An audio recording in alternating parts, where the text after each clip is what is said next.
Dushanbe Dub Ziyobekov Rashid viloyati muxtorlik Turkistoni Badaxshon.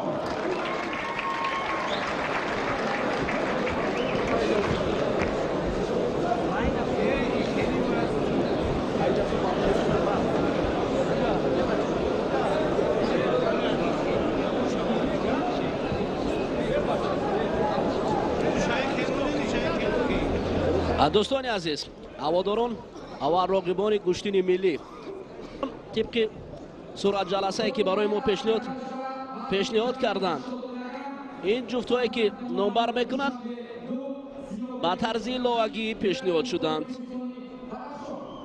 اصلا در روی خط، طبق روی خط باید در وزن تا 80 کیلو بهروز خوجازاده و دلیر برچینوف براید.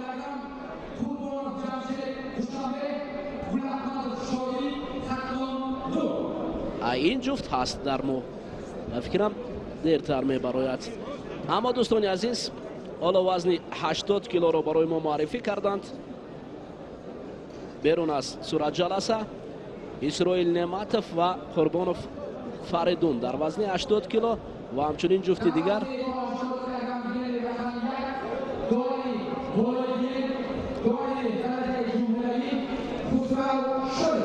برای ما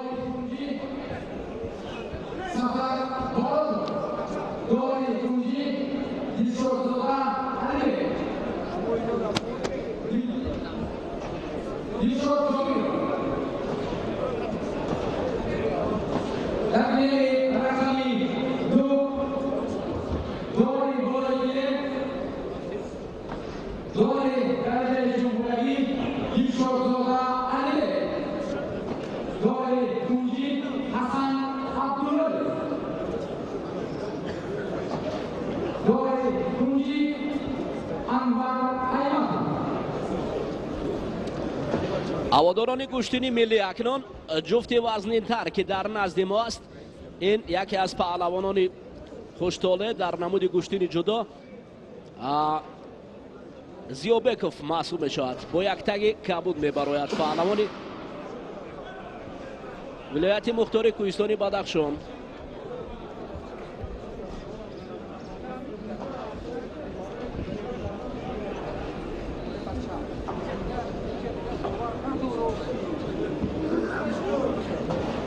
هنوز هم در گشتین ملی باید ترتیبات خوب براه مانده شود. هم تابلو ما گفتیم ملکه اصلاح کرده، تابلو ببینید تابلو است، اما تابلو خیر است که فکر بکنم برای بیننده هیچ ثمره نمیدهد این تابلویی که در مرکز موندن. اما دوستان عزیز، مهم رقابت است. ما باوری داریم که پهلوانان اصیل سنگین وزن و همچنین 80 کیلو در این جام نبرد میبرند، چون که این جام است که پهلوانان اصیل گوشه و کنار کشور را به هم جمع آورده است. حالا زیوبکوف از کنج کبوت است، با یک تگ کبوت برآمد میکند. و سفرف امام علی باشد از کنج سفید با پیراهن سفید نبرد را آغاز نکردند.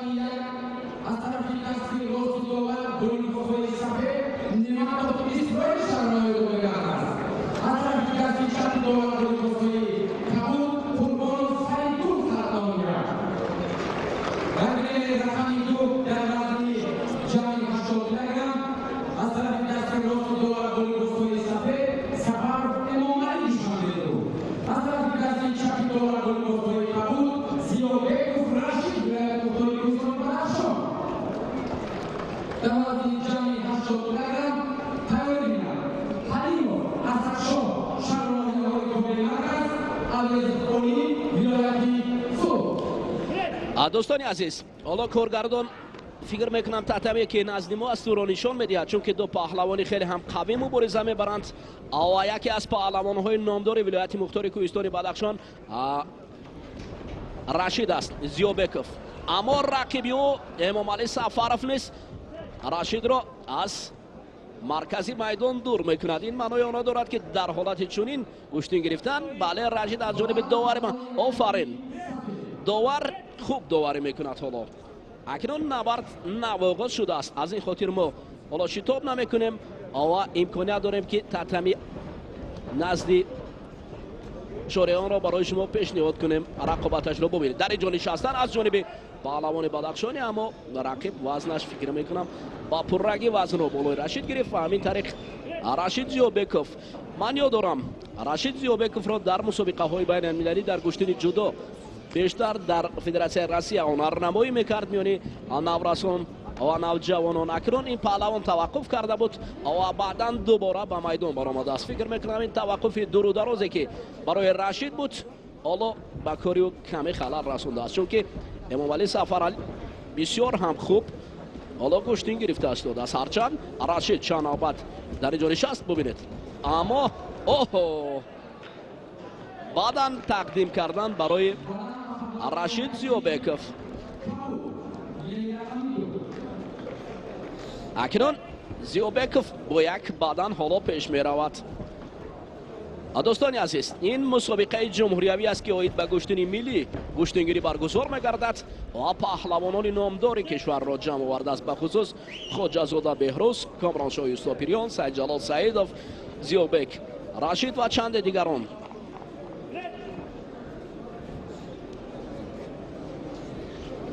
ҳоло хомӯшӣ дар наврӯзгоҳ бадани дуюмро бале кор мекунад. акнун Рашид Зиёбеков бо ду бадан ба пеш мегузарад.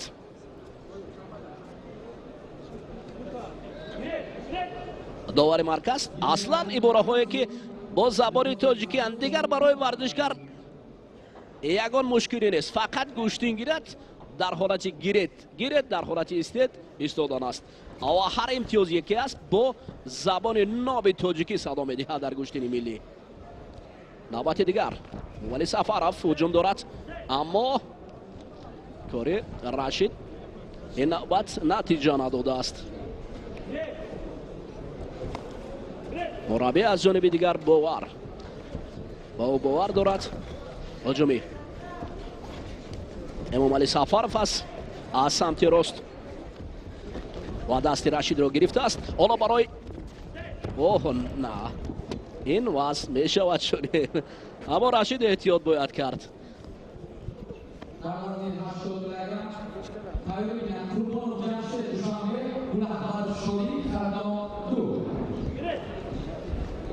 ҳолатҳое аст ки дар гӯштин баъзан аз минтақаи асосӣ мебароянд, аммо набард идома меёбад. навбатигар Эмомалӣ Сафаров дар ҳуҷум аст ва Рашид бошад дасти рақибро гирифтааст. барои афтодани рақиб инҷо кӯшиш кард, натиҷа надод. вақт ҳудуди 3 дақиқа зиёдтар нишон медиҳад. таблоро мо аз наздикӣ дур ба мушкилӣ мебинем. аз куҷо мухлисон мебинанд? ба ҳар ҳол мубориза идома дорад. танбеҳ, бале дар асл танбеҳ ҳаст. таваккал кардан барои Эмомалӣ Сафаров мураббӣ Иззат Худоев тавсия медиҳад.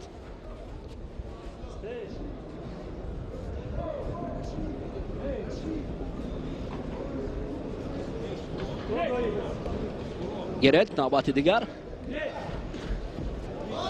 5 дақиқа дар гӯштини миллӣ тоҷикӣ гӯштингирӣ ҷудо шудааст. дар гӯштини ҷудо бошад 4 дақиқаро ташкил медиҳад. қаблан гӯштини ҷудо 5 дақиқа буд миёни мардон, аммо баъдан Федератсияи ҷаҳонии IGF ба хулоса омад ки 4 дақиқа миёни бонувон ва мардон кунад. аз ҳамон вақт 5 дақиқае ки буд дар гӯштини миллӣ ҳамин боқӣ мондааст. ду бадан Рашид Зиёбековро ба пеш мебарад, аммо бо вуҷуди ду бадан доштан ҳоло камфаъол аст Рашид. Эмомалӣ Сафаров ҳуҷум мекунад, аммо ин навбат сари китф нишаста барои афтодани рақиб кӯшишҳо буд. дӯстони азиз, ҳаводорон ва роғибони гӯштини миллӣ имрӯз боду ҳаво чунон мувофиқ омадааст барои паҳлавонон, гӯё ки маҳз барои гузарондани ин чорабини варзишӣ дар маркази ҷумҳурии Тоҷикистон, шаҳри дилрабои Душанбе имконият медиҳад.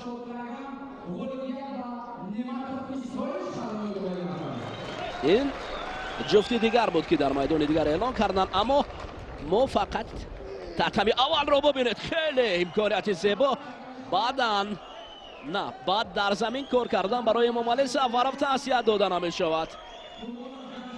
اما رشید زیوبکوف برخیز، وقت کمی دیگر باقی مانده است. مخلصان حالا اکنون از سمت دیگر صدا بلند میکنند. رشید زیوبکوف چی شده است؟ طبیب شاید.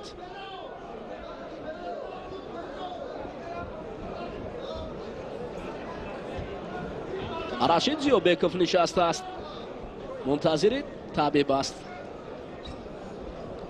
امام علی سفرов باشد در انجام رقابت خوب کار کرد.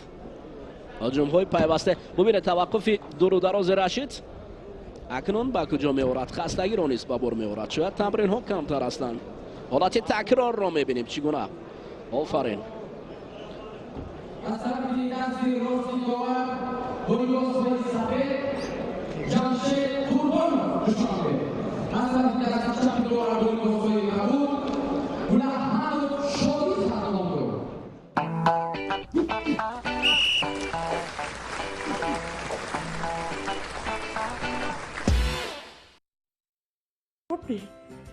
با علی مادی پرداخت کرده.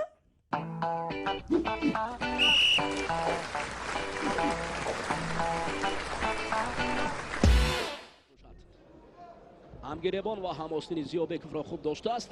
برای هجوم کردن شاید آماده باشد، اما رشید باشد مینشیند. اما این شیشتن هایی که هیچ امکانیت نمیدهد برای او. کم فعالی رشید احساس کرده می شود اکنون در این رقابت. لحظه های آخر با کاری مشکلی آورده است. شاید توقف بیشتر مشق نکردن با چنین نتیجه آورد. دست را رها کردن امکانیت را از دست دادن است. آها، در نتم دیگر بدن را برای ما پهلو را نشان میدهد.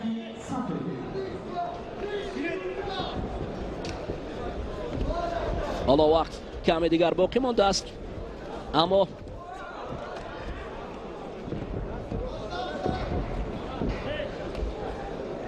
وقت به انجام میرسد.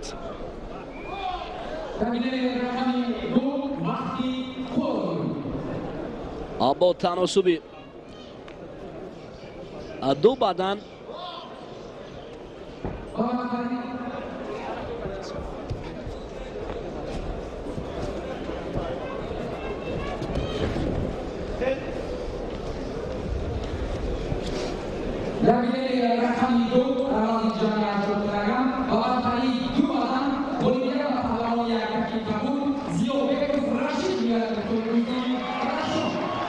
رشید زیوبکوف با دو بدن پیروزی را به دست آورد، اما هنوز همین قناعت بخش نیست.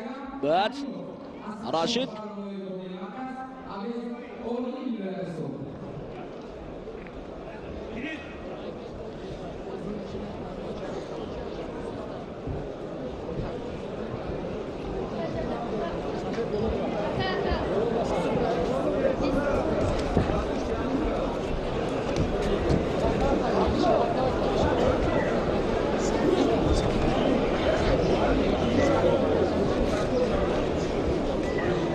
دوستان عزیز، ترتمی دیگر که جمشید قربانوف با رقیب مبارزه دارد. دست پروری دانشکده تربیت جسمانی به نام جهان پهلوان سید مومن رحیموف محسوب می شود. دانشجویان دانشکده در اینجا فعال هستند. اوه، دو بدن اکنون دانشجوی دانشکده تربیت جسمانی به نام جهان پهلوان سید مومن رحیموف رو بله با پیروزی انجام داد.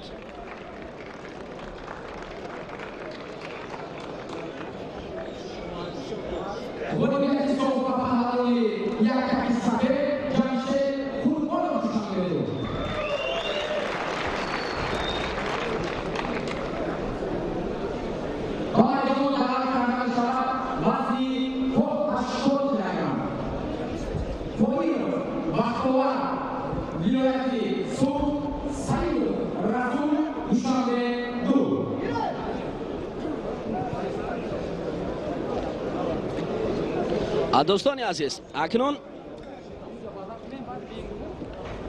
جفتی نوبتی را برای شما معرفی میکنیم.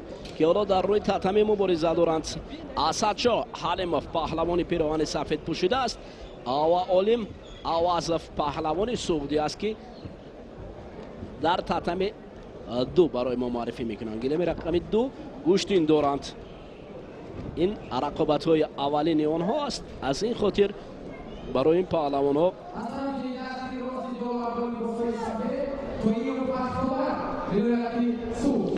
در تتمه دیگر باشد.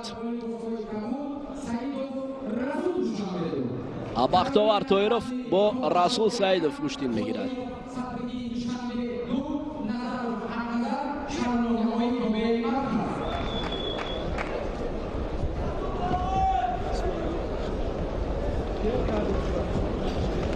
بختیار طاهرов با رسول سعیدов در گلیم رقم 1 گوشتین میگیرند. آفرین، اینجا یک پهلو را به دست آورد رسول سعیدов، دانشجوی دانشکده تربیت جسمانی به نام حلال، حتی حلال سعیدов. بله آفرین، تحت رهبری شیرعلی بازارov این پهلوان مشق میکند.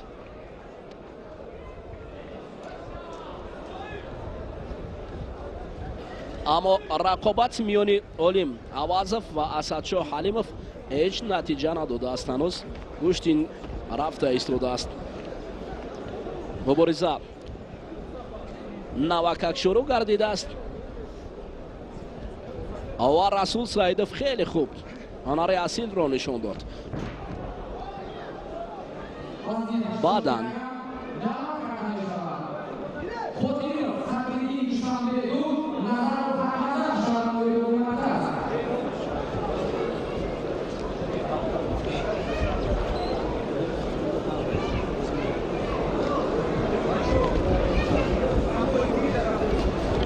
دوستان عزیز، پهلوانان گوشتین گرفته ایستادند. حالا دور و دراز گوشتین گرفتن علیم اوازов با اسدشاه یک بدن دیگر رو قریب به دست آوردن. اگرت از جانب داوری مرکز اصلا در گوشتین ملی دیگر حاجت برای ایستادن است، باید گوشتین گرفت. در حالی که داور گوشتین گرفت گفت گوشتین باید آغاز گردد، شروع گردد و مبارزه ادامه باید یافت. دوستان عزیز، اکنون پهلو نشان میدهد برای علیم اوازов. یک پهلوان سعودی خیلی خوب کار کرد.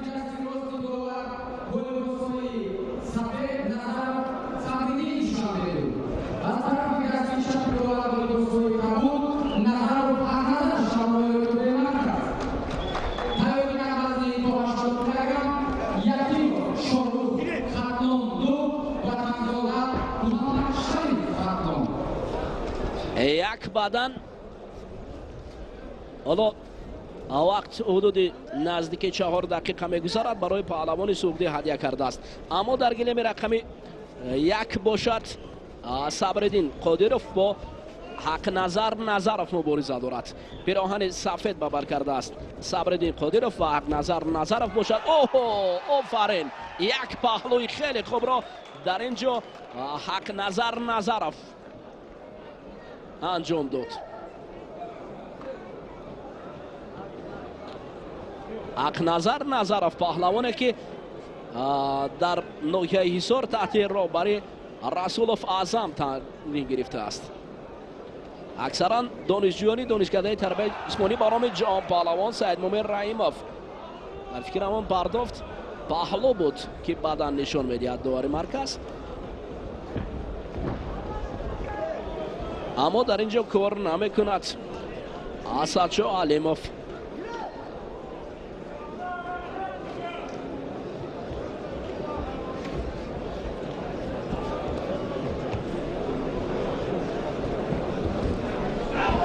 یک نوبت دیگر بدن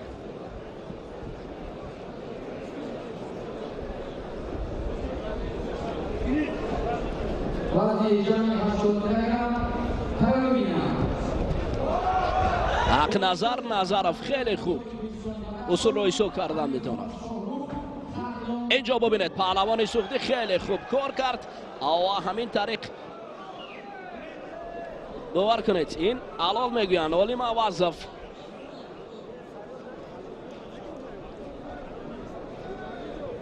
حالا هیئت داوران رو جمع می‌آورد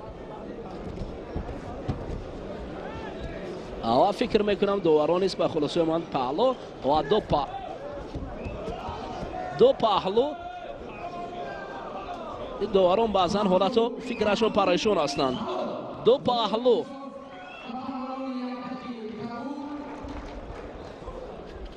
جمعی 80 کیلو علیم عوضف شاید باشد. این پهلوان سوختی پیروز گردید.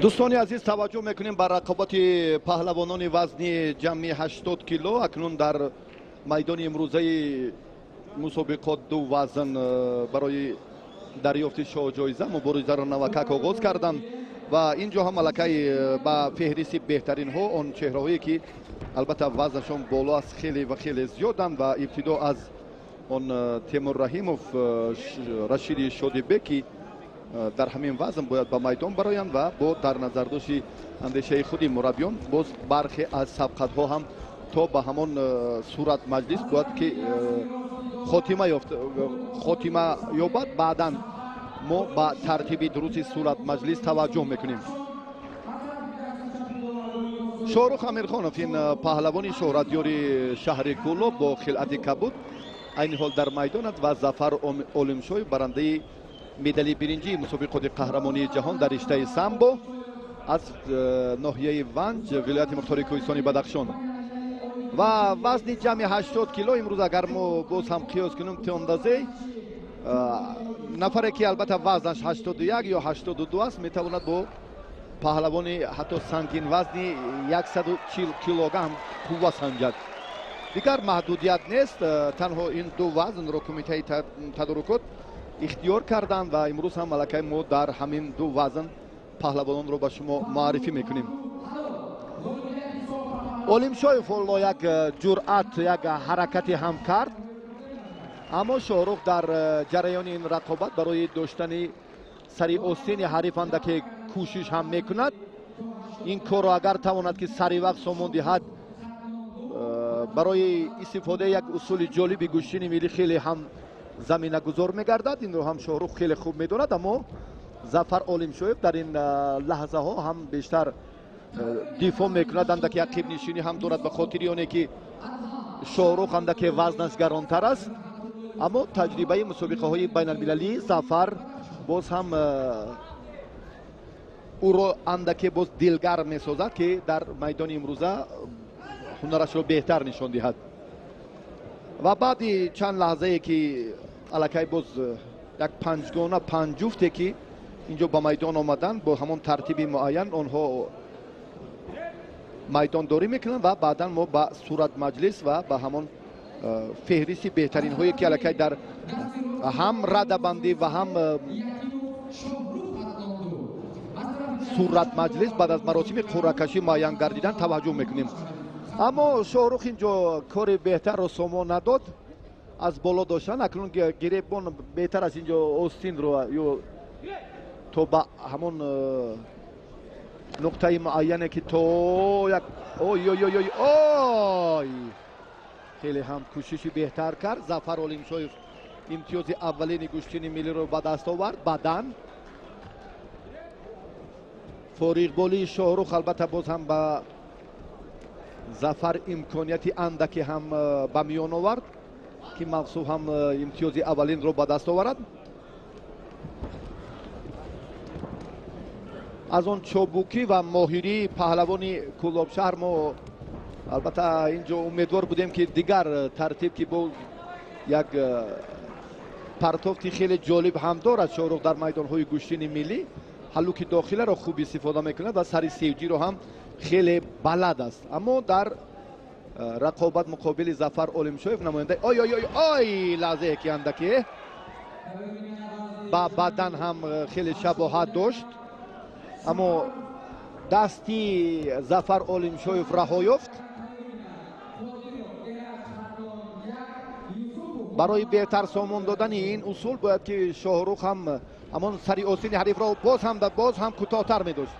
ин дафъаи дуюм аст ки як таркиби истифодаи усул дубора аз ҷониби Шоҳрух Амирхонов беҳтар ба назар мерасад. аммо ҳарифаш як бадан дорад. агар Шоҳрух чунин болидахотириро пеша кунад дар ин вақти кӯтоҳи боқӣ монда, метавонад ки аллакай аз натиҷаи дилхоҳ маҳрум гардад. Шоҳрух инро ҳам хуб медонад ва боз ҳам як ҳаракати дигар, боз камарбандро доштан инҷо андаки пассивӣ боз ҳам паҳлавони хилати сафед дошта. довар ҳам маҷбур аст бале огоҳонида шуд Олимшоев.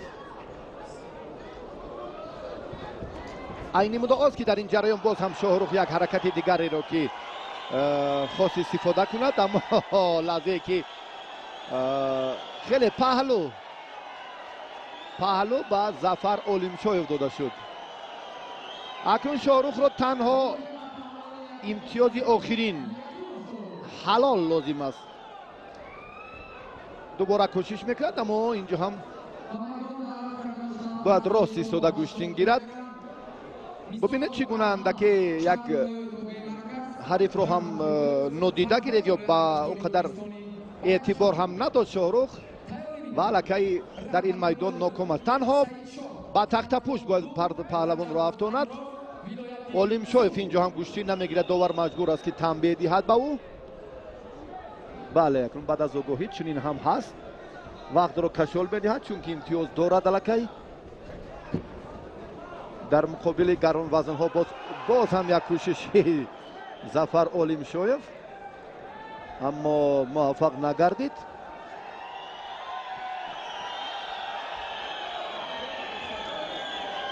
баҳси доваронро ҳамин амал ба вуҷуд овард. Зафар як паҳлӯ дорад ва инҷо ҳам боз довароне ки назорат мекунанд 4 нафаранд.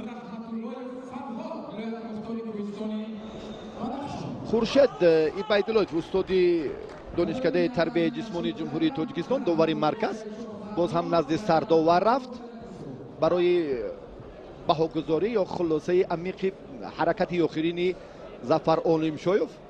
аммо Шоҳрух дар ин ҷараён акнун маҷбур аст ки тамоми қувваву нерӯи худро баҳри ғалаба сарф кунад ва барояш танҳо имтиёзи аз ҳама воло ин ҳалол аст дар гӯштини миллӣ ки метавонад ӯро аз ин вартаи мушкилӣ раҳо созад ва роҳи муборизаро дар ҳамин вазн боз ҳам дар даври баъдӣ идома диҳад. андаке боз ҳам як истодагарӣ кардани худи паҳлавон ба хотири қарори худи сардовар ва умуман маҷмӯи амалҳои паҳлавонон дар ин ҷо ҳам баҳогузорӣ гардид ва ҳамон партофти охирин, ҳаракати охирини Зафар Олимшоевро мо албатта боз метавонем ки мавриди назар қарор диҳем. теъдоди мухлисон имрӯз ҳам хеле зиёданд ва воқеан ҳам як тантанаи иди бошукӯҳ дар муассисаи давлатии Наврӯзгоҳи пойтахт танин андоз аст ва ин мусобиқат ҳам бо ибтикори мақомоти иҷроияи ҳокимияти давлатии шаҳри Душанбе барои паҳлавонони арзанда ки душо ҷоиза таъсис доданд ташкил карда шудааст ва имрӯз ҳам аз тамоми манотиқи кишвар дастаҳои якачин ба ин мусобиқот сафар баргардиданд. баъз ҳам хеле тӯл кашид. аз чӣ бошад ки инҷо ҳам як хулосаи амиқи доваронро албатта боз ҳам партофти саривақтӣ ва амали паҳлавон дар ҳамон фосилаи хеле кӯтоҳ агар ҳалли худро ёбад он гоҳ ҳам беҳтар мешавад, чунки ин ҳам гоҳ-гоҳ ба норизогии кори доварон ҳам монеа эҷод мекунад. ва чун лаҳза чун фурсати хеле созгор ва мувофиқро мушоҳида кардем ва хулосаи доварон дар партофти ва наворҳои такрорӣ акнун лаҳзае ба амал омад ки инҷо ҳам саркотиби мусобиқот Саид Хоҷаев Абдулло, сардовари мусобиқот Музаффар Ҳукуматов ҳам توجه میکنم به نوارهای تکراری که این لحظه را باز هم دوباره ببینم و خلاصه عمیق برارم.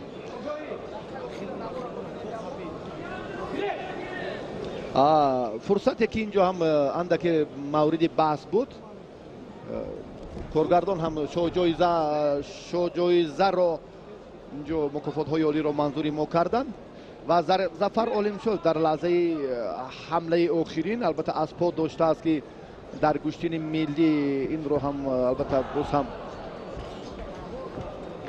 نوارهای تکراری رو ما میتوانیم اگر دوباره توجه کنیم. اینجا هم سرداوری مسابقات سرکاتیب همین لحظه رو پزمانند. از فیروز بختی بکوف خواهش میکنیم که اگر همین لحظه رو دوباره منظوری ما کنند که داوران خلاصه گیری نمایند راجع به همون عملی آخرین دو پهلوان که اینجا بحث رفته ایستاده است که در همین لحظه ظفر عالمشویف از پا داشته است، اما این رو هم تا کنون سرداور و باز هم داورانی گلیم اول خلاصه گیری نکردند و تصدیق هم نکردند. با گلیم دیگر به توجه کنیم تا به خلاصه این مورد، تا به این لحظه ای که اندکی فرصت هم هست. باز هم فرهاد رحمت الله بیکوف در گلیم اول پهلوانی شهرتیاری شهری دوشنبه که در باشگاهی وستن تمرین میکند، مفصول با خلعت کبود است. الان در وزن 80 کیلو باز همون چهره هایی که در گلیم دیگر هنرنمایی دارند. به توجه میکنیم اکنون به این نقطه اکنون دوباره فیروز رو اینجا هم اشاره میکنیم که برگردن به ادامه سبقت متوجه میکنیم.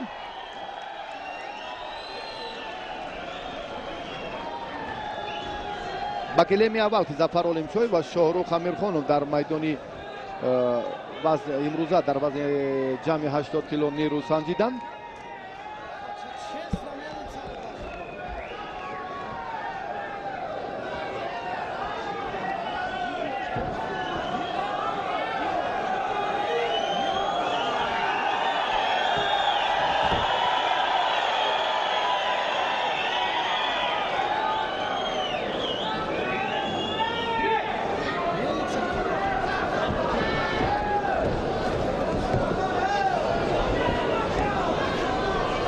باز لحظه باز برانگیز رو خواهش میکنیم از فیروز بختی بیکوف که این لحظه رو هم برای تصدیق سرداور سرکاتیب مسابقات یک بار دیگر منظوری میکنند توجه میکنیم.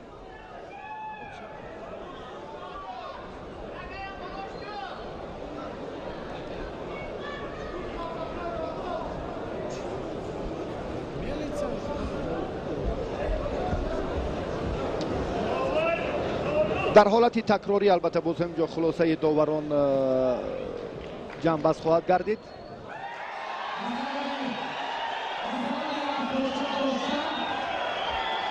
و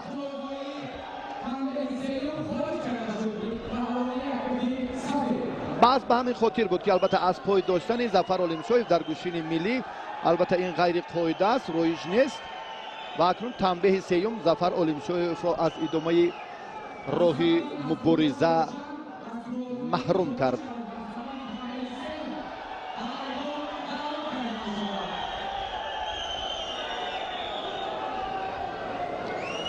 در گلیم دیگر فرهاد رحمت الله بیکوف هنرنمایی خود رو هم انجام داد. حالا توجه میکنیم به معرفی گلیم دیگر.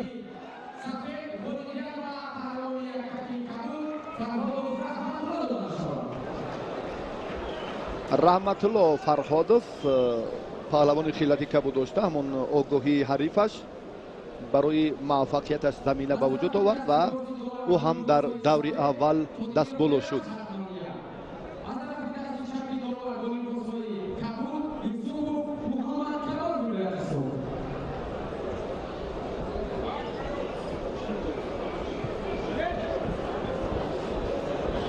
دوستان عزیز باور کنید وقتی که قهرمانی جهان گشتین جودو یا دیگر مسابقات بین المللی می شود، اینقدر داوران اکمو که در اینجا برای یک پرتفت اینقدر دور و دراز بحث میکنند. این باز هم نشون میدهد که داوران ما باید آموزند، هنوز هم آموزند، حتی کشتین ملی خود را باید آموزیم.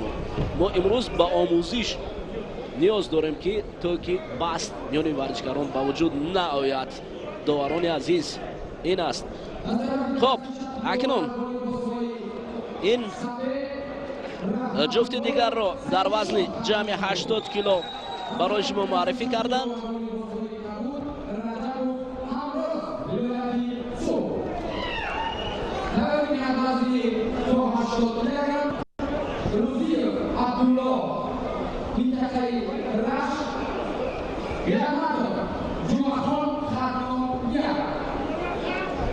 پیراهن سفید برای ما معرفی کردند. وزن جمع 80 کیلو شکر محمد میر محمدوف و رقیبی و فاروق مرادوف، دو پهلوانی که حالا در وزن جمع 80 کیلو گوشتی میگیرند. تابلو با فکرم خاموش شد، با پررنگ دیگر وقت نشان میدهد، اما داوران در اینجا نشان داده ایستادند که خب امتیاز برای این جفت هنوز نیست. هنوز هم در حالی که میتواند تدارکات برای گذراندن این مسابقات با شکوه تمام شرایط مهیا کرده است. فقط و فقط لازم است که در همین میدان باید کار با خوب انجام یابد. این است. مخلصان جمع اومدن. اوهو حلال انا این جای بحث ندارد دیگر. و همین طریق فاروق مرادوف نماینده شهری دوشنبه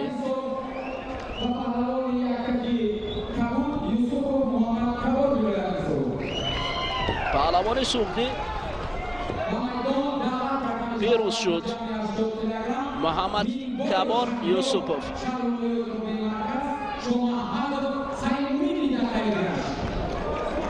برای چی بعد از این کامرانشای اوستاپیریان با عبدالقادر است او را اعلام کردند و یک باره است.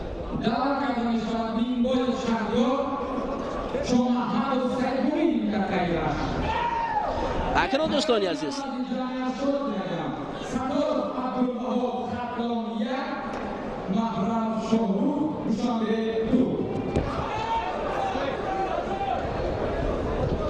دوستانی عزیز جفت نوبتی را تشکیل می‌دهد پهلوان پیراهن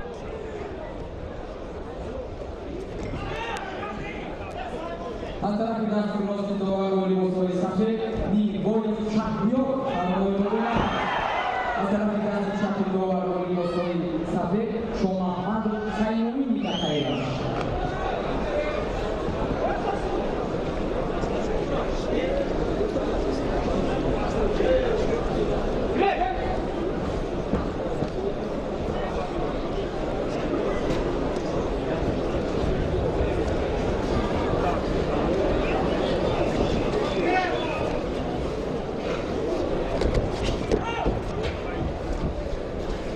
در اینجا دیدیم اما با وجود این رقابت ادامه دارد.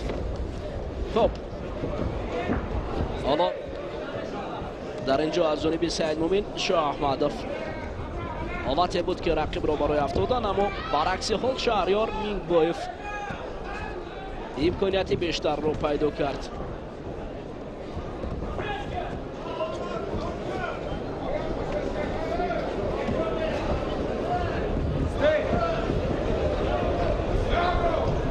شهریار مینگبایف با رقیب سعید مومین شاه محمدوف حالا توقف کرده است. کمی ببینید در اینجا هجوم ها از جانب سعید مومین شاه محمدوف بیشتر به نظر میرسد، اما دستی یکدیگر را گرفتن با یکدیگر دست نمیدهند. اوستین انیقترش در آنجا پرتافت پهلوان سوختی است. انیقترش همراز رجبوف رقیب را به تخت پشت افتاند. سعید جان رحمت‌الله رقیبی بود.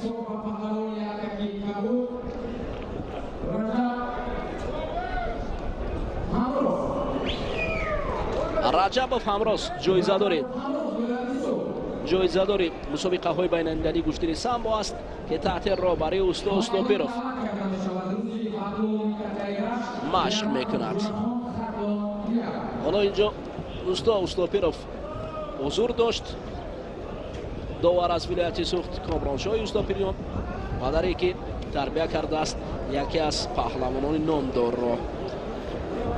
اما رقابت میان شهریار مینگویف شهریار حالا امکانیت دارد. انا این است سعید مومن شاه احمدov پهلوان رشتی خیلی خوب. انا دیگر جای بحث نیست.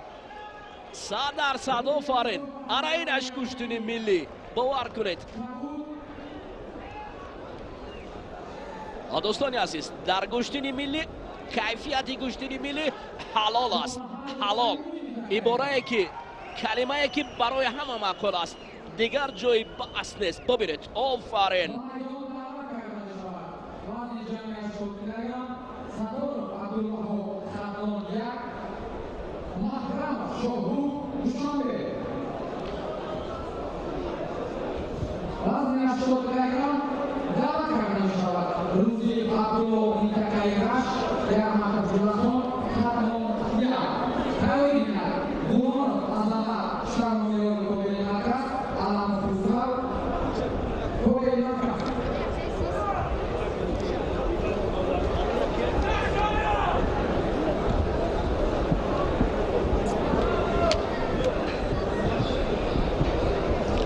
توجه میکنیم به رقابت وزن جمعی 80 کیلو و عبدالوهاب ستار پهلوان ناحیه یوان با خلعت سفید است.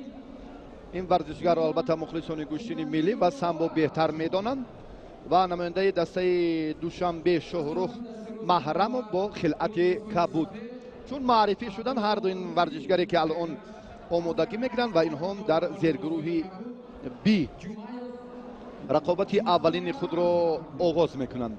در گلیم دیگر همان قوزمایی ادامه دارد و ما توجه میکنیم به وزن جمعی 80 کیلو و شاه محمدov هم قبلا یک پرتاف جالب انجام داد.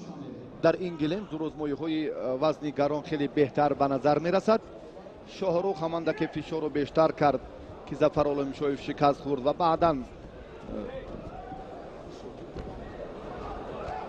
در همین ردیف بیشتر علاقه باز پهلوانان نامدار خیلی هنرشان رو خوب نشان میدهند. عبدالوهاب سراسیمه نیست. این ورزشگری که هم تجربه بهتر دارد با استثنای توقف تمرین هایش الان خیلی هم بهتر هنرنمایی خواهد کرد. علاقه این رو جریان رقابت امروزه بر الان نشان داده ایستاده است. یعنی تجربه عبدالوهاب ستارov اندکی بیشتر است. دو حرکتی که از جانب حریفش سامان داده شد یگان نتیجه بخش نبود، اما در مقاومت عبدالوهاب خیلی خوب دفاع کرد. این دفعه سوم است. اکنون مجبور است داور که شاهرخ محرمov را اینجا هم البته باز آگاهی دهد. بله، چون یک لحظه که اینجا هم حالا فرصت دوباره با همین سمت اعتبار دادن داور هم با وجود می آید. اگر عبدالوهاب همین اصول معمولی خود رو که از بالا داشتن رو بیشتر اختیار میکند و باز هم یک حرکت دیگر اکنون دفعه سوم شد. شاهرخ محرمov اینجا گوشتی نگرفته ایستاده است. با ترتیب استفاده اصول که اینجا هم عبدالوهاب ستارov آگاهانیده شد. در ادامه قوازمایی البته حرکتی که بعد از افتیدن اینجا هم غیر قاعده است، اما نسبت به آن تجربه و آن عملهایی که امیدواری خودی باز بعدن بله عبدالوهاب اکنون امتیاز اول رو صاحب گردید به استثنای آن آگاهی که داور به او منصوب دانست و اکنون در گلیم اول زورآزمایی پهلوانان وزن جمعی 80 کیلو ادامه می‌یابد. او یک حرکت دیگری که باز هم تکیه کننده به همان امتیاز اولین بود، اما اندکی دیگر سرعت تیزتری نیروسنجی عبدالوهاب در این قوزمایی ضرور است.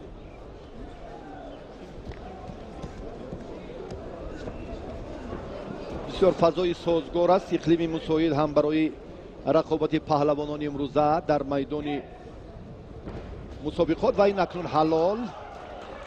عبدالوهاب ستارov یگان اینجا ببینید که تنها همون رفت و ادامه سبقت رو منتظر بود و چه حالتی رو که خیلی بهتر استفاده کرد عکس عمل.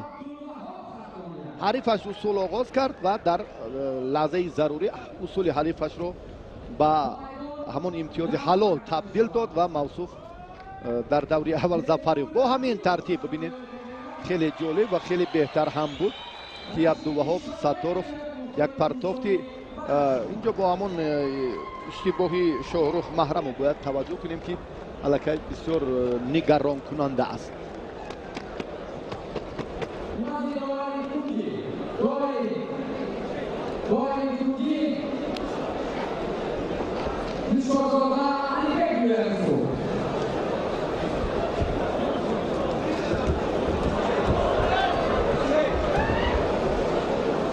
هواداران و راقبان گشتین ملی اکنون جایزه‌دار چمپیونات آسیا اوید با گشتین جدا تیمور رحیموف میبراید. این کفکوبی ها به خاطر تیمور رحیموف است. رقیبی او شادیبک رشیدی است.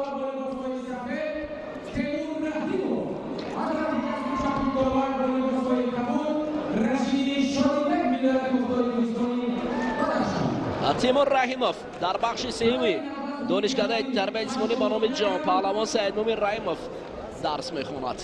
این پهلوان سنگین وزن بار اول در قهرمانی آسیا خیلی خوب درخشید. فکر میکنم برای شادیبک رشیدی پهلوان بزرگجوسه کمی مشکلی آورده است، اما وزن جمعی 80 کیلو باشد این معنی را دارد که دلخواه رقیبی که اومد گشتین میگیرد. شاید تیمور رحیموف 120 و 130 کیلو وزن هم داشته باشد، اما در گشتین دلیل جسارت نقش مفید بازی میکند. آگاهی اول برای شادیبک رشیدی نشان دادن و تیمور رحیموف باشد پهلوان قوی جوسه تاجیک حالا اکنون پیش گذشته است. ولایت مختار کوهستان بدخشان پهلوانان خوب را به اینجا سفربر کرده است. این جمله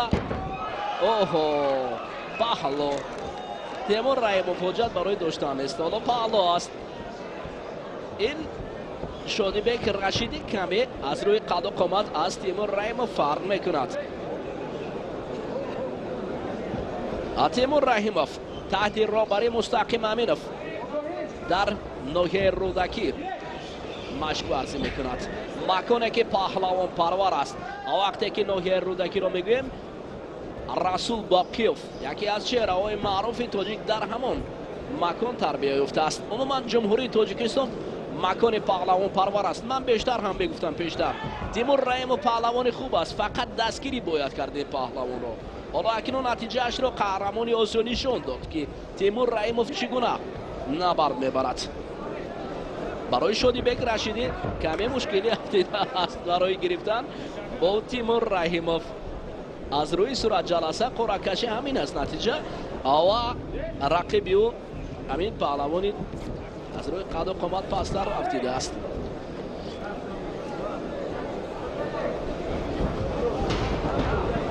شاید زیوبکوف رشید و تیمور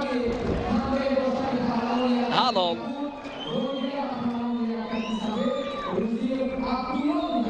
تیمور رحیموف با قسمتی من بعد راه یافت.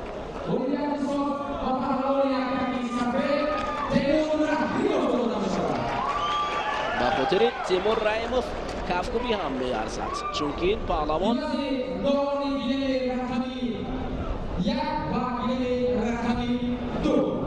قهرمانی آسیا را با کامرانشاه استوپیریان با قسمت فینالی رسیدن و با قسمت فینالی شکست خوردند. جمعی 80 کیلوگرم فیضیدی امیرشویف، دوباره کنجی دولت حسینوف عدد، دوباره کنجی ایماتوف انور. در وزن تا 80 کیلوگرم دوباره بالای گینه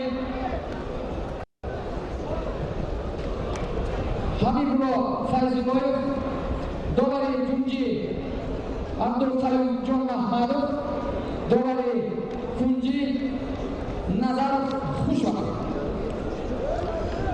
توجه به هنرنمایی پهلوانان وزنی جمعی 80 کیلو بشیر فخریدین از ناحیه رشت و سمی افغانوف از دسته خطلاندو به میدان آمدند.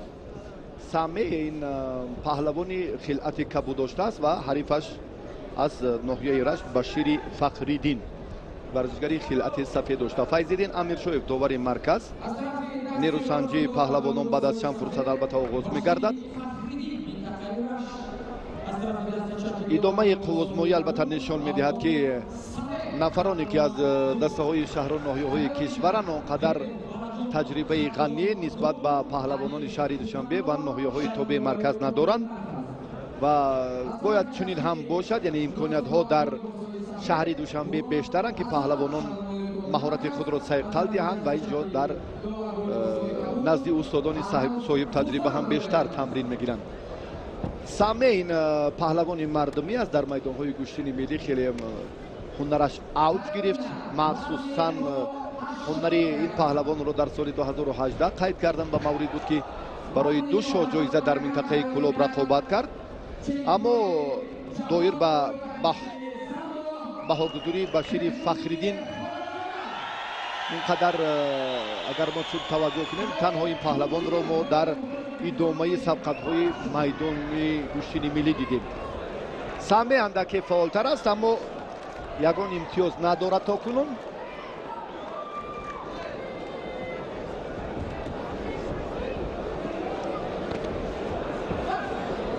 ҳаракати беҳтарро барои ҳамон ҷафз кардан ва баъдан фишорро дучанд муқобили ҳариф анҷом додан аз ҷониби Саме афғону беҳтар буд.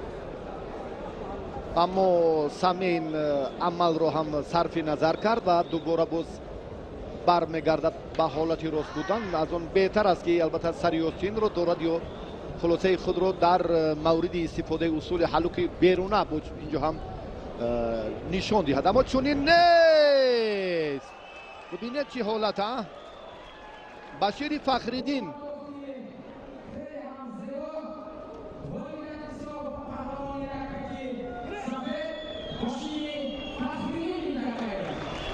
паҳлавони ноҳияи рашт хеле аз ҳамон иллати ба амал омада як иштибоҳи Саме ҳам хуб истифода кард.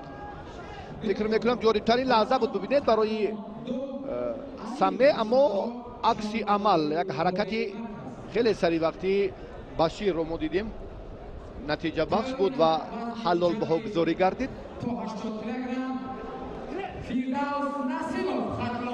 Башир акнун ба даври дигар роҳ ёфт. инҷо бо Лутфуллои Файзулло қувваозмоӣ хоҳад кард. дар гилеми дигар нерӯсанҷии дутан паҳлавони вазни то 80 кило ҳамоно идома дорад. ҳоло фурсатист, мо таваҷҷӯҳ мекунем, аз коргардон хоҳиш мекунем ба вазни ҷамъи 80 кило эътибор диҳанд.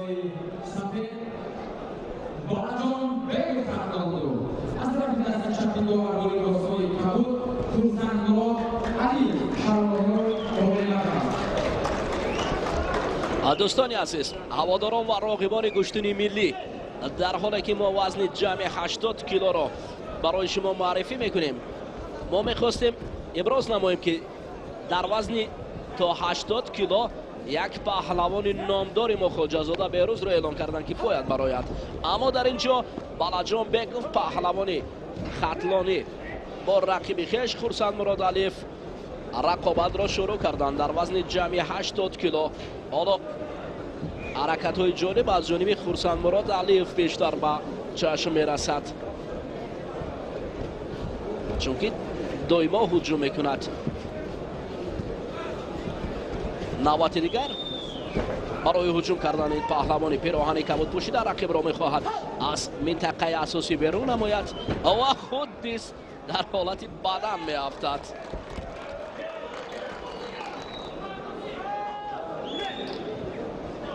барои Хурсандмурод Алиев ҳоло садо баланд мешавад ки куштин гиред.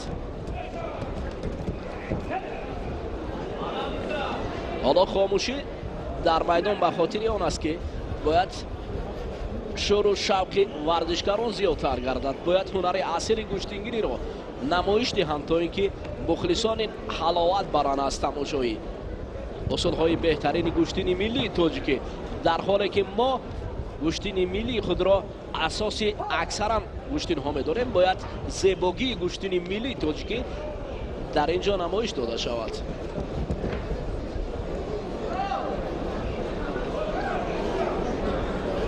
وقتران هم میبینیم چقدر دیگر باقی مانده است در وزن 80 کیلو، اما وزن جمعی 80 کیلو نو شروع گردیده است رقابت. خرسند مراد علیف هرچند یک مرتبه اشتباه کرده بود با وجود هجوم‌هایش، اما باز هم پیوسته هجوم میکند.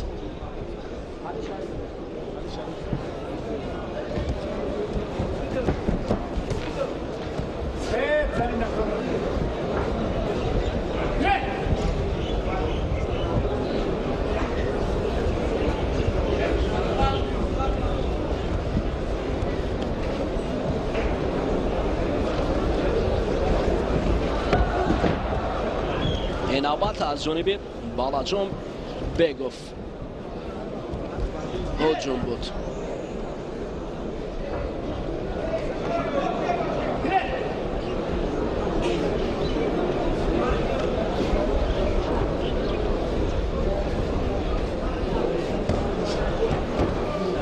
اوه، یک سر کتف بعدن هدیه کرد برای پهلوان پیراهن کبود پوشیده ای وزن 80 کیلو، اما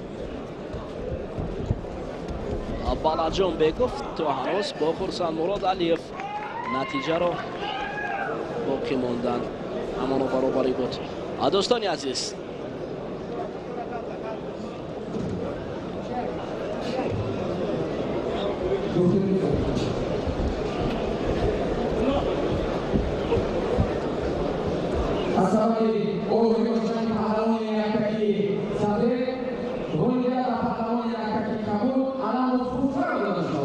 خسرو علاموف در آنجا پیروز شد.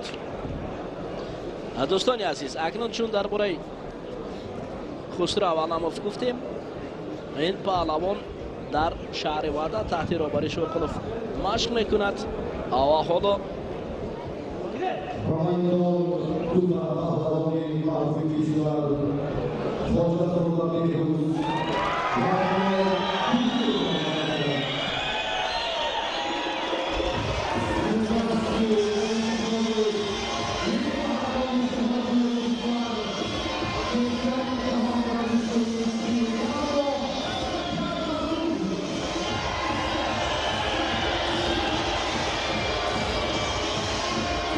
من از کارگردان خواهش میکردم که رقابت خواجه‌زاده بهروز رو برای ما میموندند. بهروز وقتی بگفت کارگردان ما اگر آماده باشند نبرد خواجه‌زاده بهروز با دلیر بورچیوف در وزن 80 کیلو پیشکشیمون میکردند. در تتم رقم 1 آنها مبارزه می‌کنند.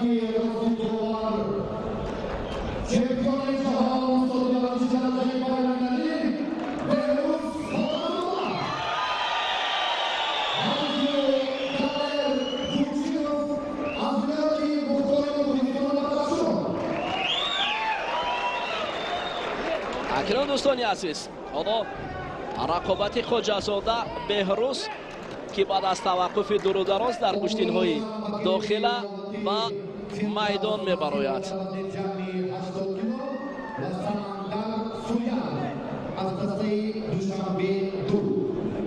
دوستان عزیز، خواجه‌زاده بهروز برای خرد و بزرگ آشنا است. این پهلوان پیراهن سفید پوشیده در مسابقه های مختلف شرکت ورزیده است، به خصوص در قهرمان جهان سامبو و گرفتن عنوان قهرمان جهان میسر گردیده است. در گشتین جدا باشد آنرش در گران پری ها در گران سلام نیست جایزه داری. برنده مدال برنجی گران سلام محسوب می شود و خیلی هم پهلوان نامدار است.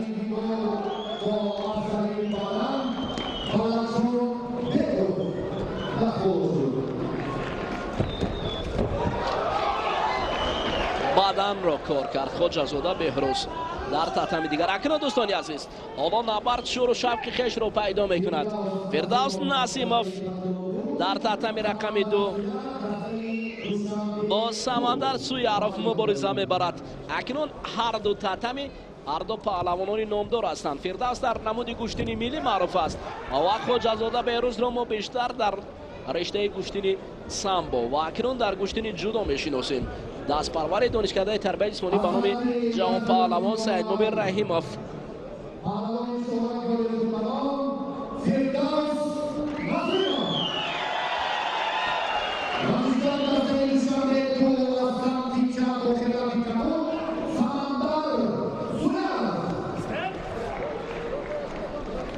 حالا دوستانی عزیز نبرد شروع شوقش بیشتر میگردد در یک تتمی فردوس نسیمов و در تتمی دیگر باشد خواجه‌زاده بهروز با رقیبش نبرد را آغاز کردند.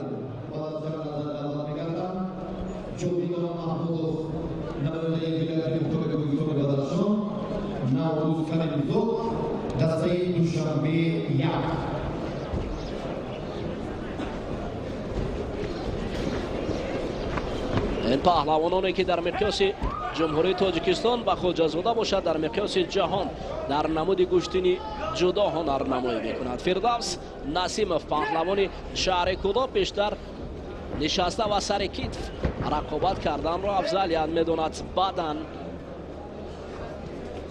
برای فردوس نسیمов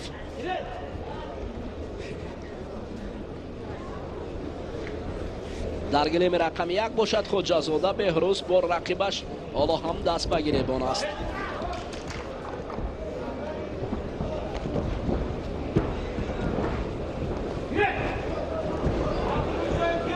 اینجا کشو بین پهلوانان نامدار و رقیبانشون درو دراز ادامه می‌یابد. هر نوبت گرت و ایستاده است از جانب داور مرکز فیض‌الدین امیر شویف.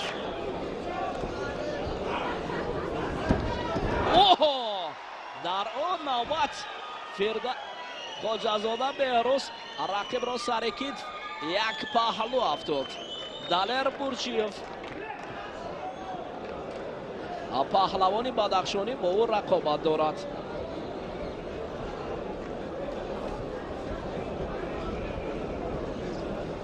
اما کاری فردوس نسیمов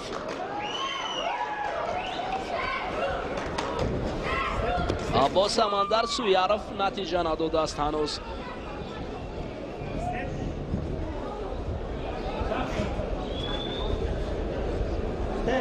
آداب و اخلاق خواجه‌زاده بهروز برای همگان معلوم است، چون که معلم صدرالدین عابدov برای بسیار هم سراول پیش از تمرین برای آداب و اخلاق آموزانده است. احسن برای چنین تربیت نمودن پهلوانانی که آداب و اخلاق آنها فرق کننده است با خوبی قبول میکنند. هر امری که از جانب داور باشد خوب قبول میکنند.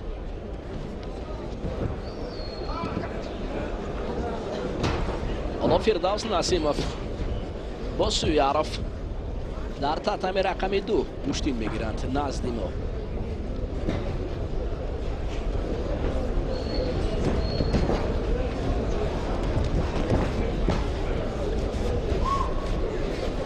یک و یک باره دو جفت. بله خواجه‌زاده با پرتافتن دو پهلو اینجا موفق گردید دو به قسمتی نوبتی رود.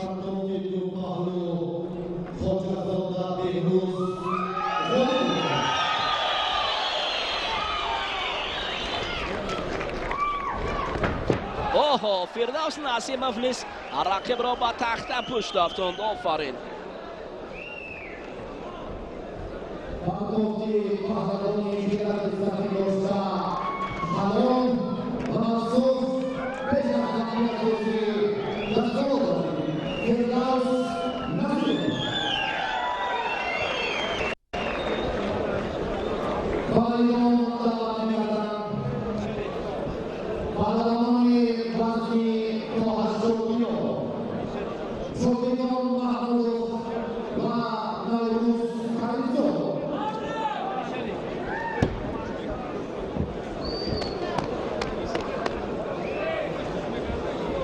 دوستان عزیز اکنون بعد از تماشای رقابت های فردوس و خواجه‌زاده بهروز حالا جفتی نوبتی میبراید. یکی از پهلوانان نامدار سید جلال سعیدov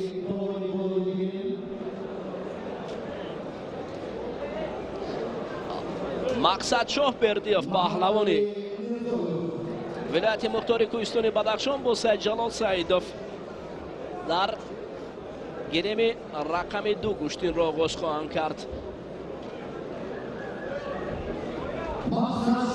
جاویدان محمودov با نوروز کریمزاد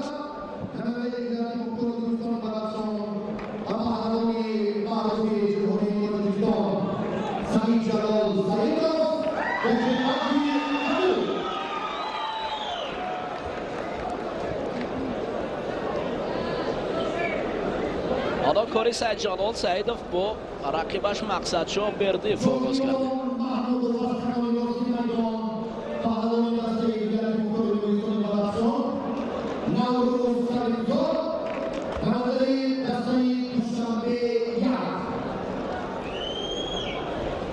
سجاد سعیدов برای کمربند رقیب رو دریافت کردن کوشش دارد.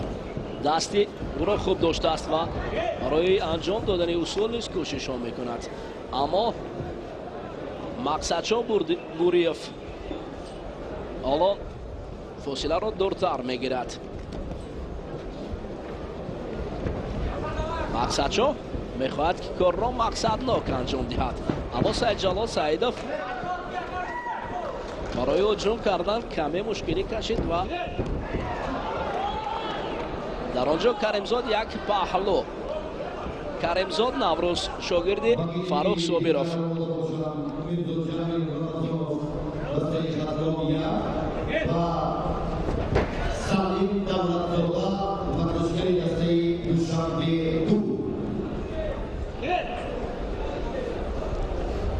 دوستان عزیز، اصلا این جفت‌ها دو جفته که در میدان گشتین میگیرن پهلوانانی هستند که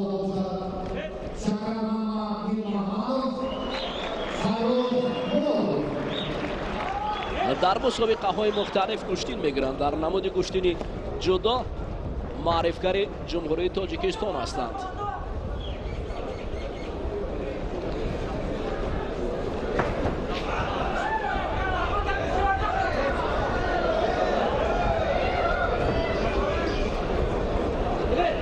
سجاد سعیدов با مقصدشاه بردیف هنوز نتیجه نداده است. نوروز کریمزاد باشد در گلیم رقم یک با جاویدان محمودov کشتی گرفته ایستاده است. بعداً برای سجاد سعیدov برای اصول اشتباه کرده رقیبش است. در دو وزن دوستان عزیز دو شاه جایزه پیشنهاد گردیده است از جانب شهرداری شهر دوشنبه. دو اتومبیلی که خوشبخت نفره که در قسمت فینالی موفق میگردد. حالا با قسمت فینالی رقابت رو دراز باقی مانده است، اما مهم که نبرد خیلی هم خوب برآمدن سجاد سعیدov آگاهی.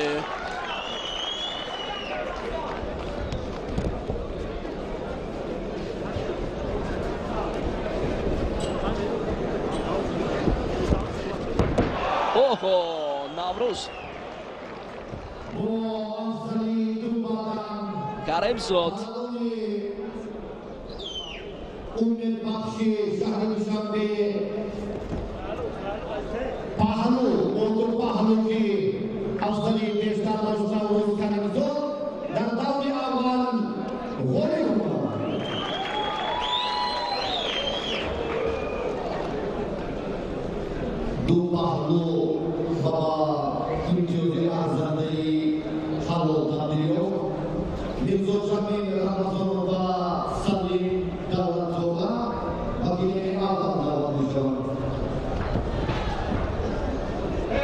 یک اصول معروف رو سجاد سعیدov بیشتر به کار میبرد که سری کتف رقیب را گرفته پهلو افتادن است، اما تا هنوز از جانب سجاد سعیدov این اصول به کار نرفته است. در دیدارش با مقصدشاه بردیف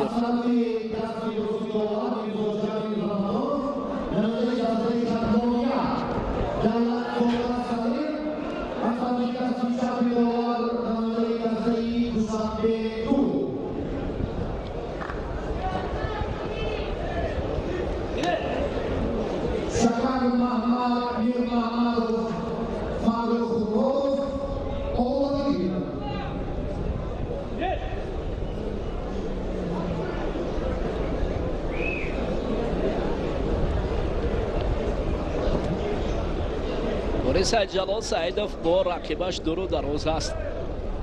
وقت سپری می شود و یک بدن سجاد را به پیش برده است. شاید با همین یک بدن موفق می گردد.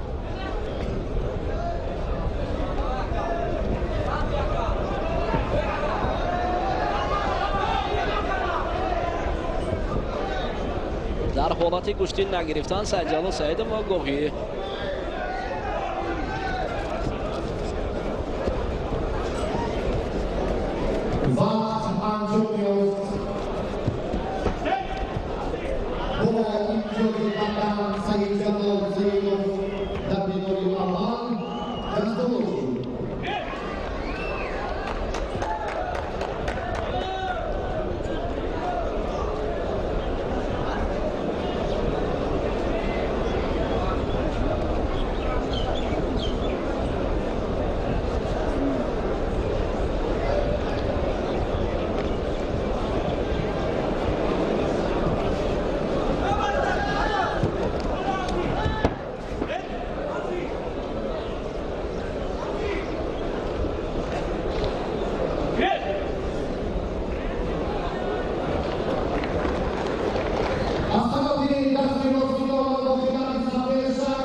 دوستان عزیز، وزن جمعی 80 کیلو شکر محمد میرمحمدوف یکی از پهلوانان سنگین وزن جمعی 100 کیلویی که در گشتینی جودو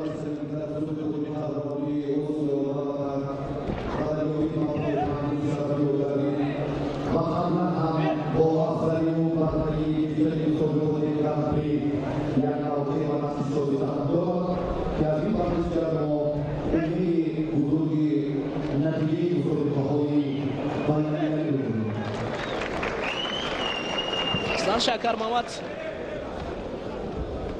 دستاورد بلند داشت این بازی‌های آسیایی. آفرین حلال بازی‌های آسیایی جاکارتا محسوب می‌شود که سال 2018 در مقام سوم بود.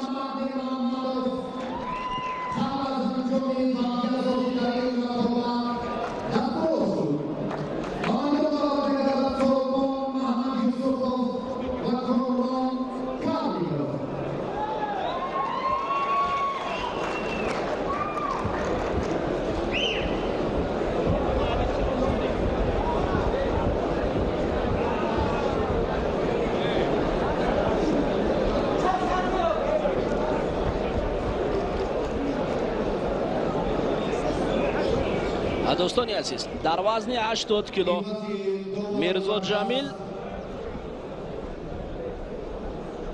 با رقیبش کشتی گرفتند و هنوز داور اشاره آن دارد که خوبتر جریان گیرد این رقابت بین میرزا جمیل رمضانوف.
در وزن جمعی 80 کیلو گوشتین میگیرد. حالا سوربون محمد یوسفوف پهلوان از ولایت ختلان با پیراهن سفید است. و کامران کارلیکوف این هم پهلوان ختلانی است که دو پهلوان ختلانی آفرین کامران کارلیکوف رقیب را تخت پشت نشون میدهد یک پهلو نشون میدهد باور کنید این پرتوفت عجب پرتوفتی جالبی بود اگر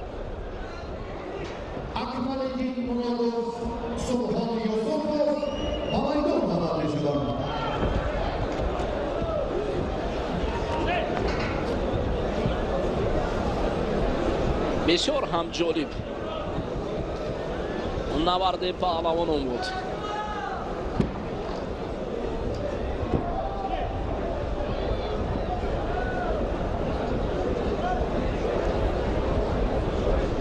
کامران کارلیکوف یک نوبت رقیب را گریبان و آستین داشت خیلی ماهرانه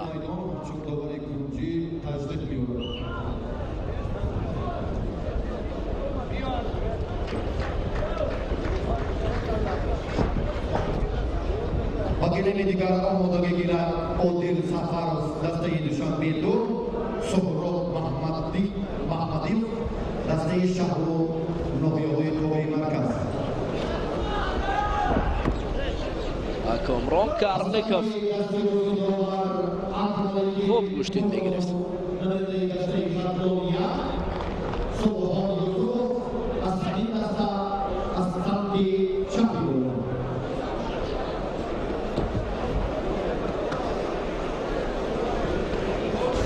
دوستان عزیز کامران کارلیکوف یک پهلو افتاده بود و نوبت دیگر برای افتادن رقیب اینجا کوشش می‌دهد اکمل مرادوف در گریم رقم دوم رقم یک باشد هنرنمایی میکند با سبحان یوسفوف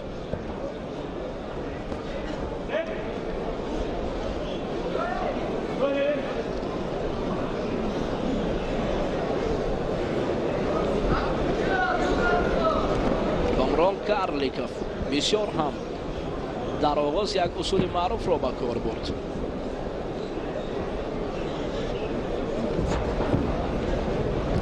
نوبت دیگر شاید به کار برد بله حلال آفرین کامران کارلیکوف با قسمتی من بعد راه یافت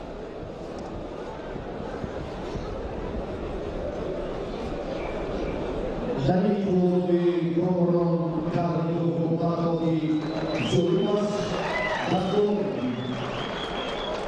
مقدم برکت عادل سفر سهراب محمدی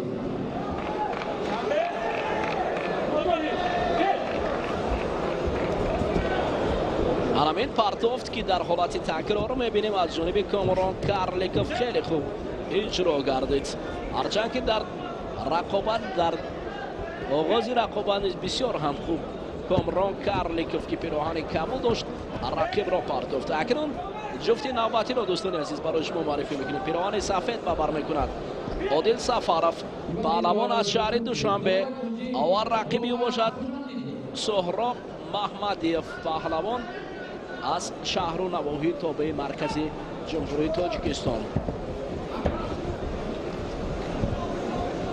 دلشاد زاده علیبک داور مرکز از ولایت سوخت حالا نبرد عادل سفرف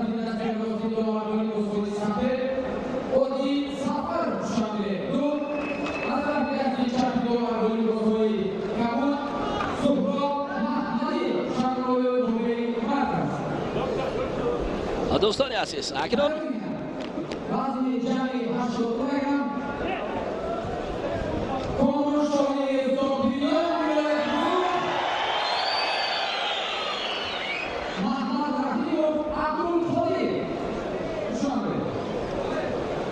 برای پهلوانان کار عادل سفرف خیلی آشنا است این پهلوان سنگین وزنی تاجیکی بارها در گشتن ملی خوب درخشیده است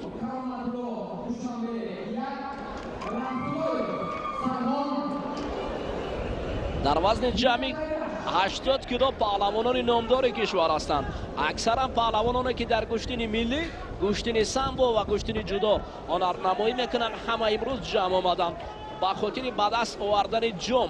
کدام جام؟ جام پایتخت، جامی که امروز درخشش نسبت به مسابقه های دیگر فرق کننده است. از این خاطر دوستان عزیز بیایید درخش جام را با درخش هنرنمای پهلوانان تاجیک در یک شبکه ورزش همون صفت HD بلند ببینیم. پس ما را همراه باشید چون که صفت بلند پهلوانان اصیل را طلبگار است و پهلوانان اصیل باید تکنیک بلند را نشان دهند. اینها در همبستگی در یک جا با وجود میآیند در همین میدانی که امروز به خاطر جام نبرد است. عادل سفرов دو نوبت پهلوی پای رقیب با پای ضربه میزند، اما سهراب محمدیف به زودی تسلیم شدنی نیست در نزد عادل.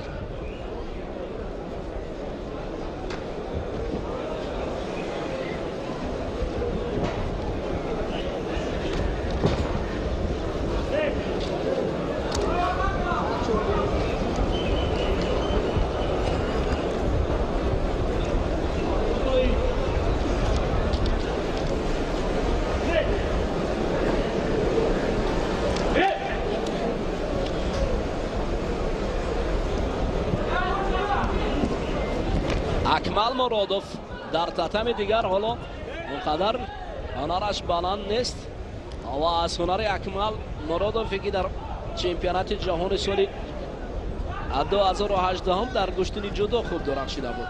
حالا باید بالاخره اکمل اکنون گل را ثمر بخشید بعد از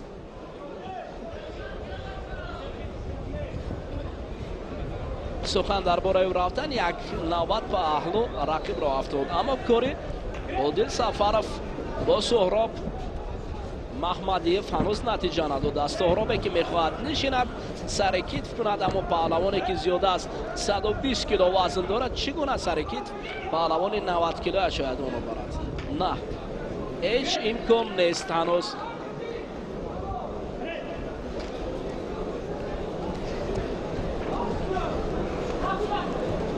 برای عادل سفرов من درباره هنر عادل گفتم، اما درباره اخلاق و بسیار آداب این ورزشکار در یک گشتن دیگر نیز ابراز کرده بودند. صدرالدین عابدوف یکی از مربیانی که شاگردان بسیار هم خوب را تربیت میکند، از جهت اخلاق از جهت تکنیک بسیار پهلوانان خوب هستند. آفرین با چنین مربی که شاگردان اصیل را سراول اخلاق و بعدن هنر را نشان بدهد، چون که هنر در اساس آداب و اخلاق حمیده به وجود می آید. باید پهلوان اصیل آداب نمونوی داشته باشد نسبت به دیگران. همین آداب های انسانی در وجود شاگردان صدرالدین عابدوف همیشه خفته است. آفرین. چون که معلم عابدوف خودش آرام است، بسیار مربی است که پهلوانان اصیل را تربیت کرده است. عادل سفرов خواجه زاده بیروز قهرمان جهان سامبو تحت رهبری صدرالدین عابدوف تمرین گرفتند. در یک جایگی البته دانشجویان دانشکده تربیت جسمانی با نام جان پهلوان سید مومن رحیموف هستند، چون که سید مومن رحیموف خود پهلوان نامدار بود و امروز یک مکان پهلوان پرور نام گرفته است با خاطر شهرت سید مومن رحیموف. عادل سفرов دانشجوی دانشکده است، لکه ما اعلام کردیم. اکمل مرادوف یک پهلوی خیلی حتی با حلال شکل انجام داده بود در انجام، هرچند که دوباره مرکز را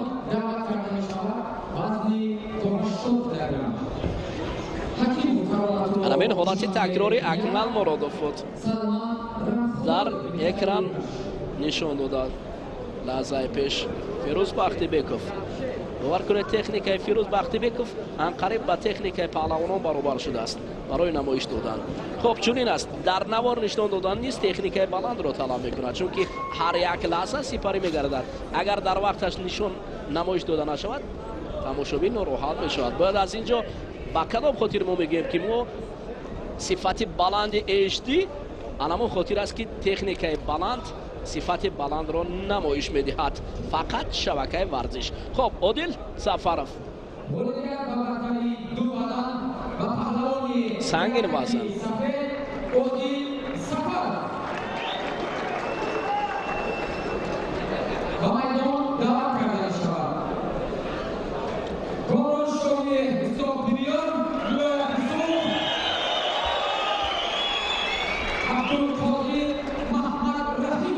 توجه باری دیگر به همین دو حالت دو لحظه که عادل سفرов نشان داد یعنی دو بدن بهگذاری گردید و مخصوص دست بالا گردید.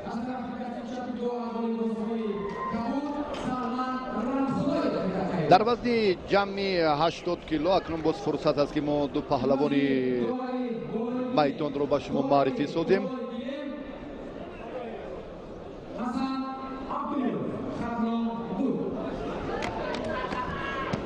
داور هم عوض می‌گردد، داور گلیمی دوم. امروز برنده مدال نقره چمپیون دو کاراته آسیا استاد ورزشی درجه بین المللی پهلوان محبوب کشور کامرانشاهی استوپریان با خلعت سفید به میدان آمده است و عبدالقادر محمد رحیمов پهلوان شهر دوشنبه وزن گران دارد و این نفر هم البته در میان پهلوانان مردمی شهرت خاصه دارد و امروز هم توجه به این سمت آگاهی به هر دو داده شد بنا بر سبب البته بنا بر سبب دیر به میدان برآمدنشون. بله کامرانشاه استوپریان در چمپیونات آسیا که 2 روز قبل به انجام رسید در مرحله نهایی از حریف پرقوت خود پهلوان ژاپنی شکست خورد و برنده مدال نقره گردید. درباره البته عبدالقادر میسازد گفت که این میدانداری های گشتین مردمی و تنتنه های گشتین ملی رو هم شهامت بخشیده است. وزنش اندکی گران هم هست اما در فهرستی آن بهترین هایی که چون بیان کردیم البته دیگر اینجا هم وزن و هم اینجا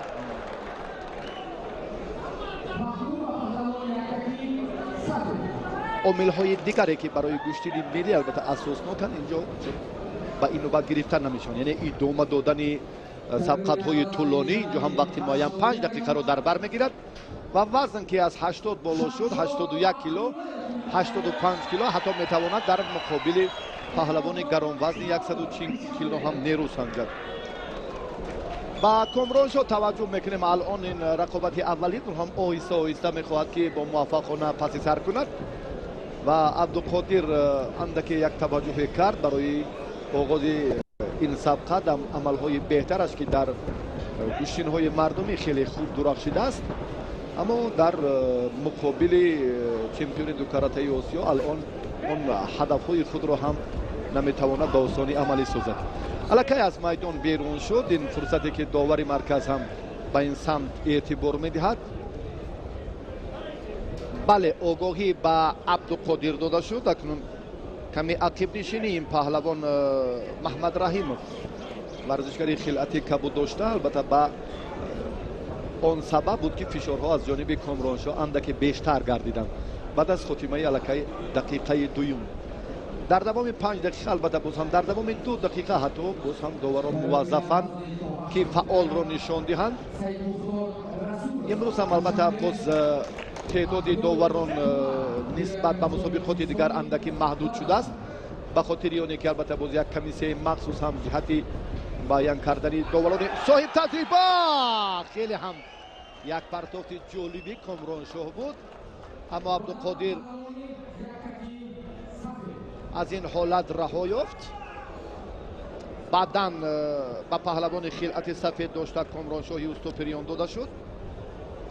البته این بسنده نیست برای کامرانشاه اما کامرانشاه میداند که باز مرحله های بعدی او رو در پیش است که در این زیرگروه پهلوانان خیلی شهرت یاری کشور باز اینجا انتظارن و بعد اونی که البته کامرانشاه در این رقابت موفق گردد дар сабқати минбада бо саид мумин шоҳ маҳмадов қувозмоӣ мекунад намояндаи ноҳияи рашт. ғолиби ҳамин ҷуфт акнун як бадан ҳоли мо чизеро гуфтем наметавонем.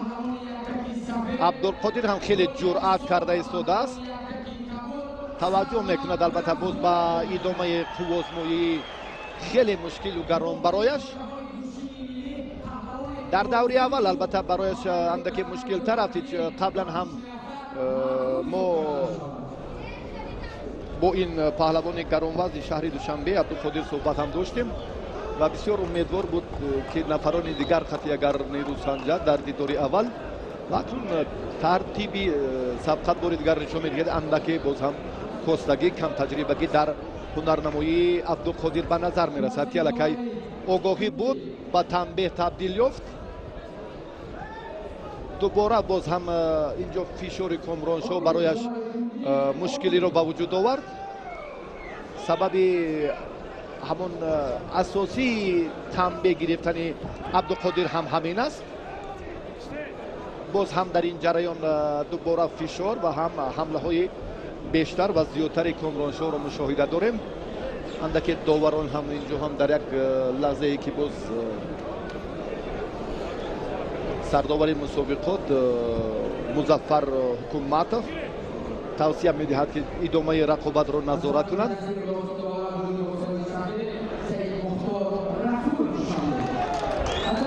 Комроншоҳ барои хотимаи марҳилаи асосӣ яъне роҳхат ба бозиҳои Олимпии Токио 2020 бештар кӯшиш мекунад ва дар марҳилаҳои анҷомёфта албатта боз дар мусобиқоти Гранд Слем, Гран При ҳам аллакай хеле ҳам як натиҷаи беҳтар ба даст овардааст. Комроншоҳ Юсуппирён баъди оне ки фишорро дучанд кард, ҳарифаш огоҳӣ гирифт танбеҳ ба танбеҳи дуюм аллакай Абдулқодир аз майдон ронда шуд, яъне рақобатро ба бохт анҷом дод Абдулқодир ва Комроншоҳ акнун аз ин марҳила ба марҳилаи баъдӣ роҳ ёфт ки бо Саид Мумин Шоҳ Маҳмадов дар даври дуюм нерӯ месанҷад. Саид Мухтор Расулов ҳоло ҳам як ҳаракати дигараш ҳам хеле табъидил буд.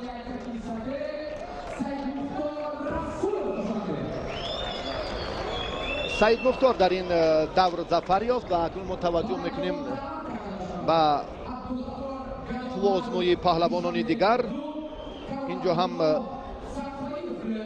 Шамшод Абдуллоев ва боз Эмомалӣ ҳам ҳоло омодагӣ мегиранд барои қувозмоии Камолов. Эмомалӣ намояндаи дастаи Душанбе 1 ва Шамшод паҳлавони ноҳияи Раст, варзишгаре ки бо хилъати сафед ба майдон омадааст.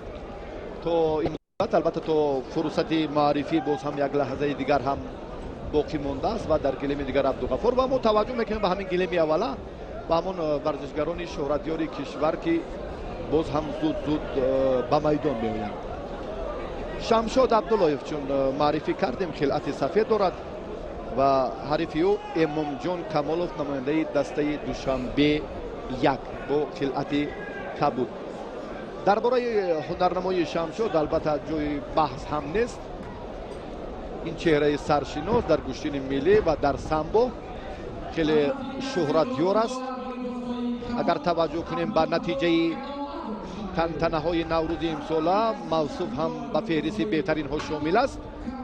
Эмомҷон албатта аз ин рӯҳ афтода нест ки ҳарифаш хеле таҷрибаи ғанӣ дорад ва паҳлавони ҷавони 21 солаи шаҳри Душанбе ҳам хеле хуб истодагарӣ дорад, аммо ин танҳо дақиқаи аввалро нишон медиҳад ки албатта дар муқовимати Шамшод Абдуллоев андаке истодагарӣ мекунад ва чунин чеҳраҳоро боз майдони имрӯза ҳам кашф кард.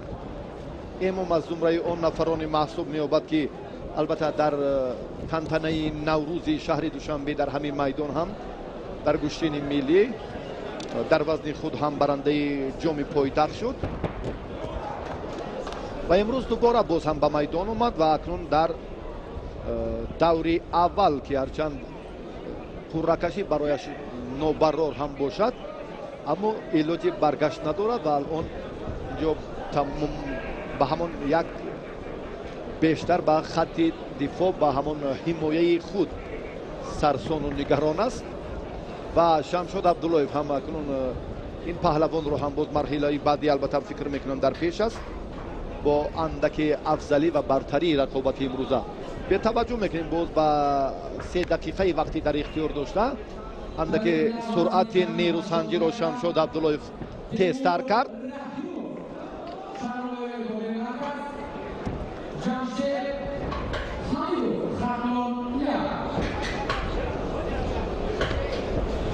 ва Шамшод ки албатта боз ҳам дар тантанаҳои наврӯзи ноҳияи Рашт 2 сол қабл ҳам бисёр ҳам ба шоҳҷоиза сарфароз гардид ва бисёр як усули ҷолиберо мо дар ин минтақа боз ҳам аз ҷониби як паҳлавони шӯҳратдиёр ки сулолаи паҳлавонӣ лоиқзодаҳо рушд кардааст аз ҷониби як варзишгари шӯҳратдиёри собиқ ҷонибек хеле хуб эҳсос мекунем. Баъдан ҳам Маҳмад Сафо ҳамон анъанаро идома дод ва бархе аз ҷавонони ноҳияи Рашт ҳам ҳамин як усули ғайриоддиро хеле хуб истифода мекунанд.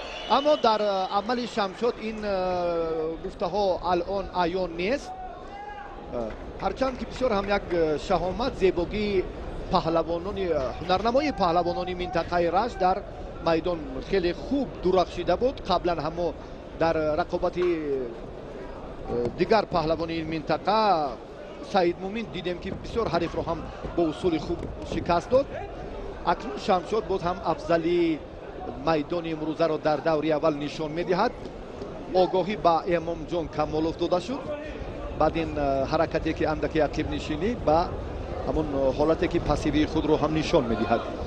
дар гилеми дигар ёдовар мешавем ки паҳлавонони вазни то 80 кило нерӯ месанҷанд ва якбора ин никоси 2 майдон барои мо ҳам ғайриимкон аст. Аз ин хотир мо таваҷҷӯҳ ба ҳамон чеҳраҳои саршиноси вазни ҷамъи 80 дорем ки инҷо ҳам месазад ки аз ин паҳлавонони шӯҳратдиёр ва маъруфи кишвар ҳам ифтихор кунем ба монанди Комроншоҳи Устопирён ва боз ҳам Тимур Раҳимов, Фирдавс Насимов, Саидҷалол Саидов ва боз ҳам чандин нафарони дигар ҳам Шамшод Абдуллоев ва ин нафарон аллакай дар марҳилаи аввал ҳам зафар ёфтаанд. Аммо Шамшод рақобати даври аввалро он қадар қобили таваҷҷӯҳи мухлисон анҷом намедиҳад. ин ҳам як кӯшиши дигар буд, аммо дубора ишора мекунад Эмомҷон ки Шамшод андаке ба саросимагӣ роҳ дод.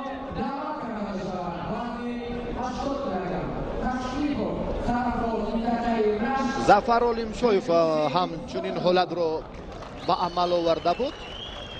Акнун Шамшод Абдуллоев инҷо як ишорае ҳаст, шояд аз пой дошта бошад, аммо ин гуфтаҳоро худи доварон бигзор тасдиқ кунанд ва баъди навоҳои такрорӣ ки имрӯз ҳам ин анъана ҷорӣ гардидааст ва довар Боварху Ҷандиҷов аз вилояти Мухтори Кӯҳистони Бадахшон акнун инро ҳам тасдиқ кард баъди амри сардовари мусобиқот ва ба Шамшод огоҳӣ дод.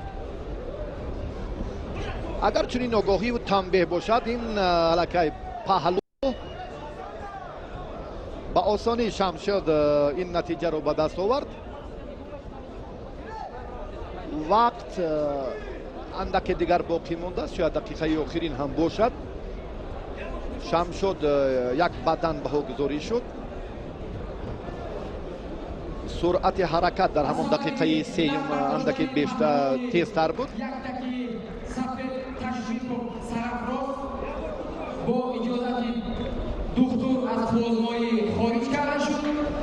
хоҷазода беҳрӯз Шамшод агар дар ин давр зафар ёбад, чун баён кардем ки баъдан ин паҳлавон боз ба нафари дигар ба Абдуваҳоб Сатторов қумо месанҷад. аммо то ба муаррифии Шамшод дар марҳилаи аввал андаке вақт дар ихтиёр дорем. барои Эмомҷон инҷо танҳо партофти дигар яъне ҳаллол лозим аст, ё ду паҳлӯе ки агар тавонад дар ҳамин фурсати хеле кӯтоҳи боқимонда ин корро сомон диҳад, аммо барояш муяссар нагардид.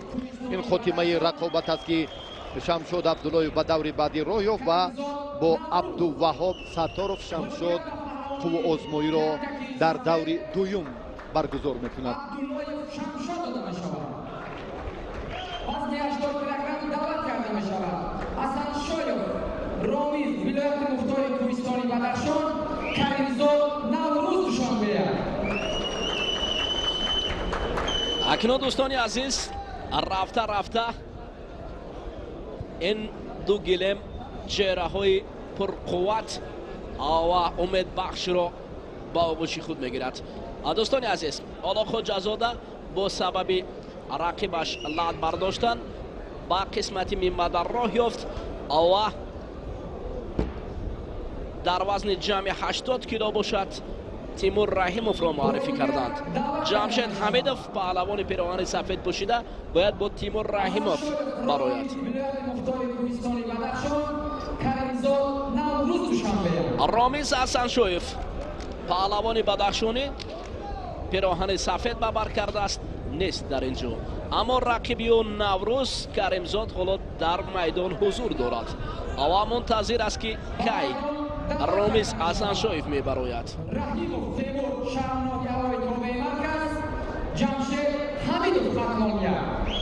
باید طبق قاعده های گشتین ملی وقت مقرر شده باشد. در حالت نامدن رقیب پس وقت سپری شود. پیروزی را برای پهلوانی که در میدان است تیاند. حالا هنوز نوروز کریمزاد منتظر رقیب است. تیمور رحیموف دوستان عزیز جایزه دار گران پری مراکش برنده مدال نقره هم جوانان و هم بزرگسالان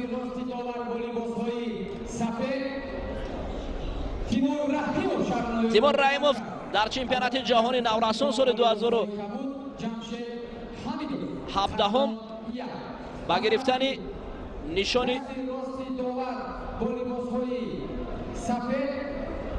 رامیز حسن شایخ ولایت مختار کوهستانی بدخشان از طرف دست چپ داور والیبال‌های کبود کریمزاد نوروز دوشنبه. نشان برنجی موفق گردیده بود. و پهلوانی یک تکی سفید از طرف داوران آگاهی اول داده می‌شود. و سال 2019 هم دوستان عزیز در قهرمانی آسیا این پهلوان سنگین وزن که 118 کیلو وزن دارد با گرفتن مدال نقره مشارف کردید.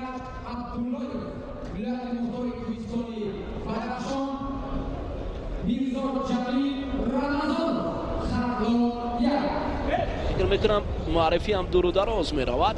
دوستان عزیز تیمور رحیموف یکی از پهلوانان امید بخش سنگین وزن محسوب می شود.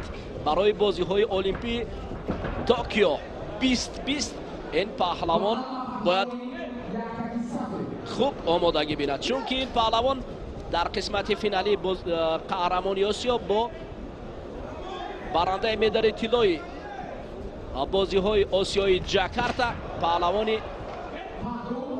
کره شکست خورده بود. حالا پای هم تیمور رحیموف جمشید حمیدوف را پشت پای میزند و رقیب میافتد نزد تیمور رحیموف. این پهلوانان اندک سبکتر میباشند و تیمور رحیموف پهلوان سنگین وزن خیلی خوب آماده است. حالا من باوری دارم که این دانشجوی دانشکده جهان پهلوان سید مومن رحیموف که در بخش سیوم میخواند، بله این بار دیگر اثبات میکند چون سید مومن رحیموف که او قهرمان است. من در مقیاس جهان رو در نظر دارم، چون که از این میدان دیده میدان های مقیاس جهان آبروی کشور است. وقتی که پهلوانان ما در مقیاس جهان گشتین میگیرند برای ما افتخار است که آنها نامبردار است. اما قهرمانی امساله آسیا برای گشتینگیران تاجیک خیلی پربرار بود. 2 مقام دوم و 3 مقام پنجم برای گشتینگیران ما این نتیجه نظررس است. باوری کامل است که در قهرمانی امسال جهانی گشتین جدا که در توکیو برگزار میگردد این پهلوانان ما خوب میدرخشند، با خصوص همین پهلوان سنگین وزن تیمور رحیموف. حالا تیمور رحیموف رقیب را کشاله کنم به هر کنج میبرد.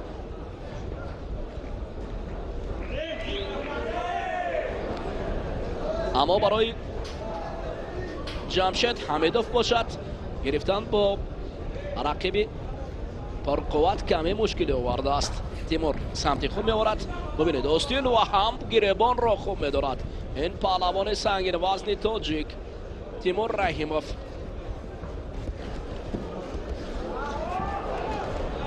جمشید حمیدوف، خوجنجیدوف حالا استید صدا بلند میکند و کم فعالی جمشید حمیدوف او را مجبور میکند که باز گوید دوباره گیرید.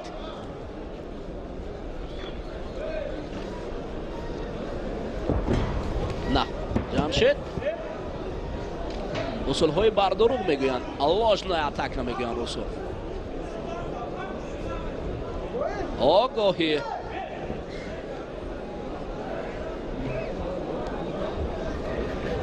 اکنون نوبت دیگر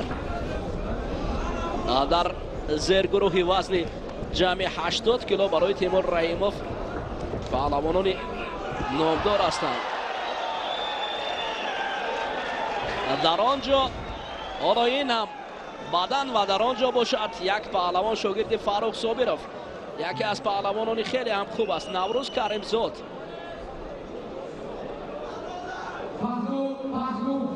بله دو پهلو مبادل گردید و حلال برای تیمور با جمشید گشتی گرفتن آسان بود. نوروز کریمزاد این پهلوان است در وزن زیر 66 کیلو گشتی جدا میگرفت با خیامالدین جبارزاده. این دو پهلوان در مسکو وقتهای اخیر مشق ورزی کردند و خوب هم گشتی گرفتند.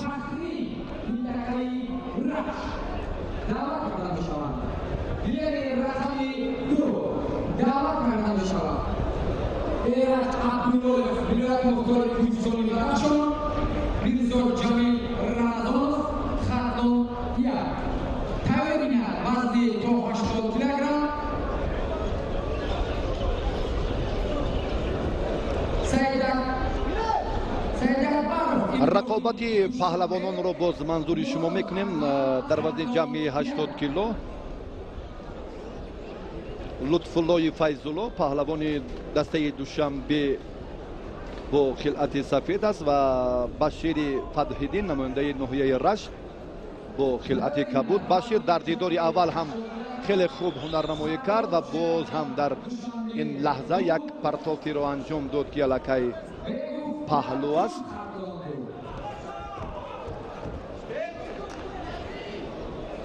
بشیر در دیدار اول چون بیان کردیم که سمی افغانوف را مغلوب کرد و لطفالله فیض‌الله در دور اول آزاد بود.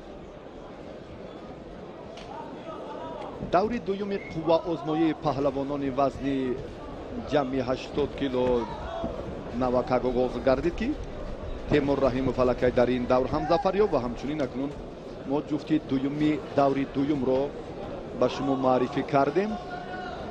لطفالله هم در ادامه قوه آزمایی به خطاگی راه داد آگاهانیده شد. الان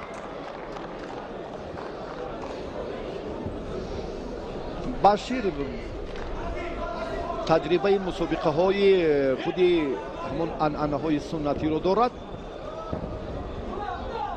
یک عملی لطفالله هم نتیجه بخش نیست. برای لطفالله در این زمینه باز هم از این بیشتر مسئولیت لازم است، چون که نتیجه بهترین مسابقات دیگر و تنتنه های نوروز این ساله و ماست در ناحیه شمس‌الدین شاهین این پهلوان هم در 3 دور ظفر یافت، اما در سبقت های دیگری که در ناحیه واسه و همچنین مومین آباد و شهر کلو برگزار گردید در 2 مرحله ظفر یافت و بعدا ناکامی در دور سوم تهدیدش کرد. و اکنون آگاهی به تنبیه تبدیل یافت. اینجا اکنون لطفالله را لازم است که باز از این هم جدی تر عمل کند، چون که بشیر با همین علت فراگیری که لطفالله را هست میتواند در این جریان هم باز هم موفق باشد. به استثنای او این الکی باز هم بشیر اندک باز هم پیشرفت‌تر شد.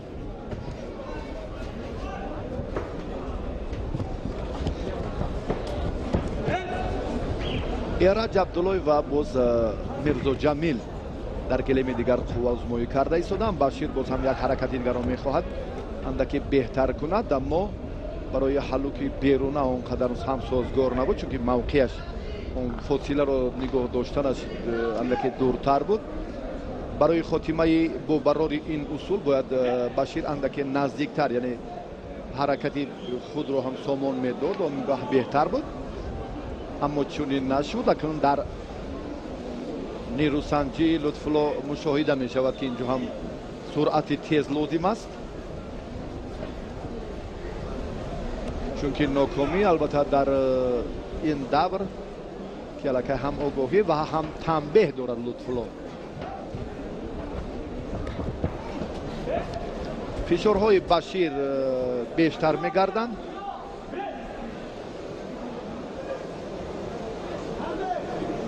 огоҳӣ албатта боз ҳам ба танбеҳ табдил ёфт. Лутфулло гӯшӣ нагирифта истодааст. инро ҳам бовар хуҷандиҷов боз бо ҳамон ишораи танбеҳаш исбот мекунад.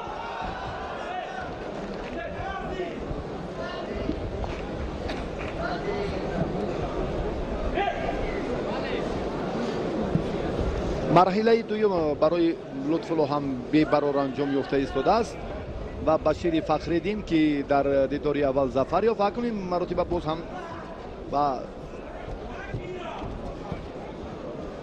таваҷҷӯҳ ва боз ҳам хулосаи амиқи довар эътибор медиҳем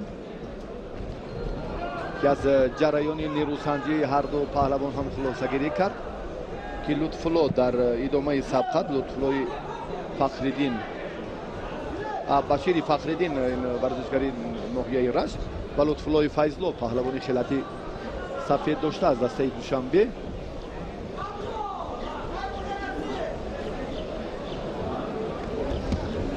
ҳунарнамоии ҷолибе ки албатта мухлисон интизоран, мо инро надидем.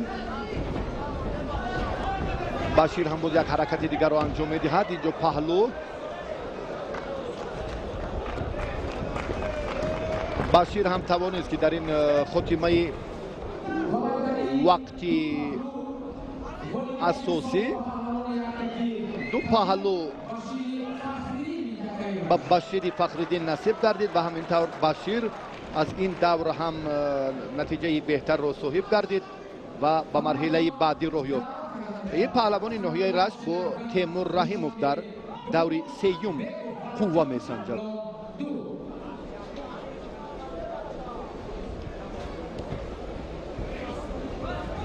акнун Баширро лозим аст ки бо паҳлавони сангирвазн Темур Раҳимов мубориза барад. рақиби навбати ӯ Темур Раҳимов аст. аммо дӯстони азиз, ҷуфти вазн мегардад. пироҳани сафед ба бар кардааст. Шерафкан Сардоров паҳлавони пироҳани сафед пӯшида таҳти роҳбарии Иззат Худоев тамрин мекунад. рақиби ӯ бошад Балаҷон Бегов, паҳлавони хатлонӣ аст.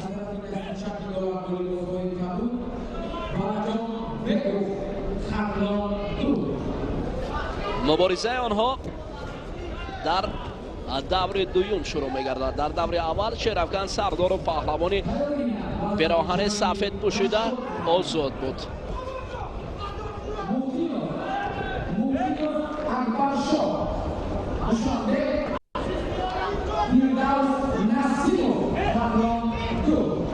ҳоло паҳлавони пироҳани сафед пӯшида наисте довар мегӯяд. ҳамеша бояд хитоби доварро гӯш кард. Шерафкан Сардоров, Балаҷон Бегов.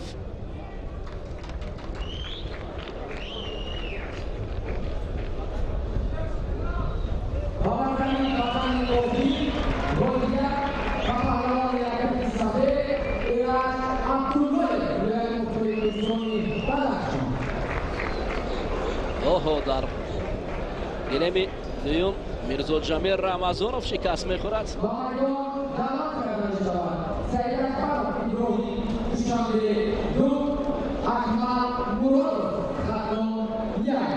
аммо набарди Шерафкан Сардоров бо Балаҷон Бегов идома дорад.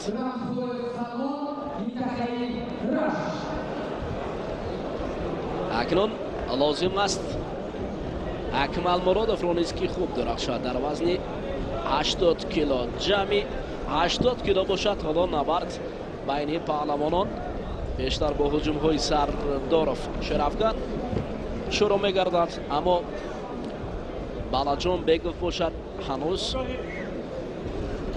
خاموش است. برای هجوم کردن کمی در کم کوشش میکند. خوجنجیدوف داور از ولایت مختار کوهستان بدخشان این رقابت را نظارت میبرد. فکر میکنم برای پهلوانان سنگین وزن اکنون تیمور رحیموف، استا پیریان، سید جلال سعیدوف پهلوانانی هستند که در وزن جمعی 80 کیلو برآمدن با قسمت های میانباده تلاش میکنند. عطاالدین سفرов، شمشاد عبداللهیف پهلوانی منطقه رشت خوب کشتین گرفت در مقابل امامجان کمالوف. امامجان کمالوف فرزندی رحمتشاه کمالوف هنوز جوان است. پدر نیز ابراز کرده بود که حالا جوانتر است. شاید در منبعه ها این پهلوانی سنگین وزن تاجیک نیز خوب درخشد. ما باوری داریم. ببینید اینجا اشتباهی 100% از جانب شرافگان سردارف در حالی که هجوم کرد دست را برای چه رها میکند.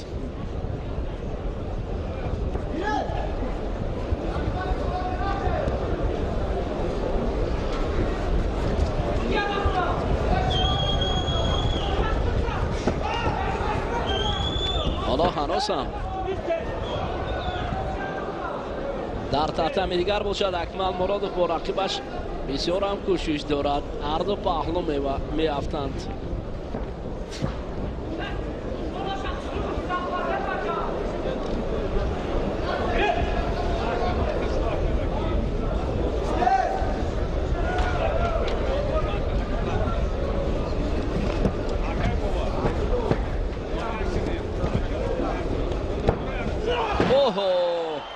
پهلوی رقیب اکمل مرادوف اینجا نتیجه داده. حتی پهلوانانی هستند که بیرون از کشور خوب هنرنمایی میکنند، اما در مقابل رقیبان خود در اینجا مشکلی دارند. این حالت هم می شود. بعضا پهلوان چنین است، در اینجا خوب کشتی میگیرند، اما در حالت تکرار هم میبینیم حالت را. لط برداشتن اکمل مرادوف اکنون در حالت ناموافق افتیدن پس لط میبردارد. باید خوب خود را حمایت کند. حمایت کردن هم در کشتی نقشی کلان دارد.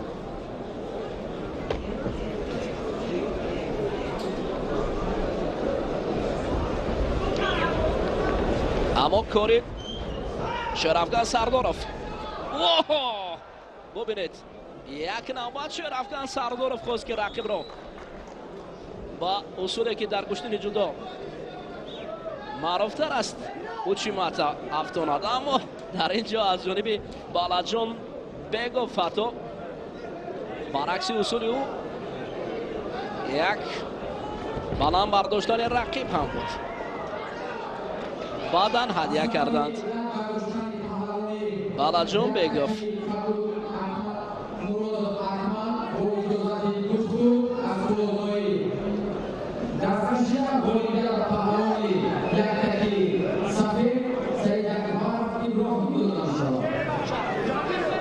اکنون ابراهیم سید اکبروف با قسمت منبعه میبراید. اکمل مرادوف محروم شد از رقابت.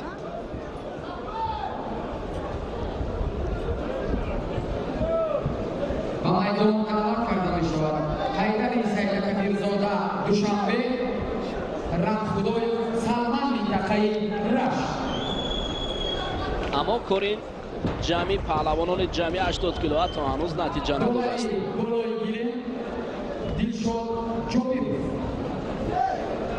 داوری کنجی عبدالقیوم در حالی که شرافگان سردارف در دور اول آزاد بود، باید خوب کشتی گیرد. آزادتر است نسبت به رقیب، اما آزادی او هنوز نتیجه نداده است. هر نوبتی که هجوم میکند برعکس حال از جانب رقیب خود فرو میرود به زمین.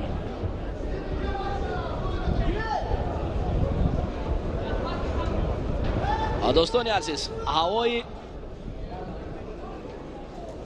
زیبای شهر دوشنبه برای پهلوانان است حلاوت بخش است. این باد و هوا گویا برای پهلوانان شرایط فراهم آورده تا گوشتین گیرند. دیگر بهانه برای ترتمی گرم بودن، دیگر برای نه. باید اصول خوب را نشان دهند. انا این است بالاجان بیگفت رقیبی خود را شکست داد. با میدان دعوت کرده می شود حیدری سیدکبیر زاده رمخدایف سلمان.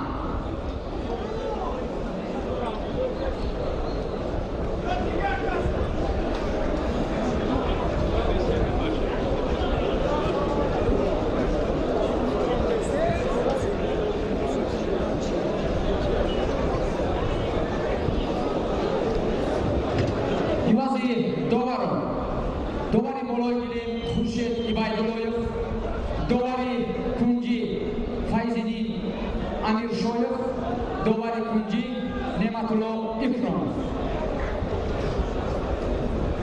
Тайёр бинад вазни 80 килограмм Зайналобидини Аъзам Хатмон 2, Ғафор Абдуғафор Гадомадов Душанбе 2. ба гилеми паҳлавонони вазни гарон таваҷҷӯҳ мекунем.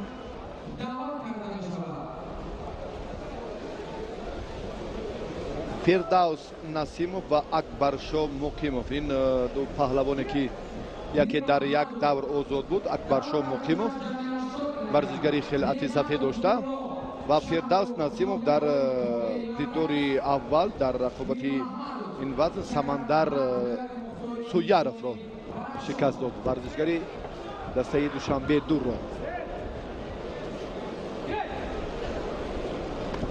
доир ба маҳорат ва дастоварди акбаршо албатта мо чизе гуфтанӣ нестем. ин паҳлавоне ки он қадар чеҳраи шинос ҳам нест ба ростӣ.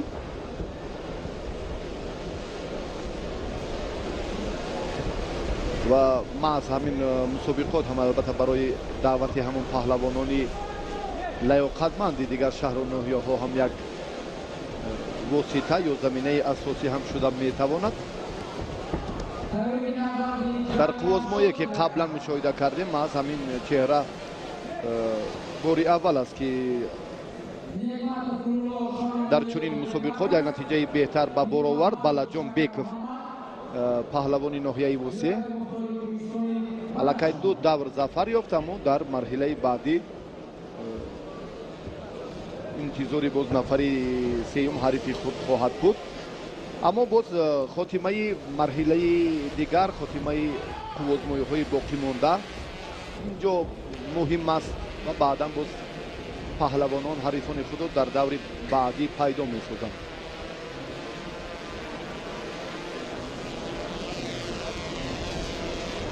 қуввозмои фирдавс андаке боз ҳам бо суръаттар мегардад. огоҳӣ ба ҳарифио дода шуд бино бар сабаби гӯшти нагирифтанаш. пасивияш дар майдони имрӯз аллакай дар дақиқаи дуюми нерӯсанҷии ҳарду ё ҳам боз истеъдоди беҳтари фирдавсро мушоҳида кардан осонтар аст.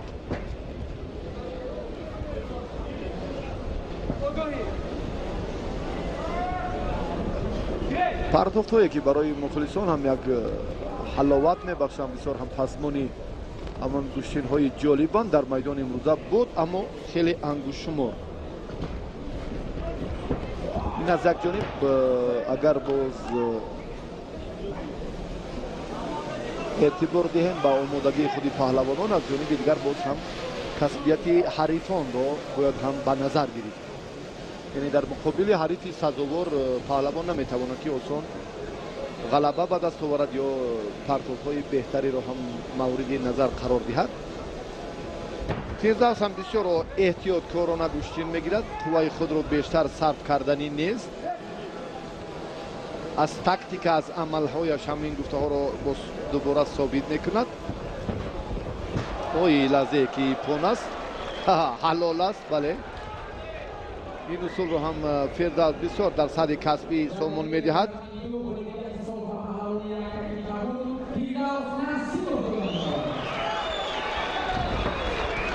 نسیموف اکنون در دور دوم هم ظفر یافت.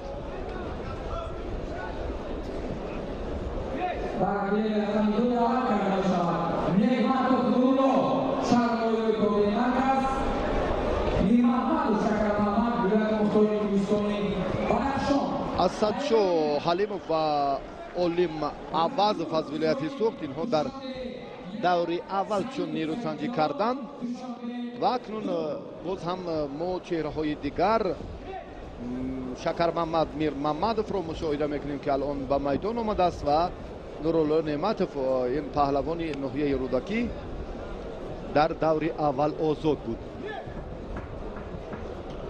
با استثنای نبی محمد خورکشف دیگر همه پهلوانان تاجیک در این میدان برای دریافت جام پایتخت مبارزه برده ایستادند و نبودن شک خود نبی محمد خورکشف البته باز یک خیلی هم سطحی ضروری پرتافت جالب یک حلوک داخله رو هم خیلی سری وقت میر محمد خوب استفاده کرد و با آسانی غلبه به دست آورد و واقعا هم شکر محمد میر محمد هم مهارت خود رو هم همان سرعتی جالبیت و تیز بودن صفقت رو در میدان نشان داد و اکنون دیگر بار ثابت ساخت که این هم با من فهرست بهترین های میدان امروزه شامل است.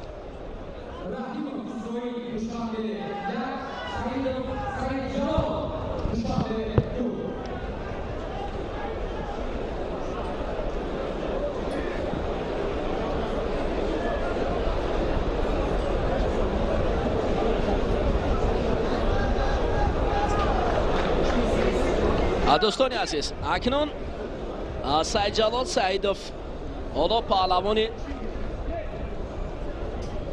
پیراهن کبود پوشیده با رقیبش اسرائیل رحیموف مبارزه میکند.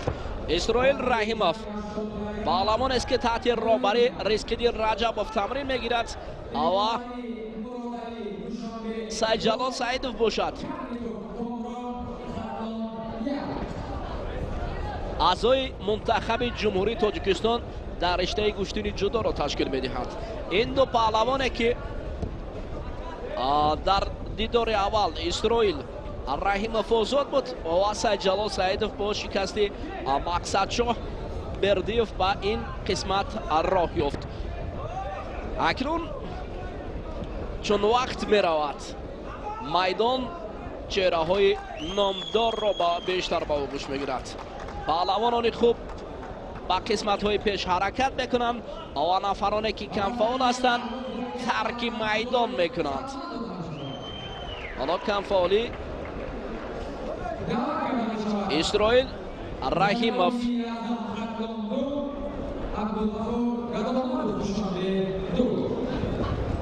در تتمی رقمی 2 باشد. این تتمی رقمی 1 نزد ما است. تتمی رقمی 2 از سمت دیگر است که زین العابدین اعظم بعد از توقف چندین سال دوباره به میدان میبراید.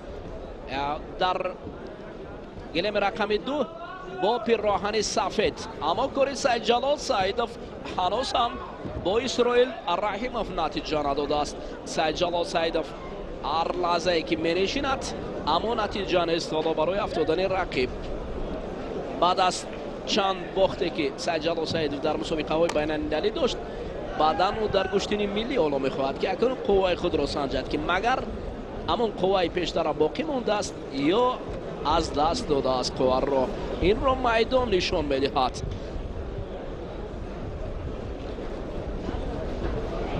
حالا سعید جلال سعیدوف برای هجوم کردن چند نوبت دست و آستین برزده است. زین العابدین اعظم باشد در تتمی رقم 2 با رقیبش آنارش را نشان میدهد.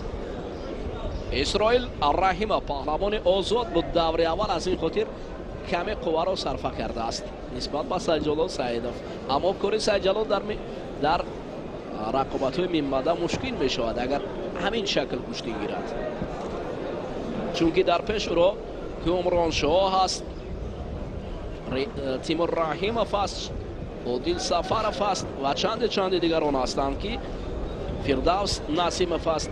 پهلوانانی که با کاری در چنین شکل گشتی گرفتن سیدجلال سعیدov برای خطر هم دارند، اما این گشتی نش پیشگویی کردن کاری مشکل است. کی در اینجا موفق میگردد؟ کی خوشبخت نفر است که شاه جایزه که از جانب عرب شاه جایزه که از بود ما سخن کردیم، دو شاه جایزه، دو هفته ماشین از جانب شهرداری پیشنهاد گردیده است. آفرین، باور کنید امروز توجه شهرداری نیست با گشتین ملی تاجیکی گشتینگیری زیاد گردیده است. این هم خیلی خوب است که شوق و رغبت جوانان را با این نوع سنتی مردم تاجیک باز هم زیادتر میگرداند. اکنون از همین جو سرچشمه میگیرد گشتین جدا. وقتی که گشتین ملی خوب هنرنمایی میکنند، وقت مقرر شده است، تابلو است، قاعده است، پس از همین جو مشه میگیرد. اگر درو است مرکه هایی که پیشتر بود قریب نیم ساعت 40 دقیقه 1 ساعت گشتین گرفتن هیچ معنا ندارد. همین است 4-5 دقیقه وقت مقرر کرده است، باید طبق قاعده های گشتین ملی عمل کرد. حالا تابلو هم خاموش شده است. ما پیشتر گفتیم تابلو باشد برای مردم تا پیشنهاد گردد، مردم داند که چند دقیقه سپری میگردد.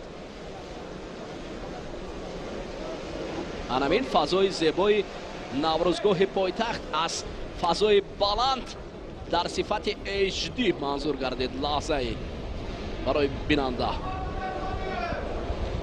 باید هنر پهلوانان است و مثل همین پرواز نوار بلند در سطح عالی اجرا گردند.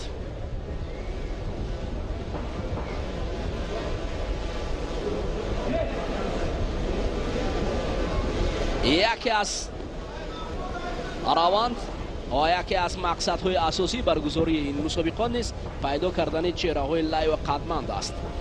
سیدجلال سعیدov دست رقیب را از بدن خویش دور میکند. دور و دراز گشتین گرفتن برای عبیداللهیف نیست، کمی ناراحتی آورده است، پس مجبور میکند طریق دست نشان بیاد. کمربند اصلاح کنید و وقت به انجام رسید. ببینید نبودن تابلو همین حال است.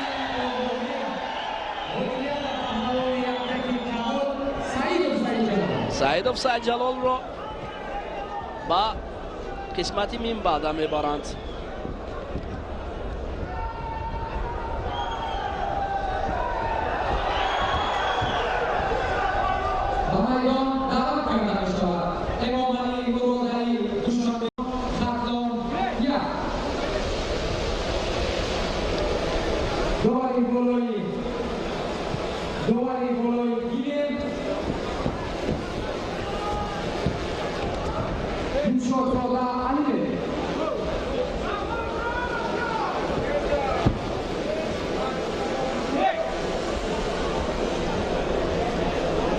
توجه میکنیم به ادامه رقابت پهلوانان وزن جمعی 80 کیلو.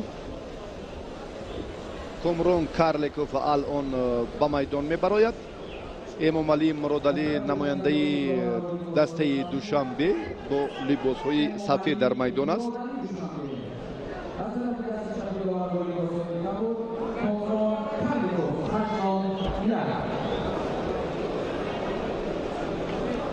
کامران در دیداری اول سوربان محمد یوسفov را به آسانی شکست داد و در دوری اول امامعلی مرادعلی آزاد بود. امامعلی را هم در مسابقه های گشتین نوروزی این سال ما مشاهده کردیم هنرش را، اما دایر به نتیجه بهتری مسابقه های سطحی جمهوریوی اونقدر معلوماتی بیشتر هم نداریم، چون این نفر دستاورد بهتری را هم نایل نگردیده است تو این مدت.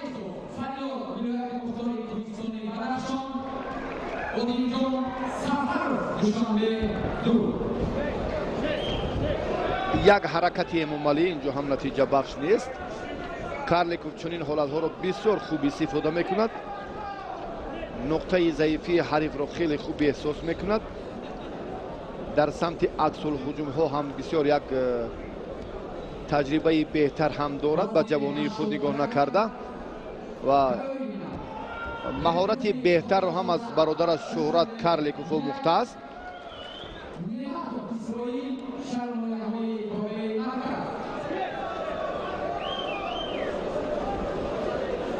Дилшодзода Алибек ҳоло ба Эмомалӣ огоҳӣ дод. ин аз он далолат мекунад ки андаке суръати нерӯсанҷӣ бояд ҳам ҷолиб ва ҳам бошиддатар бошад. Эмомалӣ бо чунин истодагарӣ карданаш аз Карликов имтиёз ҳаргиз ба даст нахоҳад овард. рақобатҳои даври дуюм паси сар мегарданд ва акнун баъди ин фурсат ин ҷуфт оҳиста оҳиста ба марҳилаи баъдӣ бо нафарони дигар албатта дар марҳилаи сеюм ғолиби ин ҷуфт бо Шакармамад Мирмамадов дидор анҷом хоҳанд дод дар даври сеюми рақобатҳои вазни ҷамъии 81 кило.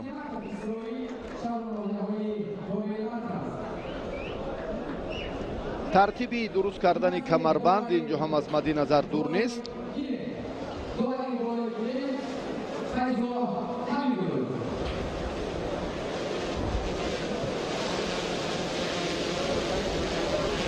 алон Карликов омода аст ки камарбанд лаҳзае ки чӣ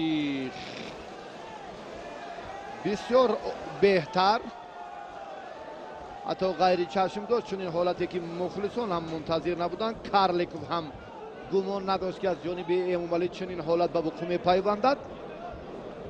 бисёр афзалӣ ва бартарӣ такя кунанда ба ҳамон имтиёзи паҳлӯ ҳатто буд, баъдан баҳогузорӣ гардид Эмомалӣ. ин паҳлавонон дар мусобиқаи кушоди ноҳияи Шамсиддини Шоҳин ҳам ҳафтаи гузашта бо ҳамроҳии Лутфулло, Оятуллои Қамар ва ҳамин паҳлавони хелати сафед дошта Эмомалӣ Муродалӣ хеле беҳтар ҳунарнамоӣ карданд. майдони мардумиро дар ноҳияи дурдасти Кӯҳистон хеле боз ҳам ҷолибтар карданд ва ба истиснои як бадан боз огоҳӣ ҳам гирифт Эмомалӣ Муродалӣ. Карликовро лозим аст ки андаке боз ҳам ба ҷараёни қувваи худ боз инҷо як қувваи изофаи дигарро замъ кунад, фикрашро мушаххас кунад доир ба натиҷа ва боз ҳам идомаи роҳи қуввозмоӣ дар пеш истода ки ҳарифи пурқувват яке аз ин ғолибонро интизор аст. он Шакармамад Мирмамадов маҳсуб меёбад.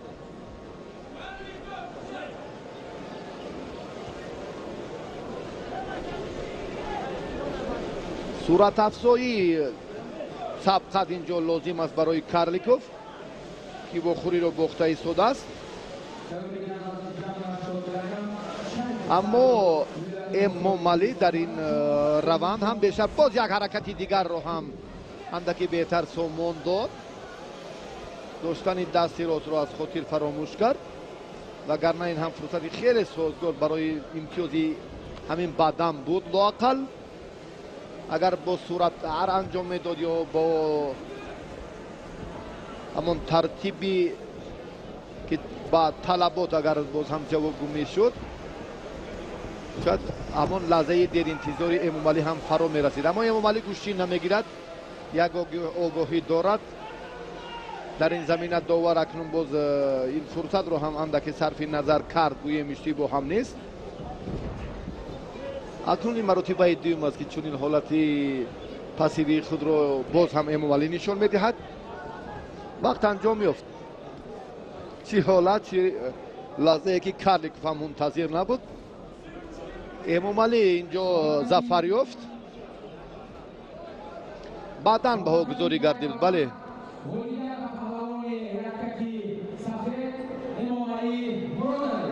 Эмомалӣ Муродалӣ дар ин дидор зафар ёфт. акнун ин паҳлавон бо Мирмамад бо Шакармамад Мирмамадов дар даври сеюм нерӯ месанҷад ва баъдан акнун варзишгарони вазнашонгарон ва он чеҳраҳои саршинос ба майдон меоянд ва дар вазни ҷамъи 80 кило боз мо ҳам умедворем ки рақобатҳо ҷолибтар мегарданд. Хоҷазода Беҳрӯз дар гилеми дигар қуввозмоиро бо ҳарифи сеюми худ идома дода истодааст.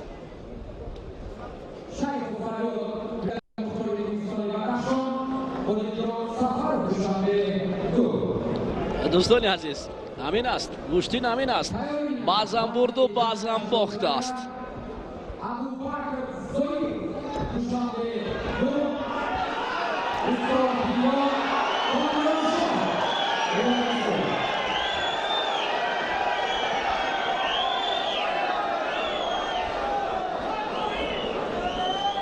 اکنون جفت نوبتی را برای شما معرفی میکنیم دوستان عزیز.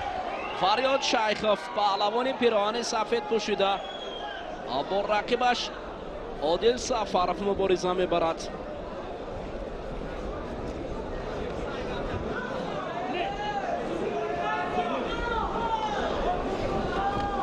فریاد شیخوف پیراهن سفید بر کرده است و عادل سفرов باشد با یک تگی کبوت است. حالا فریاد شیخوف عادل سفرов را از مرکز میدان بیرون کردنی است و غیر قاعده داشتن برای عادل سفرов آگاهی از جانب داور مرکز دلشاد زاده علیبک داور سعودی است. فریاد شیخوف قبلا در گشتن ملی خیلی خوب گشتین میگرفت، حالا نیز اکنون برگشته است به این نبردها و خوب هم گشتین میگیرد. خوجازاده بیروز باشد با رقیب خویش در تتمی دیگری بسیار هم با شور و شوق گشتین دارند.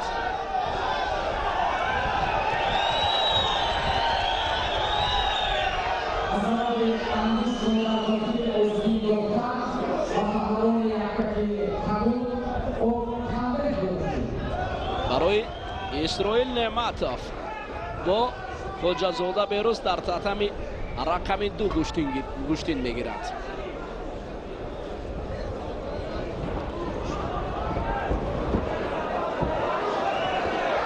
نه عادل سفرов در زمین کار کردن را بیشتر پسند دارد، اما نه. حالا فریاد شیخوف از جای برمیخیزد و نبرد ادامه می‌یابد. دوستان عزیز همین است، ببینید چگونه امروز خوب باور کنید برگزاری مسابقات از جانب شهرداری به درجه خیلی خوب است. احسن دیگر شهر و منطقه ها باید عبرت گیرند برای گذراندن چنین مسابقه ها، نه 40 دقیقه برای یک جفت پیشنهاد کنند. 5 دقیقه مقرر شده است که قاعده گشتنی ملی همین رعایت گردد.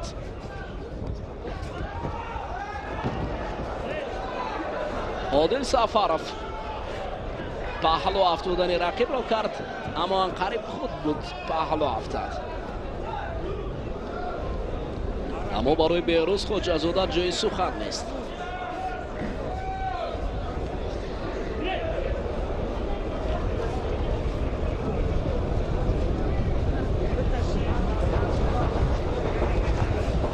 برای فریاد شیخوف با عادل سفرов هنوز نتیجه نداده است.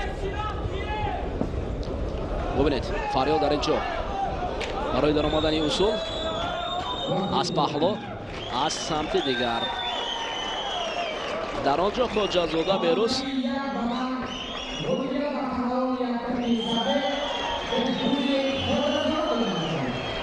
با قسمتی بین بدمی برایت.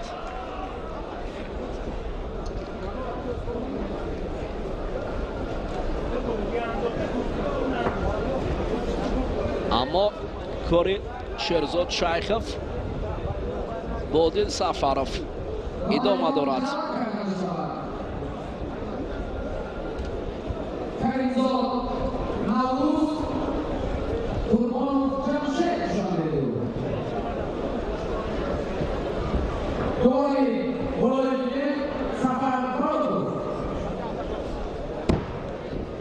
امروز بغیر از ورزشکاران هیئت داوران از منطقه های گوناگون جمع آمدند و در جام پایتخت میخواهند که فعالانه شرکت ورزند. هیئت داوران خوب است، هیئت داوران عادلانه حالا کار را پیش میبرند. بعضا حالت ما میدیدیم ناعدالتی داوران را حاضر باشد خوب است. شهرداری این کار را خوب به راه مانده است. آفرین. همین باید شفافیت باید باشد برای مردم، چون که مردم میخواهد که شفافیت رو ببینید. با وجود این است در بین ورزش داوران، اما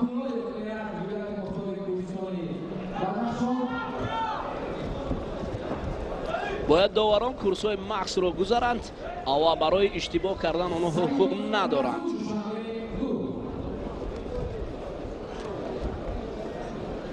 عادل سفرов کسی از مربیان از داوران میگوید که عادل باید داده ایستاده است. نه، عادل حالا کوشش میکند. اگر عادل دور رود پس پای میدهد، باید نزدیک. اکنون رو به باغ دارد عادل. بله، اکنون رو به باغ دارد عادل سفرов.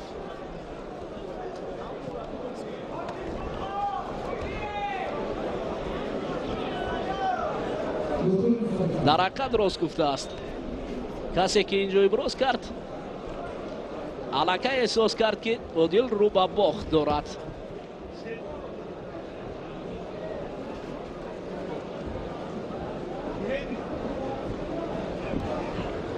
تمرین وزن جمعی 80 کیلوگرم ابوبکر زویر دوشنبه 2 استاپیان کمرانشاه ولایت آن اکنون رقابت شروع شوقش زیاد میگردد.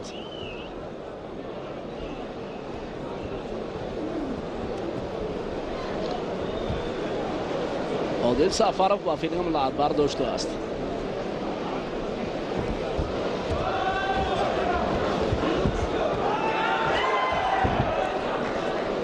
در گلیم دیگر باشد دوستان عزیز. دو پهلوانی امید بخش، یکی نوروز کریمزاده پیراهن سفید گوشتین میگیرد و دیگر جمشید قربانوف دست پروری دانشکده تربیت جسمانی به نام جان پهلوان سید مومن رحیموف در پهلوی ما نشسته است. هر نوبتی که دانشجویان دانشکده میبرند برای ما اشاره میکنند. این دانشجویان دانشکده جان پهلوان سید مومن رحیموف هستند. آفرین. عادل سفرov خواست یک نوبت توکل رو به کار برد، اما رقیب احساس کرد در حال خود را دور گرفت. حالت کمربندی که در دهه زرافشانی ناحیه جبار رسول فروش کرده است. آفرین. کمربندان بهترین از همون ناحیه جبار رسول به خصوص دهه زرافشان برای کمر داشتن. بعضا در گشتین ملی و گشتین جدا نیز او تکنیک خوب به کار می رود. اصلا پهلوانان دهه زرافشان ناحیه جبار رسولوف گلوفا در این نوع ورزش یعنی کمربندی هنری به همتا دارند. همچنین یک پهلوان سنگین وزن شریپوف هم از این منطقه وقت نشان میدهد و همین طریق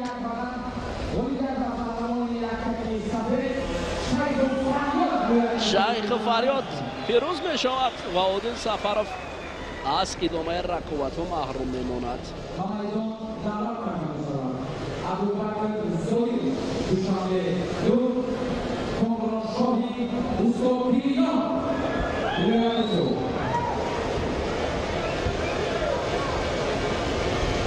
باز هم توجه با گلیم اول میکنیم. با گلیم دوم معذرت، با گلیمی که گران وزن ها نیرو سنجیده ایستادن با ادامه قوزمویی که البته باز به مرحله بعدی راه یافتن هر یک پهلوان اینجا هم در مدی اول است و آن چهره هایی که موفقانه الکی به مرحله بعدی راه یافته ایستادن ابتدا از تیمور رحیموف، بشیر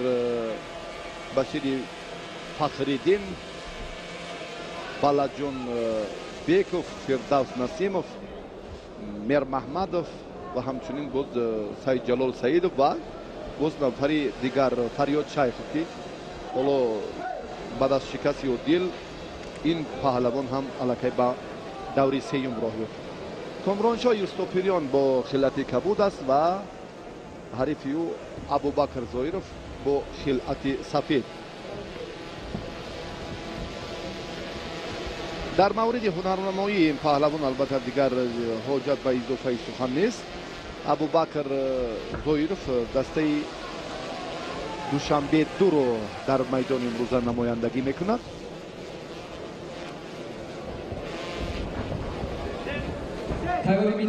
وزن جمعی 80 کیلوگرم. این حالت اگر باز هم دوباره تکرار یابد خوف آگاهی باز هم ابوبکر را تهدید خواهد کرد.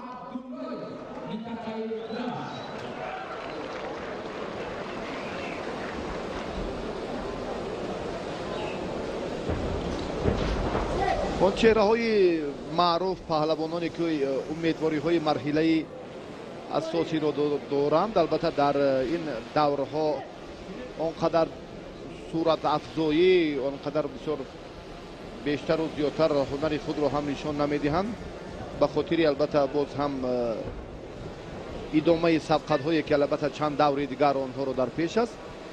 یا یک نیروسنجی با سرعت 5 دقیقه میتواند که باز هم بر رفت دور دوم یا شاید سیوم پهلوان هم یک تاثیر دیگر رساند. کامرانشاه اندکی پای چپش هم آسیب دیده است، اما با یاری تجلی طبی نیاز ندارد. با کامرانشاه آگاهی دادن. ابوبکر زویرف البته تمرینی که اگر گوییم که پیوسته است و نتیجه بخش در فعالیت این پهلوان 28 ساله اونقدر عیان نیست، اما اگر ما با سالهای قبلی هنرش رو باز هم فیوز کنیم، قبلا ما از همین پهلوان نعمتالله ارسلانقلوف رو باز با یک پرتافت جالب در ورزشگاه مرکزی مغلوب کرده بود که اون وقت بسیار هم ابوبکر زویرف جوان بود و کسی گمان هم نداشت که در مقابل ارسلانقلوف چنین یک تاکتیکای جالب رو هم نشان میدهد.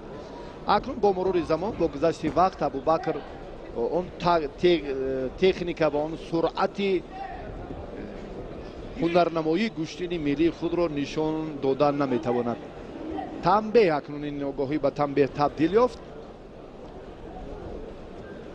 کامران همینجا برای سپری گردیدن وقت افضل تر است فکر میکنم، چون که این لحظه اگر کامران موفق گردد، اونگاه با پهلوان دیگری ناحیه رشت خوب آزمایی خواهد کرد. اکنون این دوری که رقابت ابوبکر رو ما قبلا به این نوبت نگرفتیم، از بیننده زکی معذرت، که به پهلوان دیگر این ناحیه رشت رو معرفی کردیم، سیمومین شاه محمدوف رو.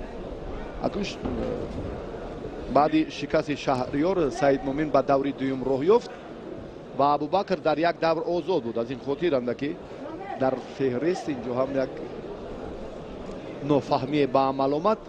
تنبیه، اکنون آگاهی به تنبیه تبدیل یافت. این از فشار بیشتری کامرانشاه وابستگی داشت که ابوبکر اندکی از میدان دور شد و پهلوانان باید در مرکز میدان نیرو سنجند و با تمام همان مهارت و ملکه خود باید عقب نشینی نکنند. اگر این کار تکرار یافت، البته از مد نظر داور این عملهای غیر قاعده دور نمیماند.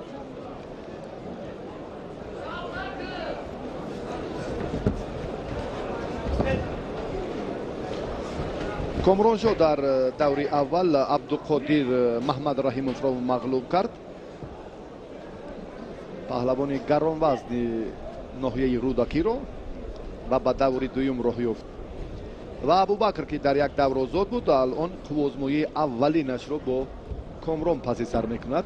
آگاهی و تنبیه دارد، هرچند پرتافت نیست، اما اینجا هم صورت افزایی و اندکی باز هم فشارهای بیشتر ابوبکر را تهدید کردند که دو مرتبه به خطاگی راه داد.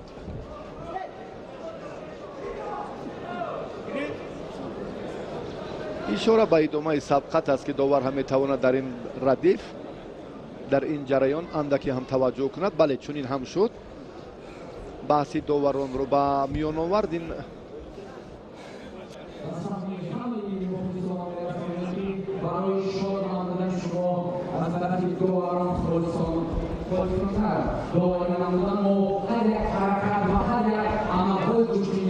بعد از خلاصه اینجا هم باز خوب آزمایی ادامه می‌یابد.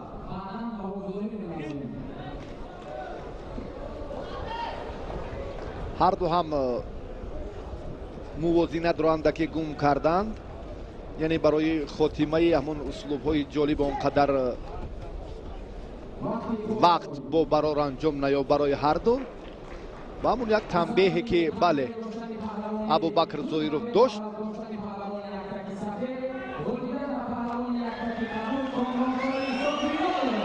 комроншо ҳамин тавр ҳам ба марҳилаи сеюми сабқатҳои вазни 81 кило роҳ ёфт. чун қаблан баён кардем ки албатта инҷо бо ҳамон шом маҳмадов саймумин нерӯ месанҷад. чунин ҳам шуд. ба баъди шикасти абубакр чунин шуд. паҳлавонони дигар акнун боз фақат ғолибон алон ҳаққи идомаи роҳи муборизаро доранд дар ҳамин вазни ҷамъи 80 килою халос.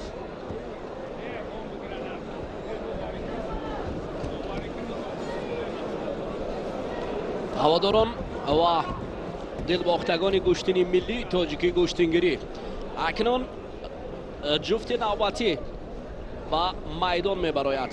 осмонбек кӯканиев паҳлавонест ки аз вилояти мухтори кӯҳистони бадахшон аст. ава навакак ба майдон баромад. тоза майдонро истиқбол кард. аммо шамшод абдуллоев бошад, паҳлавони пироҳани кабуд пӯшида, паҳлавони раштӣ бошад, баъд аз як пирӯзӣ ба набарди дуюмаш баромадааст. яъне аз ин маълум мегардад ки ҳоло барои осмонбек кӯканиев имконият хубтар кор кардан, аммо дар ҳоле ки шамшодро ҳам мебинем фаъол аст, новобаста аст. 5 дақиқаи гузарондаи даври аввал ҳоло озод гӯштин мегирад.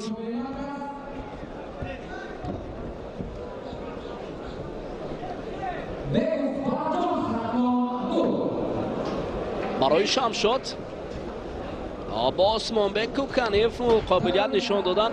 ҳарду ҳам қувваҳо баробар мебошанд.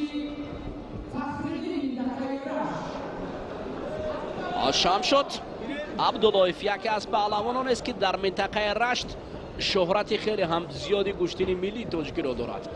миёни ҳамсолон, миёни ҷавонон барои усулҳои зебо нишон додани гӯштини миллӣ дар аводи рашт маҳбубияташ хеле зиёд аст. аммо осмонбек кӯканиев бошад, паҳлавони вилояти мухтори кӯҳистони бадахшон, паҳлавон аз ноҳияи ванҷ аст. ин паҳлавоне ки дар ноҳияи абдураҳмони ҷомӣ ҳам хуб дурахшида буд дар муқобили паҳлавони узбек. аммо шамшодро мебинем кораш хубтар аст. маълум аст ки шамшод абдуллоев нисбат ба рақиб фаъолтар менамояд, аммо ин гӯштин аст, пешгӯӣ кардан кори мушкил аст. ҳар як ҳаракати ноҷо метавонад рақибро афтонад.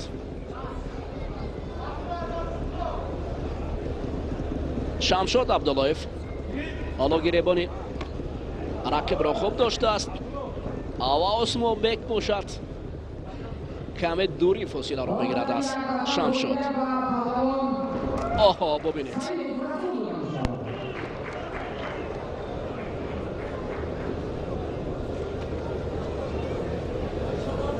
майдон даъват карда шуд вазняш назаров ҳақназар шаҳрвои ҳукумӣ марказ якимов шоҳрӯ фатло ду. ова дӯстони азиз, набард аз ҷониби паҳлавони пироҳани сафед пӯшида буд. осмонбек кӯканиев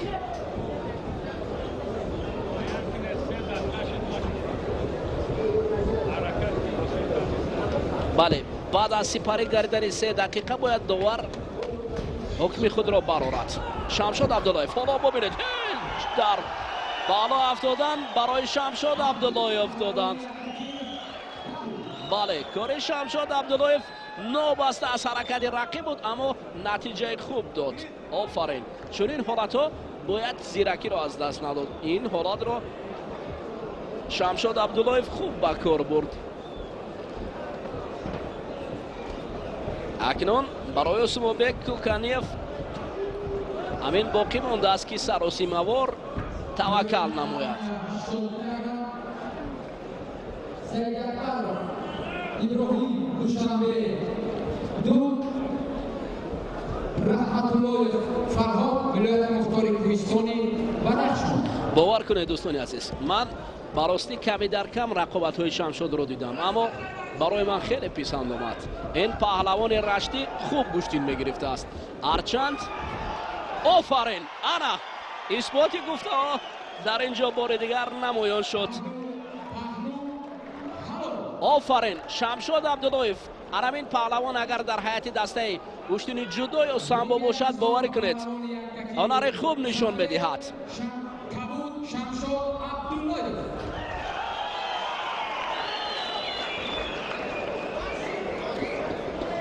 من نواسته از پیروزی هنر بلند شمشاد تبی مخلصان رو بریده کرده. حسن شمشاد با میدان دعوت کرده می شود رحیم تیمور بشیر فخرالدین.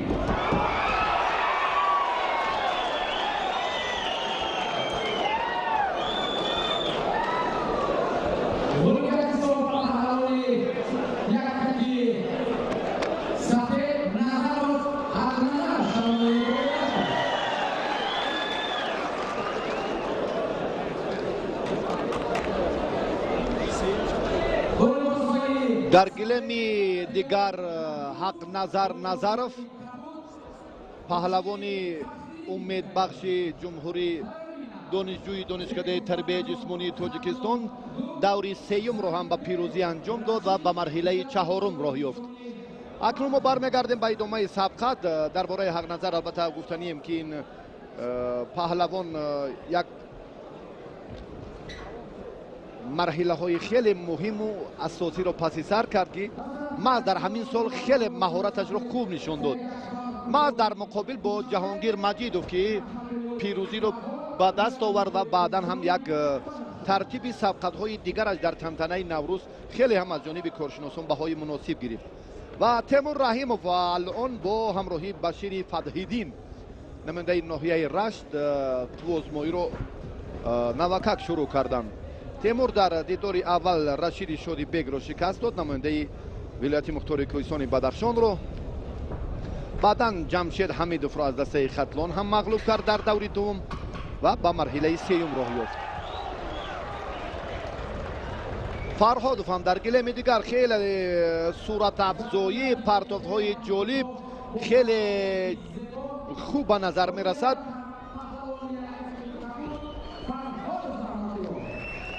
رحمت الله فرهادوف هم در گلم دیگر با یک پرتاب جالبش در دور سیوم ظفر یافت. این دست پروران دانشکده تربیت جسمانی در بخش چهارم فاکولته ورزش تحصیل میکنند و اکنون امروز هم میبینیم که باز هم دوباره یک هنری تیمور باز اوج میگیرد. از یک مرحله به مرحله دیگر هم جالبیت نیروسنجیش باز هم بهتر به نظر میرسد. با این فشارها البته باز بشیر فخرالدین تاب آوردن نمیتواند، آگاهی میگیرد. تیمور رو البته در دوری اول معرفی کردیم که در مسابقات قهرمانی آسیا برنده مدال نقره گردید. توجه میکنیم به ادامه سبقت پهلوان خلعت سفید داشته. بشیر اکنون باز اینجا هم خیلی و خیلی حالش تباه شد، مشکلی بالای مشکلی و اکنون در برابر پیروزی دوری اول اکنون باز هم خوفی بیشتر الکی در دو دور ظفر یافت. در رقابت اول سمی افغانوف رو شکست داد، پهلوان ناحیه مومین‌آباد رو. بعدا در زورآزمایی مقابل لطفالله فیض‌الله هم بشیر دست بالا شد و در دور سوم الان اکنون ناکام است. اینجا کشال دادن وقت، باز هم افتیدن و عقب نشینیش دوباره نشان میدهد که این پهلوان البته با همون ملکه‌ای که لازم است در مقابل تیمور رحیموف بدون مبالغه ایستادگی کردن نمیتواند. تنبه با پهلوان خلعت کبود داشته بشیر داده شد با همون علت سبب هایی که الکی حاجت به شرح نیست. تیمور این دور رو اگر باز هم با موفقانه انجام دهد بعدا باز هم به مرحله دیگر از این زیرگروه ار را خط میگیرد. اینجا میتوان باز هم بعدی خوب آزمایی دیگر پهلوانان البته باز اینجا هم بلجان بیگوف رو که چون بیان کردیم، بیگوف اکنون بعدی یک دو غلبهش هم мавсуф ҳам Шерафган Сардоровро шикаст дод ва дар дидори аввал Хурсанмурод Алиевро. ҳоло вақт ҳаст барои пайдо кардани муайян кардан ва муаррифии ҳарифи даври баъди Тимур Раҳимов.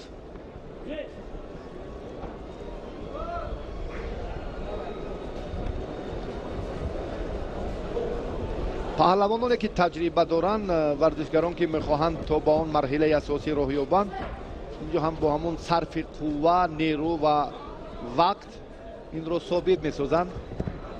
дубора ҳам боз аллакай огоҳӣ нида шуд. ин акнун огоҳии аввал бояд ба танбеҳ табдил ёфт. дар ин раванд ҳаракати Тимур Раҳимов андаке ҳам беҳтар шуд ва иллат сабаби асосие ки албатта боз ҳам муқовимати ҳариф бештар гардад, он гоҳ иштибоҳи варзишгари ноком ё камтаҷриба зуд ба назар мерасад. ин дубора Баширро боз водор месозад ки қоматашро рост гирад. огоҳӣ дорад, танбеҳ дорад. агар ҳамин хел рафтор бошад, фикр мекунам ки довар ҳам бояд як хулосаи абмиқ барорад. танбеҳи аввал буд. чунин гӯштингирӣ албатта ягон маънию мазмун ҳам надорад. ҳамин тавр акнун танбеҳ, ҳатто сеюмин танбеҳе ки хеле айни муддао буд. Башир аз танбеҳҳо бештар роҳи муборизаро ҳамвор карда натавонист, ноком шуд ва Раҳимов дар ин дидор ҳам аллакай дастболо гардид ва ба марҳилаи баъдӣ роҳ хоҳад гирифт.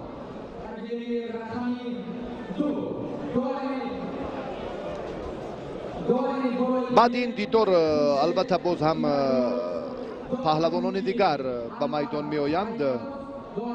Рашиди Шодибек ва Балаҷон Беков баъдан ғолиби ҳамин ҷо бо Тимур Раҳимов дар даври оянда қувва хоҳад санҷид.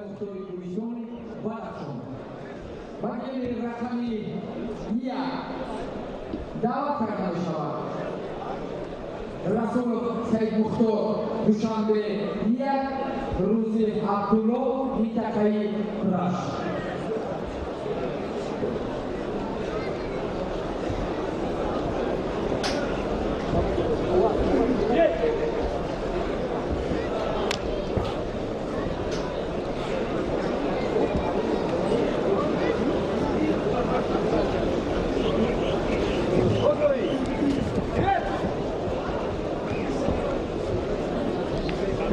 акнун дӯстони азиз,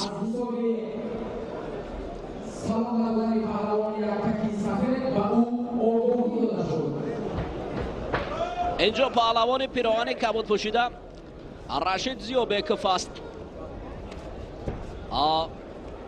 бо рақиби хеш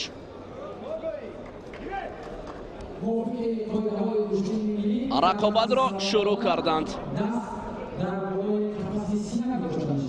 бале, тибқи қоидаҳое ки дар гӯштини миллии тоҷикӣ аст, албатта эҳтиром нисбати рақиб дар дараҷаи аввал меистад. аз ин хотир бояд паҳлавонон ин қоидаҳоро риоя кунанд. барои қувва барои Рашид Зиёбеков нарасид то рақибро паҳлӯи дигар афтонад.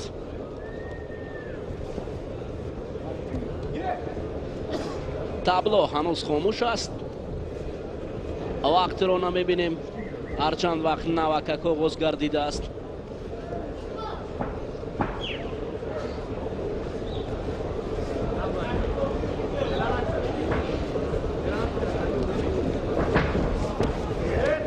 на, кор карданд, дар замин он қадар самара намедиҳад, дар ҳоле ки таваққуф гардад.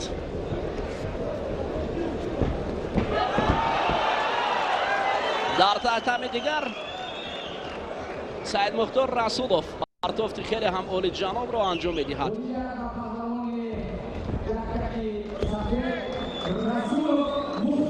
бовар кунед, ҳамин Мухтор Расулов навбати сеюм аст ки беҳтарин усулҳоро нишон медиҳад. ин паҳлавони ҷавон ки ин ҳамин партофташ аст ки дар ҳолати такрор мебинем. дар мусобиқаҳои байналмилалӣ гӯштини ҷудо дар вазни зери 73 кило ҳонар намоӣ мекард. ҳоло акнун кори Рашид Зиёбеков бо рақибаш ҳеҷ натиҷа надодааст.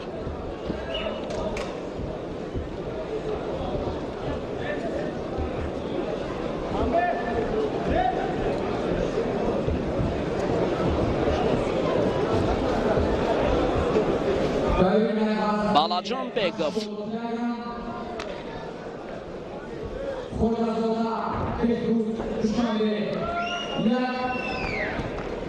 Рашид Зиёбеков чанд навбате ки дар ҳуҷум буд бесамар рақобаташ анҷом ёбад.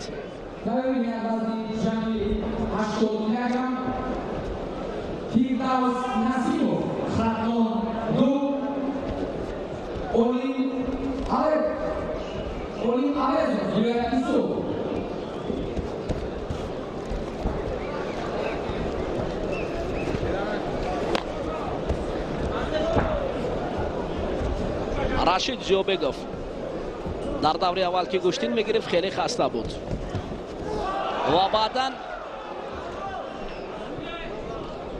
гӯштинашро давом дод. ҳоло акнун ки ба қисматҳои минбаъда меравад барои кори Рашид Зиёбеков бо ин авваз гӯштин гирифтан дар вазни ҷамъи 80 кило барои мушкил аст. бибинед ҳоло рақибро ҳамон усули камарбандие ки қаблан мо иброз кардем. як навбат хост ӯро Балаҷон Бековро барад, аммо рақиб аз майдон дур шуд. эҳсос кард ки ин ҳолат хатар дорад. дӯстони азиз, вақт сипарӣ мешавад, аммо рақобатҳо тафсом мешаванд.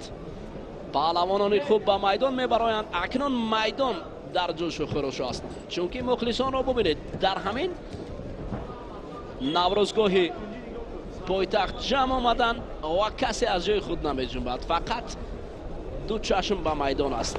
лаҳзаҳои ҷолибро интизор ҳастанд. паҳлу дар майдони рақами 2. оҳо, анамин вазни хеле муштакаб. бале, ана ин иштибоҳи Зиёбеков билохира ӯро ба шикаст овард. анамин аст, дар ҳоле ки як мақоли маъруф аст, гаршиновар нести по дар лаби дар. вақте ки усулро, вақте ки рақибро бардоштӣ, аз худ бовар надорӣ, бардоштан кори осон нест, болои сар партофтан. сафед дар гилими аввал аст. нерӯсанҷии паҳлавонони вазни то 80 кило идома меёбад. то он фурсате ки ҳам коргардон таваҷҷӯҳ мекунанд барои ба майдон омадани паҳлавонони вазни гарон. акнун аз Фирӯз Бахтибеков хоҳиш мекунем боз ҳам дар тақвияти гуфтаҳо. бале, Фирдавс Насимов, ин чеҳраи шинохтаи гӯштини миллӣ, ҳоҷат ба маърифӣ нест, дар ин давр ба майдон омадааст ва акнун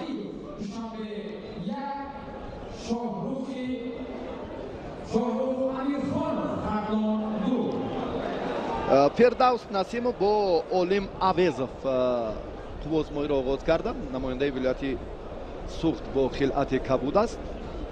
Фирдавс фикр мекунам дар муқобили чунин паҳлавонони он қадар ношинос бояд хуб ҳунари худро ҳам беҳтар нишон диҳад.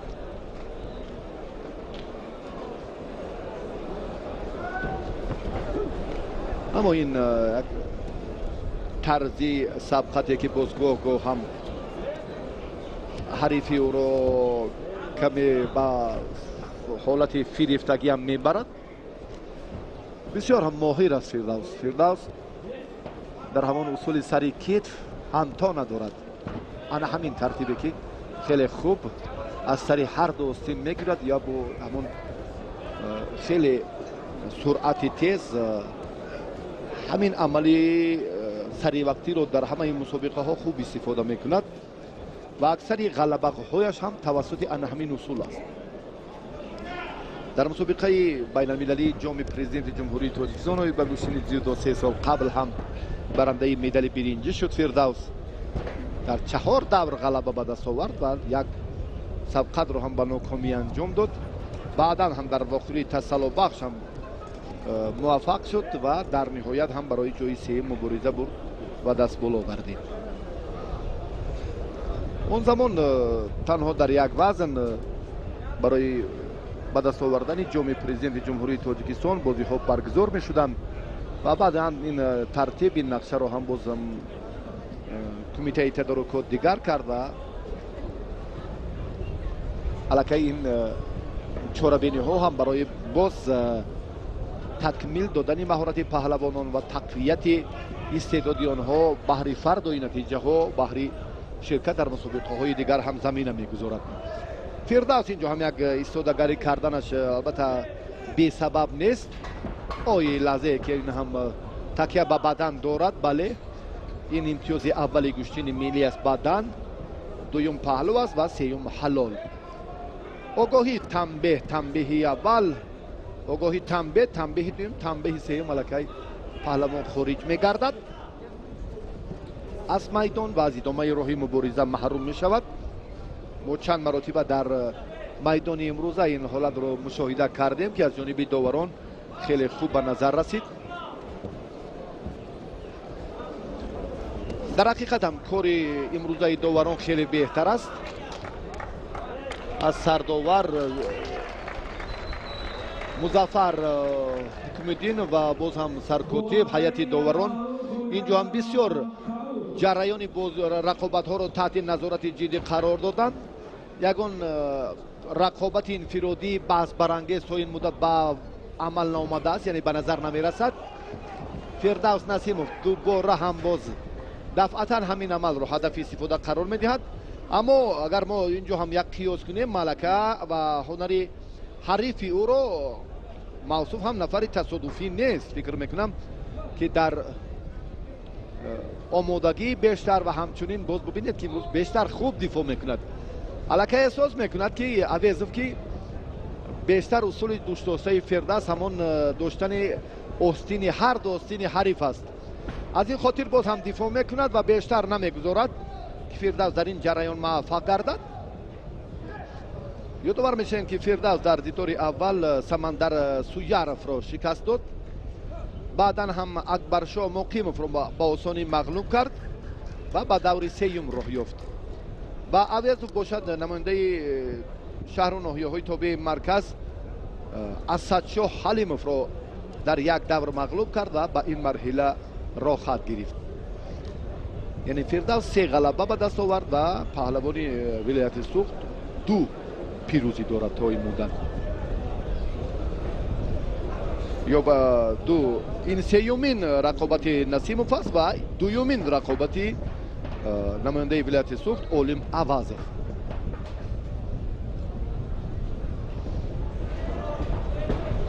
ана тартибе ки чун баён кардем. фирдавс пайгирӣ мекунад ҳаракатҳои ҳарифро.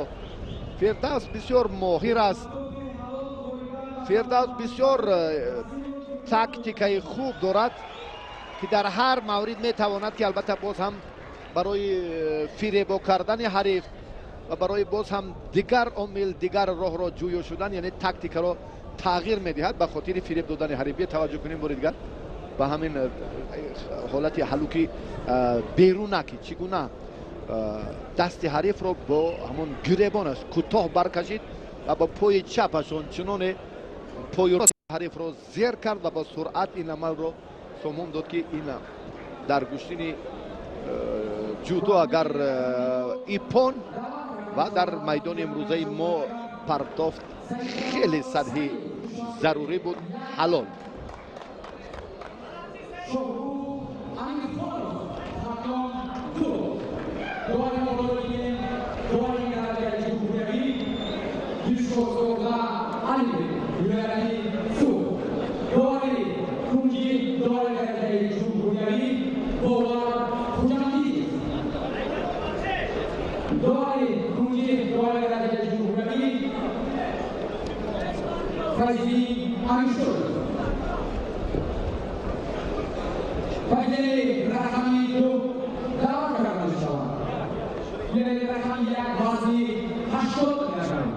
خورزاده بهروز دوشنبه یک، جمشید قربانوف دوشنبه دو.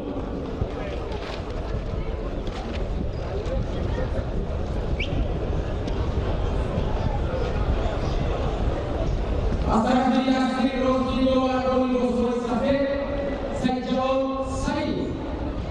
از طرف دستی چپ دو و گل گسوی کبود شهروز امیرخان خانم دو. دوستان عزیز، یک شابایت است.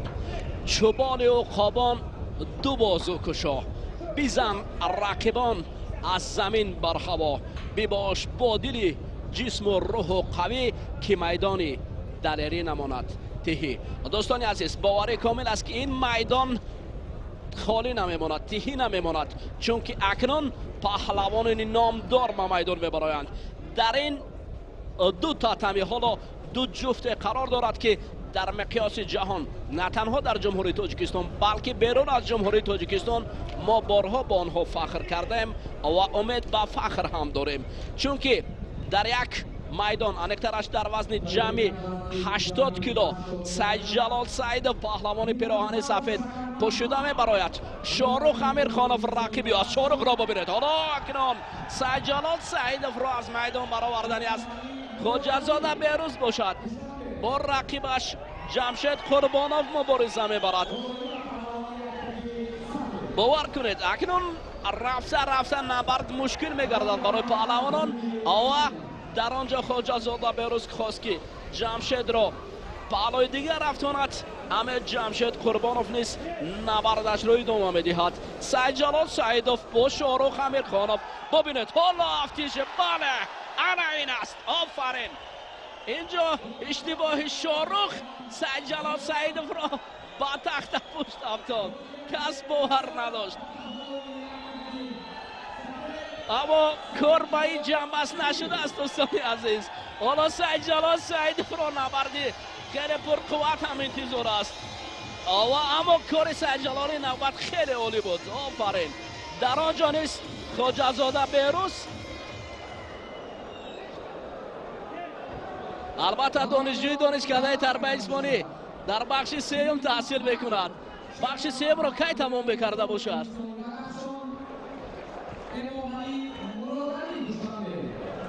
خیلی جالب. باور کنید حلاوت بردیم. کوتاه وقت اما هنر بلند.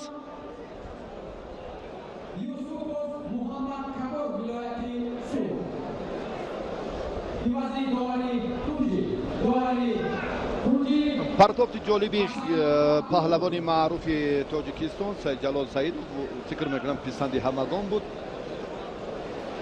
رقابت ها جریان میگیرند. در گلیم دیگر خواجه‌زاده بهروز جمشید قربانوف این دو تن هم دست پروران دانشکده تربیت جسمانی تاجیکستان هم.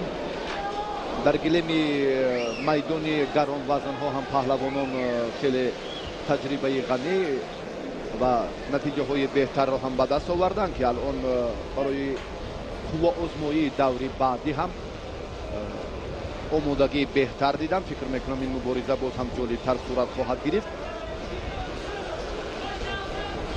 شکرمحمد میرمحمدوف پهلوان شهرتیار کشور با خلعت سفید در میدان هنرنمایی میکند و اکنون حریف او قبلا مشاهده کردیم که امام علی مرادعلی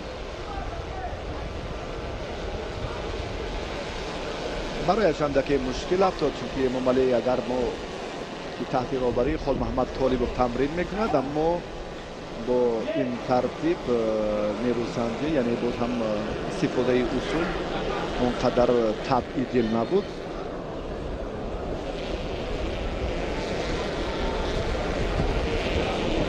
وضع سلامتیش بله بهتر است. اشاره میکنم میتوانم که تو آزمایی را ادامه دهم. امام علی مرادعلی پهلوانی که خلعتی اوی سرخ دارد، کبود دارد. پهلو شکرمحمد میرمحمدوف با آسانی امتیاز اول را ستانید از امام علی. афзалтараш аз вале истеъдодаш паҳлавони қоматбаланди вилояти мухтори кӯҳистони бадахшон узви мунтахаби дзюдои кишвар хеле ҳам дар чемпионати охирини осиё ки 2 рӯз қабл анҷом ёфт ва то ба марҳилаҳои асосӣ агар боз ҳам дар сабқати тасаллубахш чун муваффақияте ки буд аммо дар ба даст овардани зинаи сеюми ифтихорӣ бахт омад накард барояш ва ноком шуд мақоми панҷумро ба даст овард ин ҳам агар мо қиёс кунем ба озмоиҳои қаблии чемпионати осиё ва дигар мусобиқаҳо андаке як қадами дигар як имтиёзи заруриро ҳам лоақал ҳам бошад барои идомаи роҳи муборизаи аз ҳама муҳим роҳхат ба олимпиадаи токио 2020 ба вуҷуд овард ҳар як давр ҳар як ғалаба ҳам боз ҳам мансияти бештар аст барои паҳлавонони мунтахаби дзюдои кишвар огоҳӣ ба эмомалӣ муродалӣ дода шуд ин дуюмин паҳлӯ ки ба ҳаллол табдил меёбад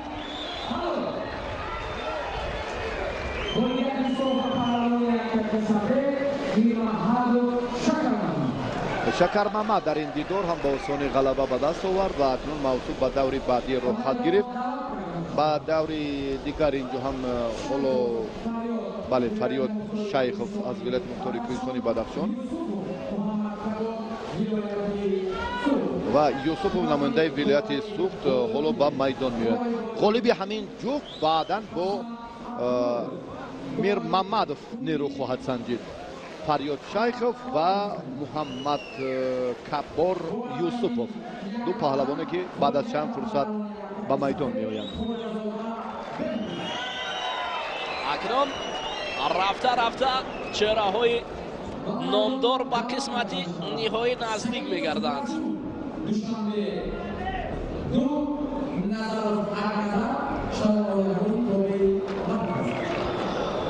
ин партофтои хоҷазода аст он қадар партофтои қаноатбахшкунанда ҳам нестанд бояд хоҷазода партофтои ҷолибро нишон диҳад шояд ҷамшед пурқувват буд аз ин хотир рақиби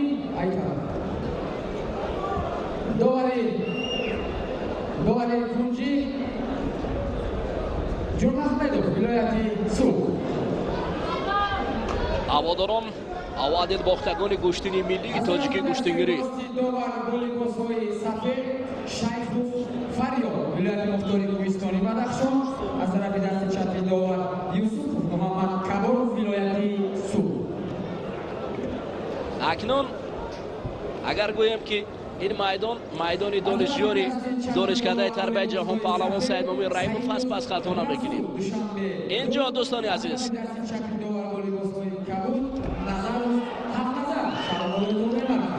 чунки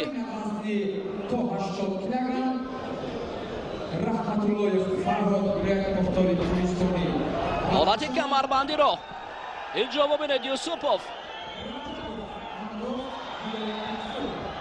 дар инҷо дӯстони азиз фариёд шайхов паҳлавони бадахшонӣ бо муҳаммад юсупов мубориза мебарад ҳалол паҳлӯ буд ба фикрам ин ба ҳалол ҳоло дар ҳолати такрор низ дидан мумкин аст бале паҳлӯ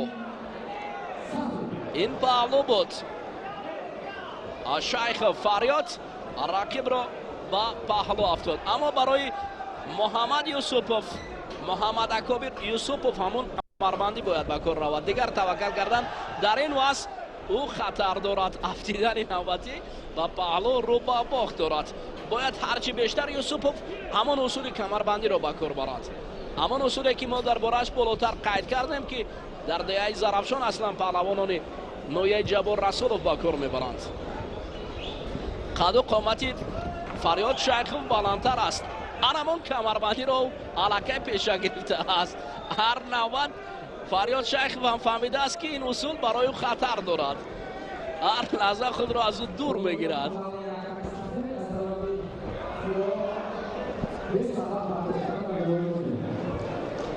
аз ин хотир дӯстони азиз ҳоло رقابت شروع شوقش زیاد میگردد. ببینید هر یک پهلوانی که خوب گوشتین میگیرد برای مخلص مهم نیست او کی است. وقتی که خوب گوشتین میگیرد با خاطرش کفکوبی میکنند. آخر مردم ما همیشه جانب همون پرداخت‌های زیبا است. دیدار چنین رقابت‌های دلنشین و جالب را تمنا دارند. امروز باور کنید این کار شهرداری برای دیگر شهرها عبرت است. باید همین شکل گوشتین گذران که این شکلی که ما دائما ابراز میکردیم صدا میکردیم انا امروز پیدا کرده است. به هر حال کمبودی های جزئی هم وجود دارد اما باوری است که آنها نیز از بین میروند و این گوشتین ما برگزاری مسابقه های ما با گوشتین جدا برابر خواهد شد. حتی از آنها بلند می شود. ما امید داریم چون که ما جوانان دوران صاحب استقلالی کشور هستیم و همیشه با مقصدی با پیش بردن کاری خوب. آفرین انا وقتی که دوستان عزیز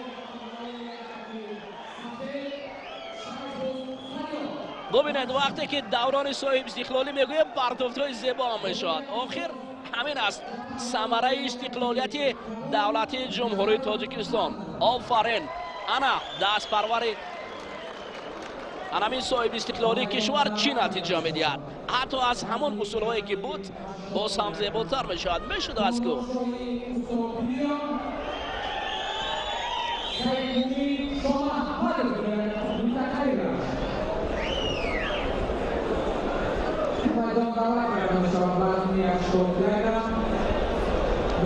توجه میکنیم بار دیگر به همین پهلوان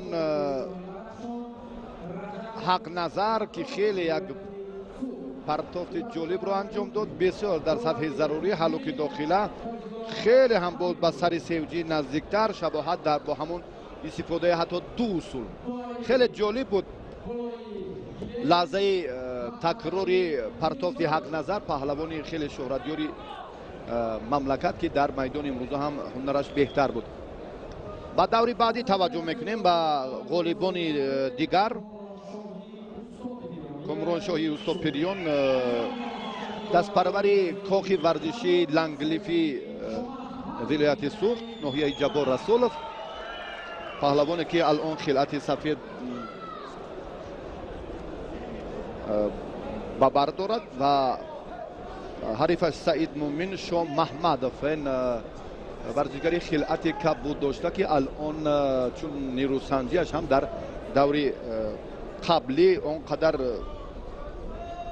اگر بگویم تبعیدیل خیلی عالی بود. حتی در مقابل با شهریار من بویوف هم یک هنر جالب نشان داد و در دقیقه سیوم نیروسنجی در دوری اول ظفر یافت. کامران شاه البته باز عبدالقادر رو چون شکست داد بعدا هم ابوبکر زویروف رو هم مغلوب کرد. دو پیروزی دارد و این مبارزه سیوم کامران شاه در میدان مسابقه جام پایتخت به حساب می رود. با کامران شاه البته چون یک امکانیت های دیگر هم فراهم شد یعنی تمرین های دست جمعانه با نمایندگان کشورهای قاره اروپا و آسیا که در این زمینه هم کمیته های مربوط به ساحه کمیته ملی المپی فدراسیون گوشتین جودوی کشور و علاقه هنرش سال تا سال صیقل می‌یابد و هدف تنها با بازی های المپی توکیو 2020 سفر برگردیدن یعنی دریافت راهخط که در این زمینه که مقام دوم رو در چمپیونات آسیا به دست آورد علاقه باز هم یک قدم استوار جهتی به دست آوردن این راهخط به میان آمد. آگاهی به کامران شاه داده شد و چون بیان کردیم در هنرنمایی سعید مومن شاه محمدов که این پهلوانی گران وزن ناحیه رشت یک ایده از این پهلوانان هم تحت راهبری و رهبردی مربیان صاحب تجربه این منطقه تمرین میگیرند و یک اصول را خیلی مهم همیشه یادآور میشویم که همون پرتافتی خیلی جالبی جانبه قبلا که با برادرش توصیه داده شد یوریبک و این انعنه رو بعدا سلاله پهلوانان منطقه رشت خیلی خوب جاری کردن. اما سعید مومن در این دیدار نمیتواند که همون انعنه را ادامه دهد. همون عامل اساسی ظفر یابنده دور رو هم پیشه کاری خود کند. тела додани ҳариф пай дар пай. инҷо ҳам андаке боз ба рафти сабқат ва ба ҳамон қоидаҳои гӯштини миллӣ андаке иллат ба вуҷуд меорад. инро ҳам довар хуб эҳсос мекунаду боз ҳам хеле эҳтиёткорона рафтор дорад. албатта амалаш ҳаракатҳояш ки мабодо ба хатогӣ роҳ надиҳад ба монанди шоҳрух ки дар муқобили сайҷалол амал кард ва ба нокомӣ рӯбарӯ шуд. инро Саидмӯмин хуб медонад. алон муборизаи Саидмӯмин ҳам андаке беҳтар шуд. Комроншоҳ боз ҳам дар фиребои ҳариф боз ҳам дар дигар самтҳое ки бештар манфиат бахшанд дар идомаи сабқат хеле аҳамият медиҳад, чунки таҷриба ҳам дар чунин рақобатҳо як нақши бузург дорад. таваҷҷӯҳ ба ин сабқат мекунем ки ҳарду ҳам хеле арзанданд ва боз баъди ин дидор акнун Шамшод Абдуллоев паҳлавони дигари ноҳияи Рашт ва Абдуваҳоб Сатторов ба майдон хоҳанд омад. паҳлавонони албатта боз ҳам маъруф. Комроншоҳ боз ҳам суръати рақобатро андаке тезтар кард. мухлисон ҳам дар ин ҷараён хеле дар ҳаяҷонанд. Саидмӯмин алон баробар нерӯ санҷида истодааст бо Комрон, агар гӯем иштибоҳ ҳам намекунем. аммо акнун дақиқаҳо андаке боз кори Саидмӯминро мушкилтар кард, чунки фишор дучанд шуд. суръатафзоӣ дар ин маврид бисёр самаровар аст, ман фикр мекунам, чунки вазни Саидмӯмин андаке бештар аст. дар сурати дучанд кардани ин ҳаракат шояд ҳамон иллат хатогии Саидмӯминро ҳам Комрон пайхас кунад ва хуб истифода намояд. огоҳӣ ба танбеҳ табдил ёфт. рақобат инҷо ҳам андаке пуршидатар мегардад. Комроншоҳ мехоҳад имтиёз ситонад. ба ҳар нав агар набудани имтиёз ҳамин танбеҳи охир кофист барои Комроншоҳ. агар имтиёзро аз даст надиҳад метавонад ки худ муваффақ шавад. 3 дақиқа бештар нерӯ санҷиданд ҳарду паҳлавони вазни ҷамъи 80 кило. марҳилаҳои ҳассос паси сар мегарданд. сабқати чорякниҳоии паҳлавонон дар ин ҷо идома хоҳад ёфт. ой паҳлу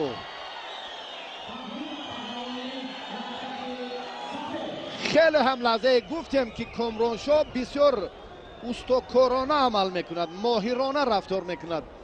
суръатафзоӣ, қувваозмоии паҳлавон бесабаб нест ва дар майдони дигар ҳам хеле боз ҳам мубориза пуршидатар мегардад.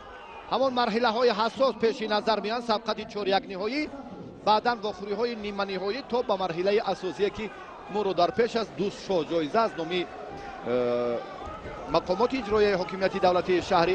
ой баъдан хеле ҳам як пешпоҳ, хеле ҳам як тартиби сабқати ҷолибу ҷозиби Комроншоҳ акнун дар ин дақиқаҳои охирин беҳтар шуд. гуфтем ки бесабаб нест суръатафзоӣ. ин ҳам боз ҳам фиребо кардани ҳариф аст ба ҳар роҳу восита, ба ҳар тарзу тартибе ки дар ин ҷараён боз ҳам дубора ин корро мехоҳад боз ҳам ҷолибтар созад ва ҳунари Саидмӯмин дар муқовимати Комроншоҳи Сопирён албатта он қадар бад набуд. ба ҳар нав Комроншоҳ он партофи сомон дод ба паҳлу имтиёз арзанда буд, баҳогузорӣ гардид ва ҳамин тавр Комроншоҳ аз ин марҳила боз ба марҳилаи ҳассосу ҳалталаб роҳ ёфт.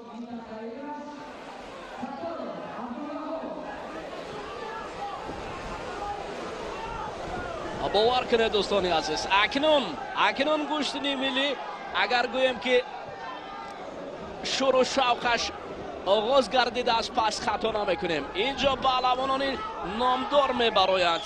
Абдулваҳоб Сатторов яке аз паҳлавононе ки бо Комроншоҳ ошно аст, якдигарро хуб медонанд.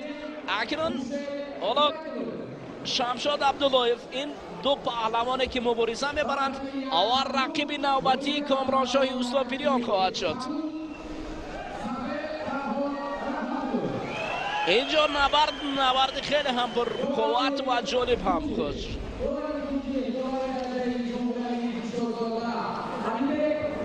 фарҳод раҳматуллоев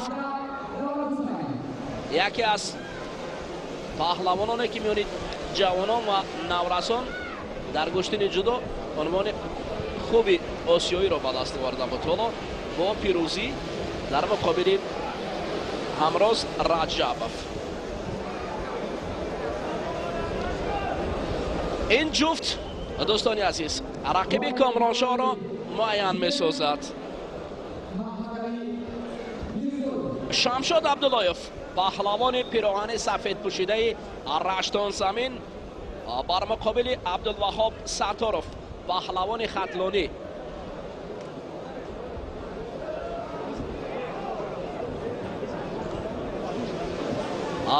барои мубориза бурдан ва роҳ ёфтан бо комроншоҳи устопириён набард кардан аст. бубинед хеле дар инҷо шамшод абдуллоев дар ҳуҷум кардан хеле ҳам қодир аст. бисёр ба мисли гурбае ки сайдро шикоркунон зери чангол мегирад. хеле ҳам хуб гиребони рақибро доштааст. абдулваҳоб сатторов бошад. ҳоло дастро намедиҳад. хатар додани дастро эҳсос кардааст.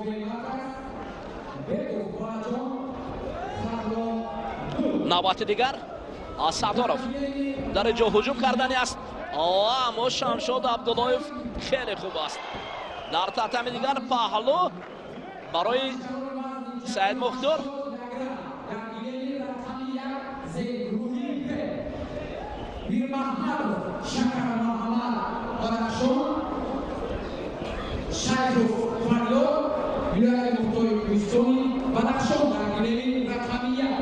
бовар кунед гилеми рақами дуам мо ӯро ҳам наметавонем фаромӯш кунем, чунки ду чусту чолуктарин паҳлавон ҳам ҳақназар назаров ва ҳам саид мухтор расулов аст. ҳар ду донишҷӯи донишкадаи ҷаҳонпаҳлавон саидмумин раҳимов ҳастанд. инҷо шамшод абдуллоев бо абдулваҳоб сатторов хуб гӯштин мегирад. бовар кунед ман ҳунари шамшод абдуллоевро ҷои дигар баҳс надорам. хуб гӯштин мегирад. хуб чангол доштааст ва ҳоло камарбанди рақибро дарёфт кардани аст. аммо абдулваҳоб сатторов худро дарҳол канор гирифт.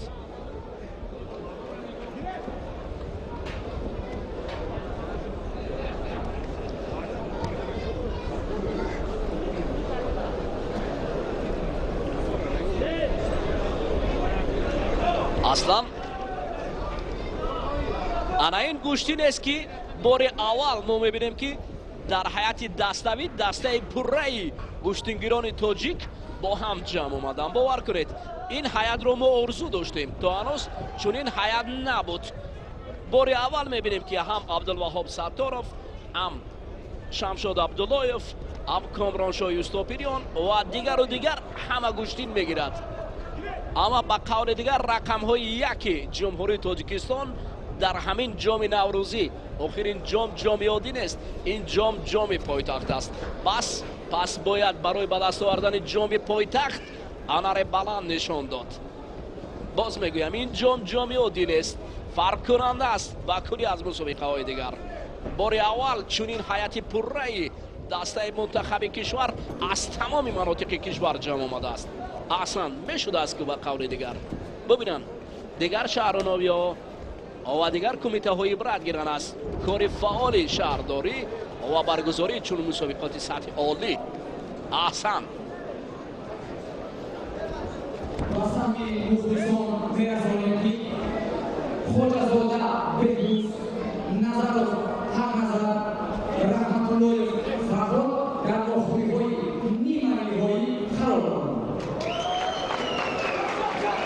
анакнун мубориза хуб меравад.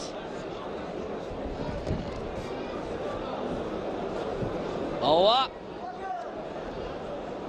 мубориза хубтар аст. шамшод абдуллоев як навбати дигар бисёр ҳуҷум мекунад. бояд кори фаъоли шамшод абдуллоевро ба назар гирифт дувори марказ.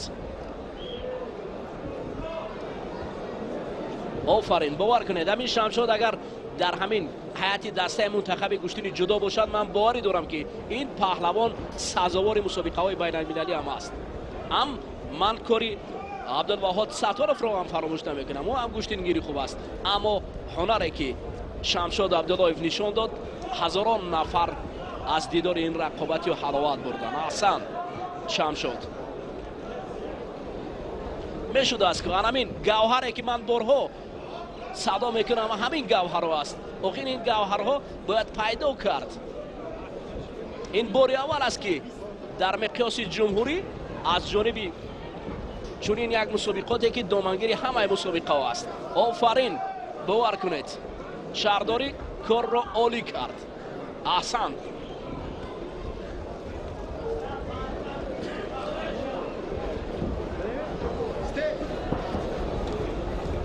حالا اکنون فرصتی آن فرا رسیده است که فعال را معین کند تو عبداللهیف.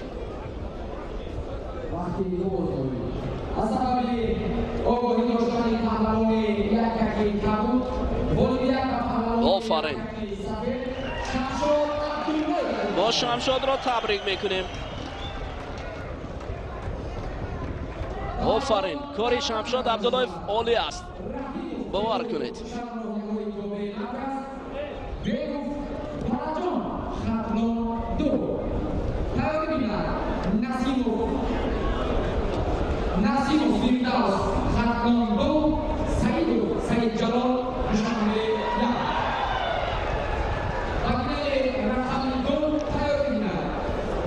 توجه میکنیم دوستان عزیز به سبقت های 4 نهایی وزن جمعی 80 کیلو. تیمور رحیموف پهلوان شهرتیار کشور در این دور با خلعت سفید به میدان برآمده است و حریف او البته این چهره نوی که تو به این مرحله راه یافته است بلجان بیک از ناحیه واسه ولایت ختلون.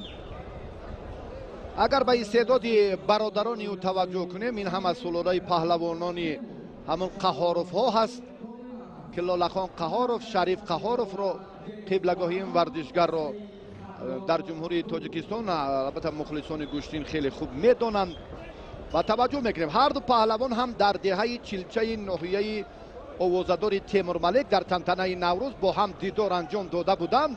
هر دو هم مبارزه قوی کردند و امروز هم علاقه ببینید که بسیار یک هیجان و بسیار هم حالت های حساس هر دو را فراگیر است.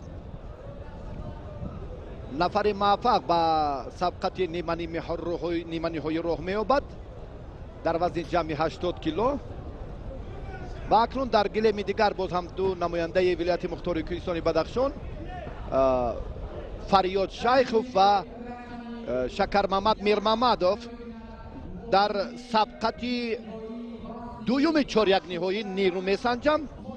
در سبقت سیوم 4 نهایی فردوس نسیم و سید جلال سیدوف و در سبقت 4 نهایی کامران شاهی استوپریان با شمشاد عبداللهیف قوا میسنجند. اکنون 8 نفر پهلوان شهرتیان ری گران وزن الان در میدان باقی مانده است و در گلیم دیگر چون بیان کردند علاکه که بخوری های نیمانی های پسی سر میگردند. باز یک حرکت دیگری تیمور اما اینجا نتیجه بخش سامان نمییابد.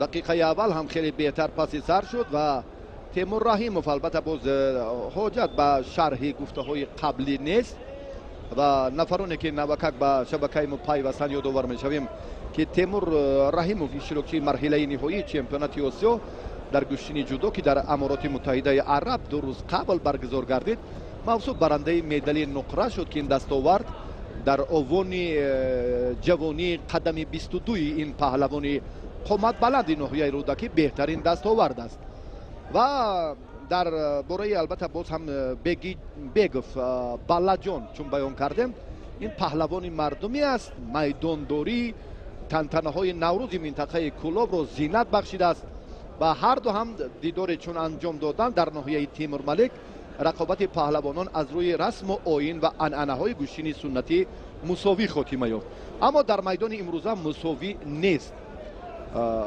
باید البته با تمام نیرو 5 دقیقه قوه رو بهر غلبه صرف کرد و تمام هنر خود رو در میدان نشان داد، چون که البته باز نفری موفق به مرحله نیمه نهایی راه می‌یابد و بختیان فرد طول بلندخند داد برای شاه جایزه مکافات عالی که مقامات اجرایی حاکمیت دولتیش شهر دوشنبه تأسیس داده است مبارزه برد. امروز هم دو شاه جایزه، دو مکافات عالی که پهلوانان غالب دو وزن را انتظار است، وزن 80 و جمعی 80 کیلو.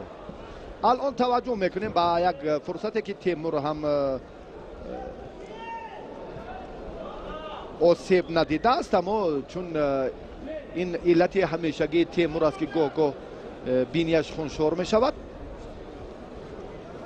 و موصوف حالا آماده است، می تواند که باز هم نیروسنجی را ادامه دهد. برای امتیاز البته هر دو هم تلاش کردند، تا کنون موفق نگردیدند. بلاجان می تواند از آن علت های که فراگیرش است دست کشد، چون که اندکی باز هم عقب نشینی کند کار در این زمینه رنگ دیگر میگیرد. بلاجان هم باز اینجا یک توجه کرد به استفاده اصول شاید سریکیت یا عملی که از گریبان حریف داشت، اما بهتر مبارزه میبرد نسبت به دیگرانی که در مقابل تیمور رحیموف به میدان آمدن و ناکام شدند. ابتدا بسیار هم یک حرکت دیگر، اما اینجا باز هم اندکی دیگر باقی موند. تیمور رحیموف در دیدار اول رشید شادی بیگ را شکست داد. جمشید حمیدوف حریف دوری بعدی این پهلوان بود و با همین ترتیب و لطفالله فیض‌الله چون بیان کردیم که با بشیر رقابت کرد ناکام شد و بشیر باز هم در جریان ادامه سبقت با تیمور رحیموف نیرو سنجید و همین مرحله چهارمی سیومی تیمور رحیموف است. سه غلبه دارد تا این مدت و اگر این دور رو هم خاطر من بخشش با برار باشد، تیمور به مرحله نیمه نهایی اولین شده راه می‌یابد. در گلیم دیگر هم باز هم پهلوانان وزنی جمعی 80 کیلو قوه سنجیده ایستادند. دو نماینده ولایتی مختار کوهستانی بدخشان، فریاد شیخ و شکر محمد میر محمدوف. بعد این جفت فردوس نسیموف سیدجلال سیدوف این جفتی سیومی سبقت چهاریت نهایی است و جفتی چهارم یعنی کامرانشاه و شمشاد صورت میگیرد. بخوری های چهاریت نهایی وزن جمعی 80 کیلو.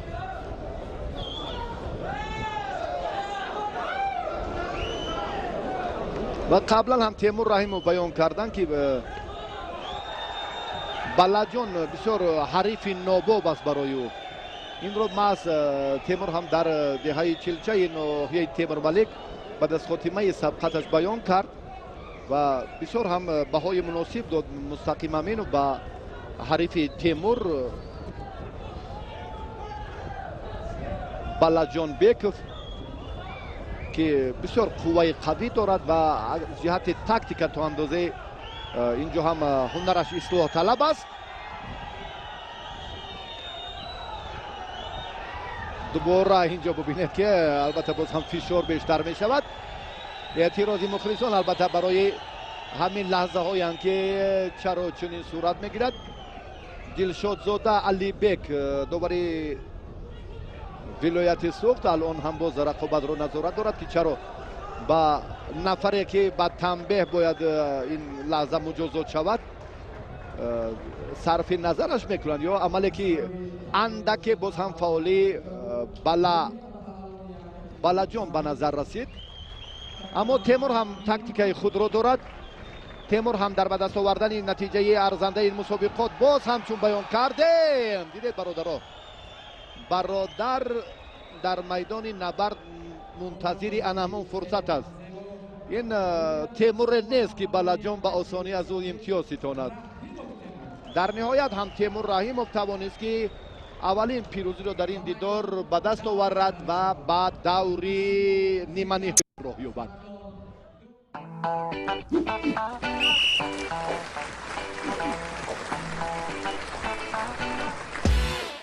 аз сайти alifmobi.tj ҳамёнро насб кунед.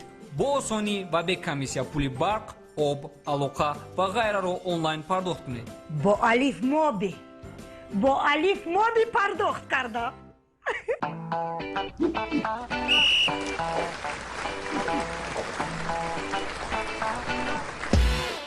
این نبرد خوب است. آوا تلاشا زیادتر هستند. آفرین. دوباره بالای بینن دوباره درجه جمهوری دیشوزولا علیگه دوباره کنجی دوباره درجه جمهوری دوباره خوجندیجو دوباره کنجی دوباره درجه جمهوری محمد علی میرزوی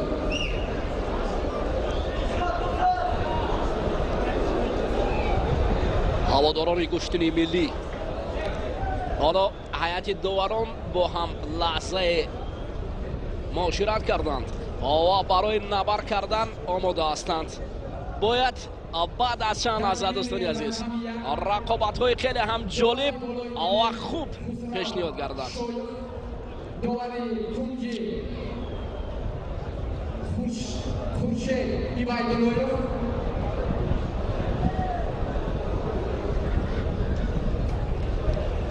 دوباره کنجی سفر برو ҳоло ба қавли дигар мегӯянд 2 дар 1 аст. ду ҷуфт дар як майдон мубориза мебаранд.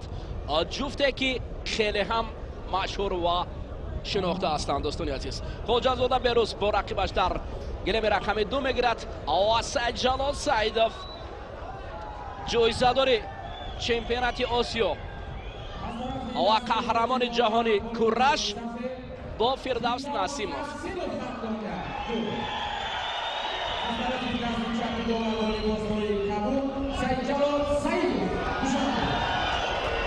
ҳоло акнун корро мебинем ки чӣ гуна ҷамъ баст мегардад.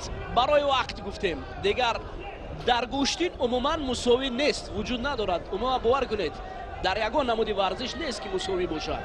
бахусус дар гӯштин ин тамоман ғайримкун аст. баъзан дар мусобиқаҳои минтақавӣ мебинем ки мусовӣ 1 соат 40 дақиқа гӯштин мешаваду мусовӣ на. гӯштин қоидаҳои худро дорад. бояд 3 дақиқа муқаррар кунад ки фаъол аст, довар бигӯяд 5 дақиқа аниқ гӯяд ки ки ғолиб аст. на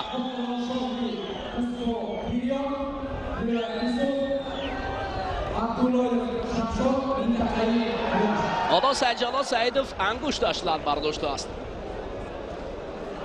Фирдавс Насимов бошад дар лаби майдон мунтазир аст ки кай Сайдҷалол боз бармегардад ва набарди мо идома меёбад. Хоҷазода берӯз бошад паҳлавони пироҳани сафед пӯшида бо рақибаш ҳамоно гӯштин дорад.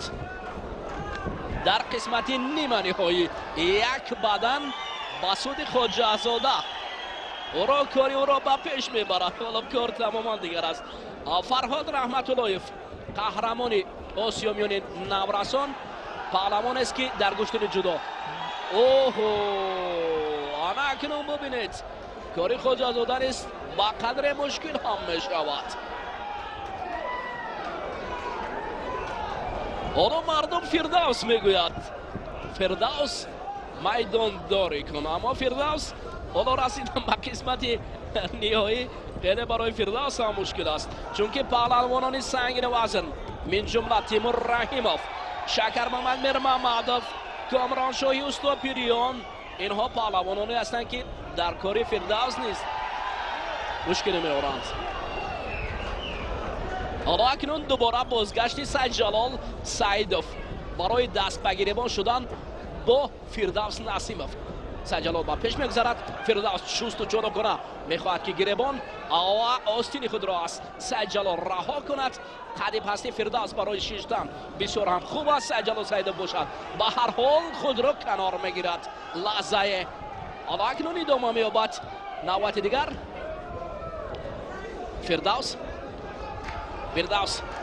ба мисли паланг аст, чангол мезанад ба гиребони рақиб. Сайдҷалол бошад оромона аз самти дигар ҳуҷум дорад.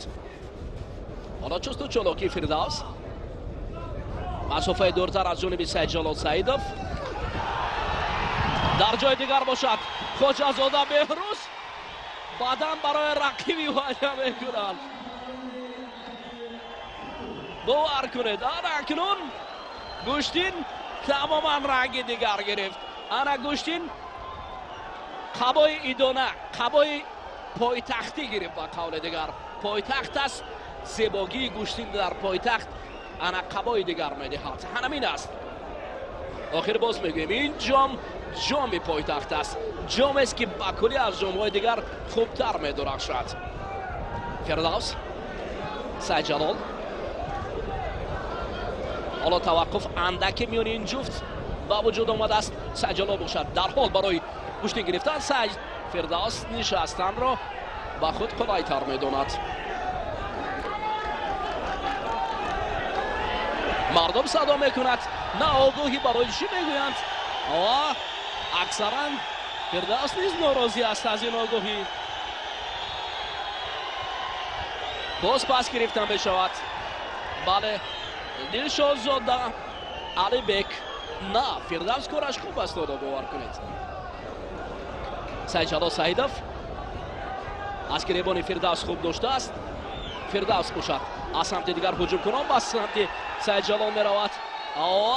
سید جلال با صدای پست به گوش رقیب چیزی میگوید. شاید گوید که آرام باش، این میدان است که پهلوان اصیل را میبرارد. همین است. فضا خوب است، مخلص زیاد است، میدان آماده است، فقط هنر بلند لازم است. وقت اما در پهلوان را میکوبد. دیگر دور و دراز گوشتین گرفتن حجت نیست. اینجا این میدانی نه اون میدان است که دیگر 40-50 دقیقه گوشتین شود.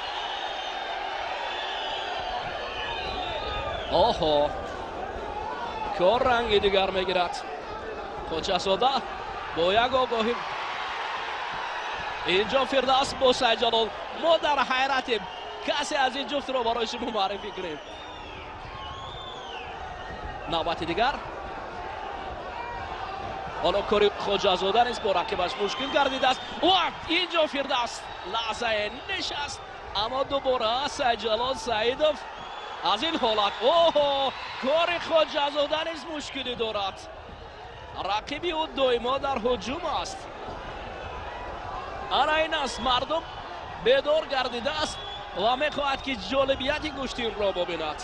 همین است. حالا فردوس با سید جلال دوباره در سمت دیگر. چنگار فردوس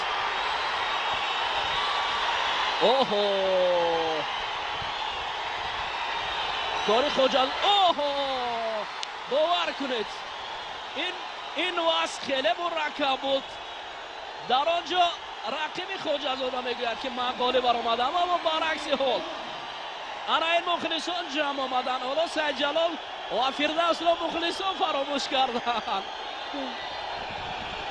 آواز چنین است دوستانی عزیز. حالا هیئت مربیان داوران اینجا نشستند و این آواز را باید ببینند. باز پس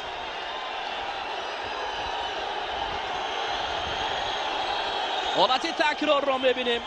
حالت تکرار را شما ببینید. اینجا خوجازاده با پشت افتیده است اما داور در اینجا استید گفته است شاید بعد از امر داور هجوم باشد. حالا اینجا استید بعد از امر داور. در نوار معلوم است که بعد از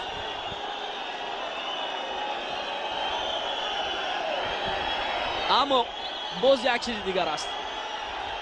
در وقتی اصول انجام دادن داور هم بعضا حالت حکم ندارد تو اینکه استید گوید. این حالت هم است اما بعد از امر داور. حالا ببینید در اینجا با پررنگی معلوم است.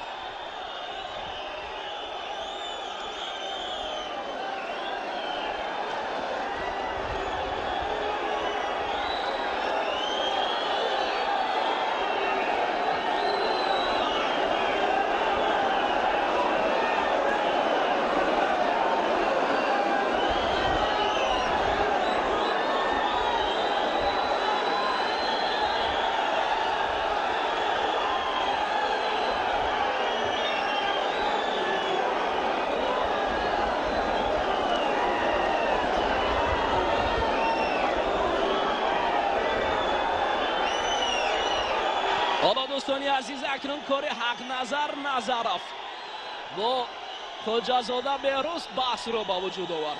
اینجا در نوار میبینید بعد از امر داور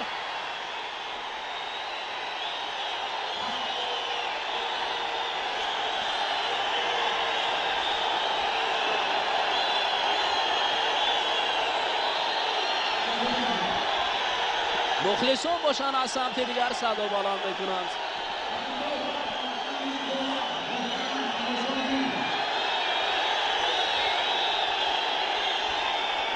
انا این واضح است. داوران عزیز هوشیار باشید.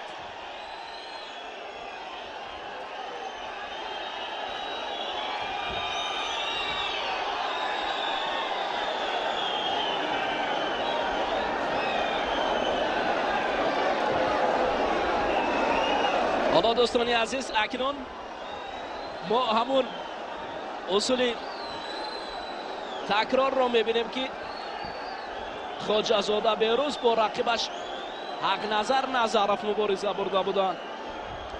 ببینید با کلی مردم فردوس و سیدجلال رو فراموش کرده است. اینجا سیدجلال با فردوس گوشتی دارد. مخلصان عزیز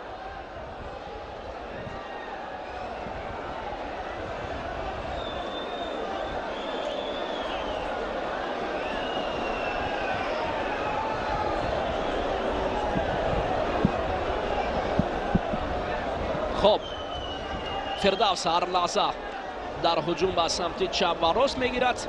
اما سیدجلال سعیدوف باشد آرامانه کار را به پیش میبرد.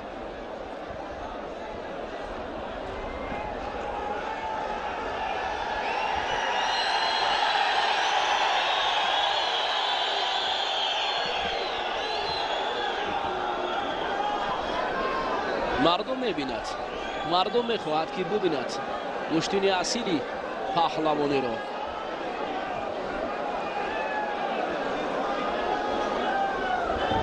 من قبلا میگفتم که خوجازاده اصلا گشتین نمیگیرد در چنین مسابقه های جمهوری. حالا گشتین گرفته است و همین است، برد و باخت است. اما با وجود این داور بعد از امر داور گفتند در نوار معلوم است که داور من گفته است.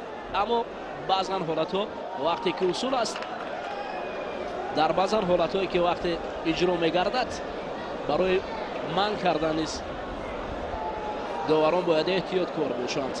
دوستان عزیز اکنون کاری انامین به تابلوگی حالا طریق انگشت نشون میدن. یک دقیقه دیگر باقی مونده است. به تابلو کار کند برای مخلصان عیان باشد، شفافیت باشد که مخلصان ببینند که در اصل یک دقیقه دیگر در تابلو مونده است، نه طریق انگشت نشون دادن.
اکنون دوستانی عزیز فردوس با سید جلال سعیدов دور و دراز گشتید میگیرد و حالا معلوم نکرده است که کی در اینجا فعال است.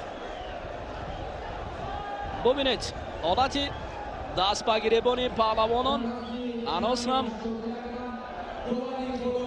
نتیجه نداده است.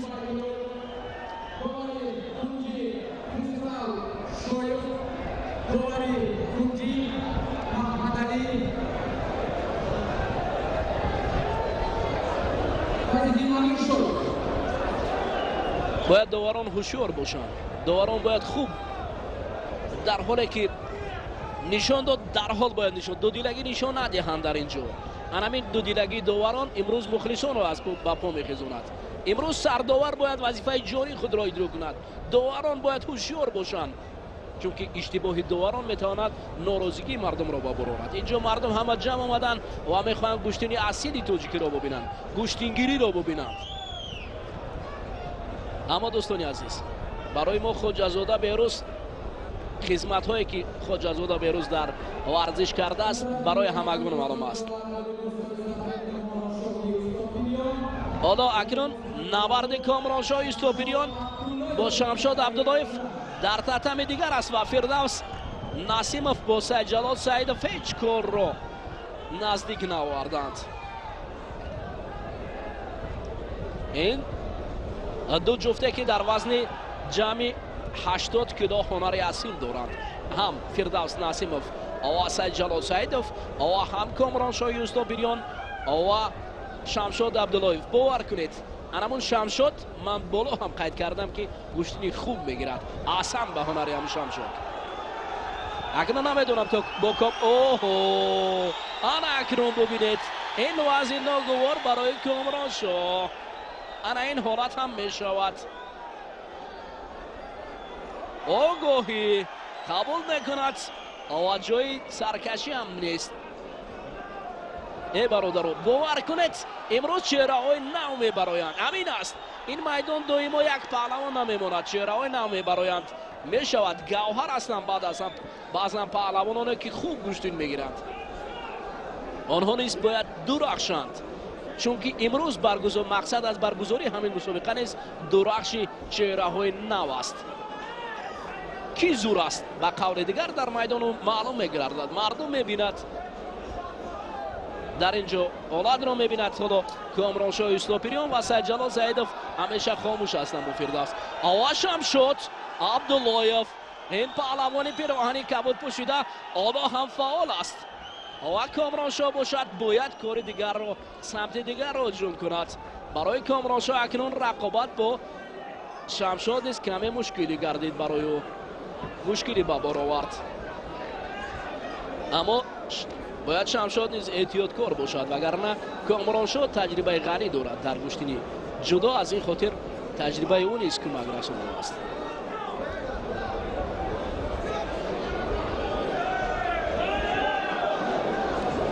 خورشید وحیداللهیف داور مرکز در آنجا است.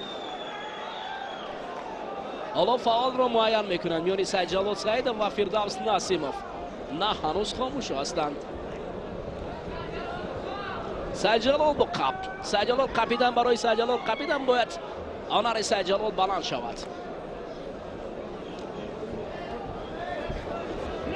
اگیرید سید جلال با فردوس، کامرانشاه با شمشاد علکی گرفته ایستادند. هر دو دست به گریبان هستند بین همدیگر. این گوشتین است دوستانی عزیز. می شود پهلوانی است که حتی در مقیاس جان گوشتین میگیرد اما در یک نفر رو به بخ میورد که شاید کس باور نمی کند اما به هر حال هنری شایسته دیگر است.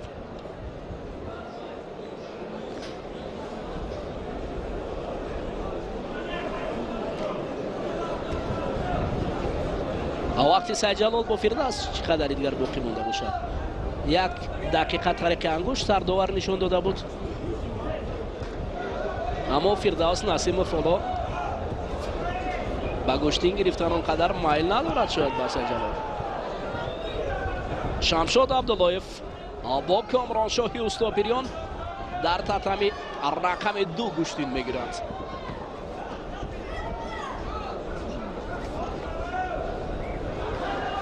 комроншо каме таваққуф карда буд дар гӯштини ҷудо, яъне бурдаш камтар буд ва охирон маротиба дар қаҳрамони осиё дар аморати араб хуб ҳунарнамоӣ кард, ҳарчанд дар қисмати финалӣ аз дасти рақиби ҷопония шикаст хӯрд. аммо дар дидор бо чинӣ, бо қазоқ як ислам басбаев аст, як рақиби доими комроншои устопириён аст ки ӯро доимо комроншои оҳо Шамшод Абдуллоев раҳо намекунад комроншоро. ин аст. Фирдавс Насимов бошад бо Саидҷалол Саидов. На, инҷо дигар барои истодан нест. Гӯштин гиред, гӯштини хубро нишон диҳед.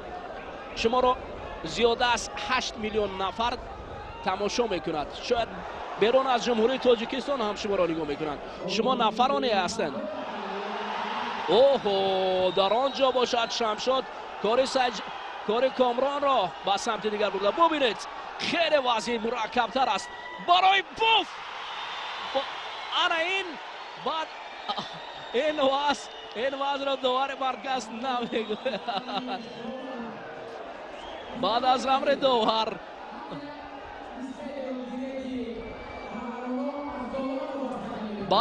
бале довар бояд баъдан садо кунад.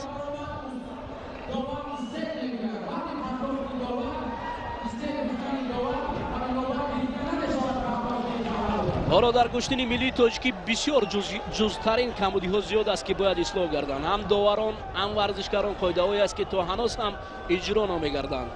талаботҳое аст ки бояд аз ҷониби варзишгарон ва доварон, сараввал доварон онҳоро бояд семинарҳо гузаронанд. пеш аз ин мусобиқа чандин маротиба семинарҳо гузаронанд. сардовар, доварон онҳо хуб корро баромонанд, чунки инҷо миллионҳо нафар тамошо мекунад ин мусобиқотро. ва як иштибоҳи довар метавонад ки кори варзишгарро, хастагиро ба бор орад барои варзишгар. ҳоло мо ба шакли гӯштини ҷудо мехоҳем ки гӯштини миллиро бубинем, ҳарчанд мо баъзе аз имкониятҳо ки дар гӯштини миллӣ буд, ҳоло ки мо бародар тамоми намудҳои гӯштинро бародар гӯштини миллиро медонем. Фирдавс Насимов тарки майдон мекунад. аз майдон меравад. Саидҷалол Саидов ғолибиятро ба даст меорад. аммо рақиби Саидҷалол Саидов Тимур Раҳимов паҳлавони сангини вазн аст.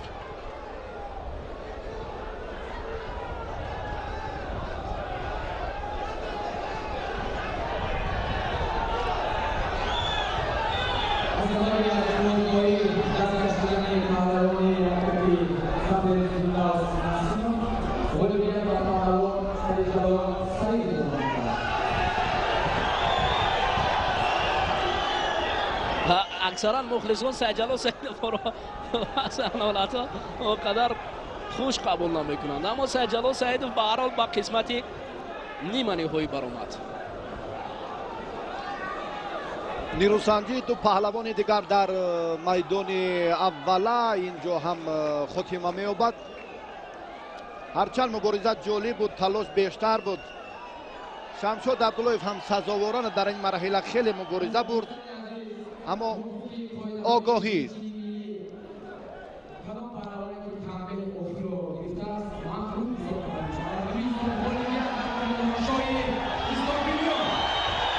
танбеҳи охирро ки Шамшод Абдуллоев гирифт, аз ин хотир тибқи қоидаи гӯштини миллӣ ғалаба насиби Комроншо гардид ва ин паҳлавон ба марҳилаи ниманиҳоӣ баромад. акнун дар сабқатҳои ниманиҳои Тимур Раҳимов бо Саидҷалол Саидов қума месанҷад ва Мирмамадов Шакармамад бо Комроншоҳи Устопириён. фурсат барои маърифии паҳлавонони дигар дар сабқатҳои ниманиҳоӣ фаро расид. дар вазни то 80 кило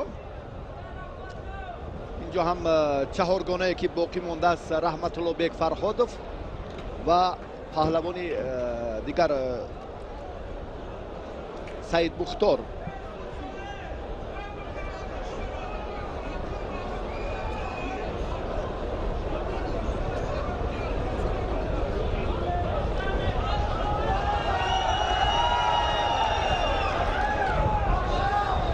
مرحله نیمه نهایی دوری نیمه نهایی وزن تا 80 کیلو از طرف دست چپ داور والیبال کبود رسول سعید مختار سعید مختار با خلعت کبود و فرهاد رحمت الله بیک با خلعت سفید.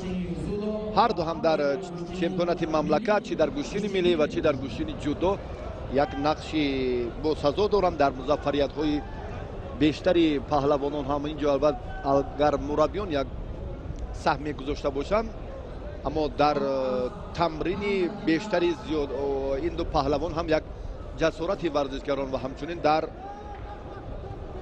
به دست آوردن نتیجه های بهتری مسابقات دیگر هم سهمی خودی پهلوانان خیلی زیاد است. سعید مختار با خلعت کبود است. الان رقابت اولین نیمه نهایی وزن تا 80 کیلو آغاز گردید.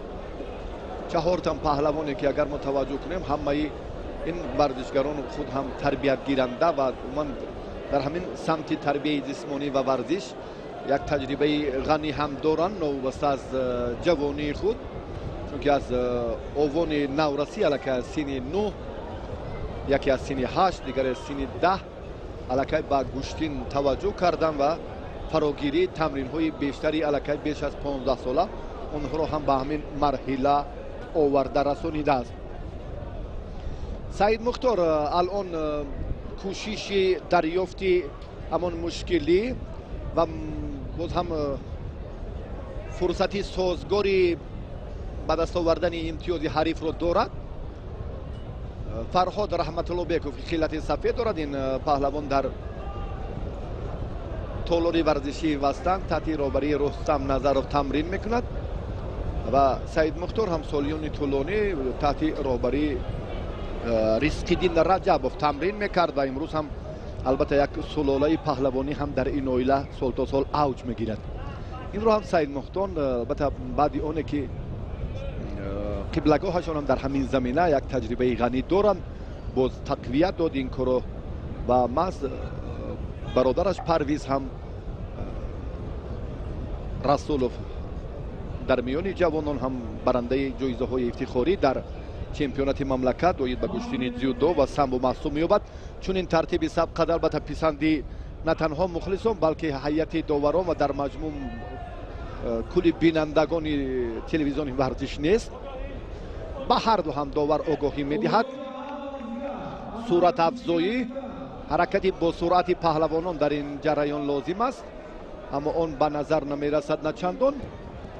اکنون کمی هوشدار می‌کند آگاهی که باید ورزشگران فعالتر باشند، چون که یک چقریم دیگر یک قدم دیگر برای اشتراک در مرحله نهایی باقی مانده است. این رو هم علاکه خوب درک میکنند هر دو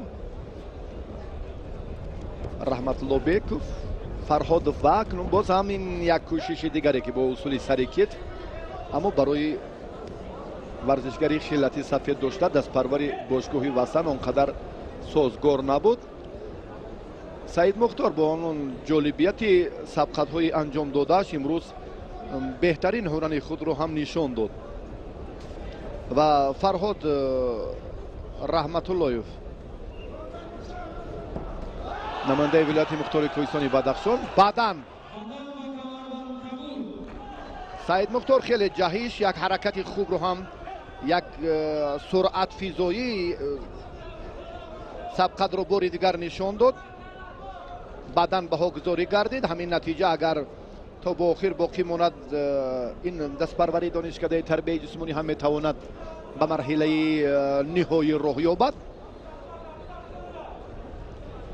اکنون برای فرهاد رحمت الله بیک فهمده که اینجا هم جهت های فرق کننده این سبقت هم معلوم است که در مقابل سعید مختار رسولوف از دسته شهری دوشنبه که الان هنرنمایی دارد تاکتیک را باید دیگر کرد. یک دقیقه پسی سر گردیده هر دو رو هم داور به همین خاطر فارغ بالیشون آگاهانید و بعدا سرعت سبقت رو سعید مختار اندک رنگ دیگر بخشید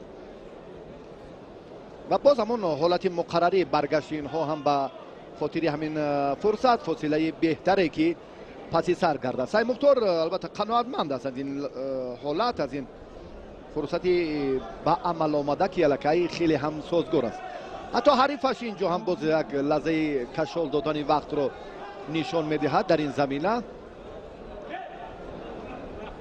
محمد علی میرزایف داوری شهر و ناحیه‌های تابع مرکز در یک طرف از ناحیه فیض‌آباد قبلا هم میدان داری میکرد در وزن میانه و امروز هم اکنون باز هم به ترتیب در آوردن لباس‌های ورزشی کمربند این هم از مد نظر از استثنا دور نیست که این حالت‌ها باید کاملا رعایت کرده شود. و در وزن گران اندکی باز هم کشال یافتن سبقت رو مشاهده کردیم. بدن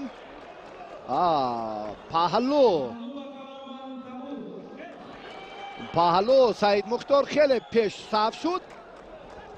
باز هم اکنون باز فرهاد این مراتبه اگر تواند که موازنه باز هم حرکت خود رو دوچند کند در این زمینه شاید که تواند یک دیگرگونی رو در مسئله اساسی امتیازهای ضروری به میان آورد. سعید مختار دلپرانه حالا عمل میکند چون که یک بدن دارد و همچنین باز یک پهلوی دیگر رو هم به دست آورد. آزمایی خواجه‌زاده بهروز با همراهی حق نظر از دسته شهر و ناحیه‌های تابع مرکز بسیار با جرأت با سرعت جالب عبرت بخش بود. اینجا هم باز محمد علی میرزایف با توصیه نیاز دارد. بدن رو در ابتدا به حکم‌گذاری کردند و سپس بعد از مشورت داوری بالای گلیم اینجا هم که چون بیان کردیم که چهار کارشناس متخصص ورزیده جریان بازی رو با کاری داوران نظارت میبرند. پهلو رو این کار کردن همون دو بدن، یک بدن سعید مختار داشت و بدن دیگر اینجا نه. لکن لحظه که داور امر کرد فرصتی که ضرورت ادامه این سبقت نیست بدون مبالغه بله و از میدان هم بیرون بعد از امر داور بدون گفتگو سعید مختار دو امتیاز بدن دارد. با همین نتیجه سعید مختار توانست که از این مرحله نیمه نهایی هم با سربلندانه گذرد و این پهلوانی شهرتیار کشور در وزن تا 80 کیلو توانست دست بالا گردد. سعید مختار رسولوف پهلوان امیدبخش کشور در 11 چمپیونات مملکت حتی با جایزه های افتخاری و برنده مدال طلا هم گردیده است، چه در گشتن سامبو، جودو و در گشتن ملی هم. از همه بیشتر یگانه نفری که به فینال راه یافت الان در وزن تا 80 کیلو این انا همین پهلوان خلعت کبود داشته سعید مختار رسولوف است.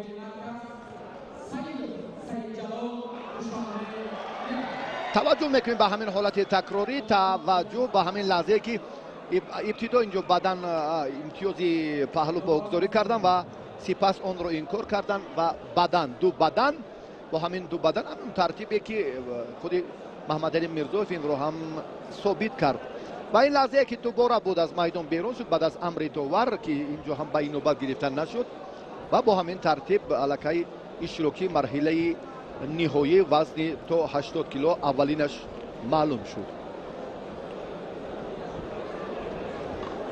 اکنون دوستان عزیز برگشت فقط به یک تاتمی است با فکرم. تاتمی رقم یکی که نزد ما است. اینجا نبردهای قسمت نیمه نهایی وزن جمعی 80 کیلو و قسمت فینالی وزن تا 80 کیلو جریان میگیرد.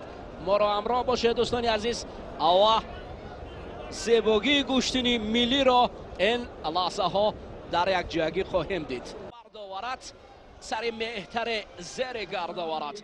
اکنون دوستان عزیز دو پهلوان نامدار جمهوری تاجیکستان تیمور رحیموف پهلوان جوان امیدبخش تاجیک با سعید جلال سعیدوف مبارزه میبرد. دوستان عزیز این قسمتی نیمه نهایی است.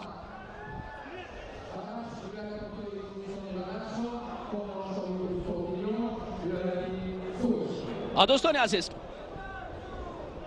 تیمور رحیموف نوکک از قهرمانی گشتنی جدا با نشان نقره آمد. سعید جلال سعیدوف باشد در مسابقه های جمهوریوی از قبیل جام نوروزی برنده مدال طلا است. اکنون میبینیم که این پهلوانان سنگین وزن که یکی در وزن تا 100 و دیگر جمع 100 کیلو در گوشتنی جدا هنرنمایی میکنند. این نوبت چگونه هنر خود را در نمود گوشتنی ملی نشان میدهند. خب سعید جلال با هجوم میگذرد، کمربندی تیمور را میدارد و تیمور در اینجا یک حالت ناگوار از این حالت ناگوار خود را رها کردنی است و علاقه در کرد که تیمور رحیموف که کار با سعید جلال سعیدوف در حالت بی احتیاطی میتواند او را با باخت آورد. این حالت ناگوار برای سعید جلال هم، اما سعید جلال در حال خود را کنار گرفت. نوبت دیگر ببینید، نه در اینجا فقط یک افتیش بود. اکنون برای تیمور رحیموف نیست خود را بیدار کردنی است. سعید جلال، تیمور رحیموف، حالا سعید جلال بار دیگر اصولی معروف دارد، اگر سر در آوردن زیر دست رقیب است. تیمور رحیموف فاصله را دورتر میگیرد، اما دست را رها نمی کند، بعدا رها میکند. بار دیگر اکنون مشتکی داور برای گیرید حرکت فعال بودن این جفت را طلبگار است و تیمور رحیموف است سمت راست و سعید جلال باشد از کنج دیگر. مستقیم امینوف تربیه کرده است تیمور رحیموف را و فاروق صابروف سعید جلال سعیدوف را. بله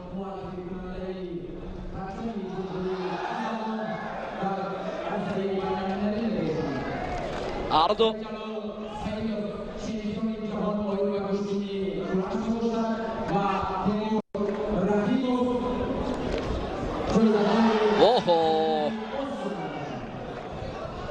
تیمور رحیموف در قهرمانی جهان گوشتنی جدا نیست، میان نوجوانان برنده مدال برنجی است. در زاگرب نشان برنجی نوجوانان گوشتنی جدای جهانی را به دست آورده بود. سعید جلال سعیدوف عنوان قهرمان جهانی کورش دارد، همون کورشی که گوشتنی ملی ما است. میبراید سعید جلال از منطقه اساسی. آگاهی برای سعید جلال سعیدوف و خوب قبول میکند. از منطقه اساسی برآمدن معنای آگاهی را دارد. نوبت دیگر تیمور رحیموف اکنون آستین سعید جلال را خوب داشته است و سعید جلال سرعت بلند میخواست که سمت دیگر گذرد، اما کار با سودی انجام نیافته است. مردم میگوید برخی سعید جلال. هر دو گوشتنگیر دانشجوی دانشکده تربیت جسمانی هستند. ببینید خب اوه چست و چالاکی را سعید جلال میخواهد از دست ندهد، اما مردم صدا بلند میکنند که باید سعید جلال در مرکز گوشتن گیرد، در مرکز میدان رو در نظر دارد. بار دیگر اکنون حالت عجیب برای به دست آوردن امکانیت تیمور رحیم رقیب را میدارد و اما در اینجا برای سعید جلال بسندگی نمیکند تا تیمور رحیموف را پهلو افتاند. هر دو خسته گردیدند، برخیزند، گوشتن گیرید. وقت نوروشن است. حالا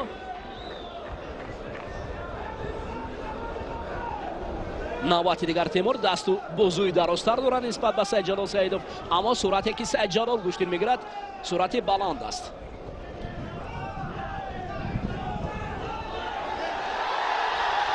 حالا سعید جلال اکنون در زمین میشیند. این آواز کمی کاری سعید جلال را نیست که استا میگرداند در نزد مخلصان.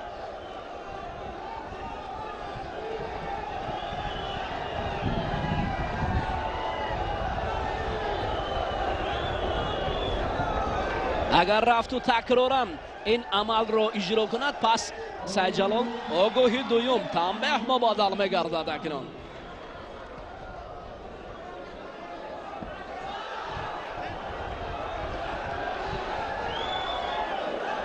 حالا کار خوب است. باور کنید این دو پهلوانی که بیرون از جمهوری تاجیکستان پرچم برداری کشور هستند، اینجا باید دیدار رفیقانه باشد و مقیاس جهان نبرد به خاطر شان و شرف کشور باید باشد. شان و شرف همین تاجیکستانی که ما به سر میبریم، همین استقلالیتی که با چنین پهلوانان اصیل زیبنده است. تیمور رحیموف جوان است، سعید جلال هم گوشتنی خوب میگیرد. ما یکی رو از دیگر بالا افضلیت نمیدونیم.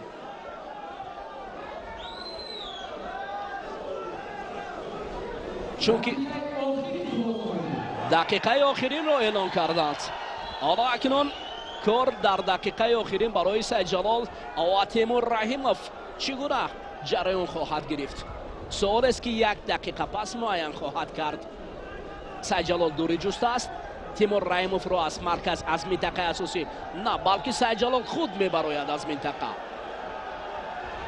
اما تیمور رو کشاله کنان باز پس میورد با مرکز میدان. این وزن سعید جلال داور و هم مخلصان را هم به ضابطه کرده است.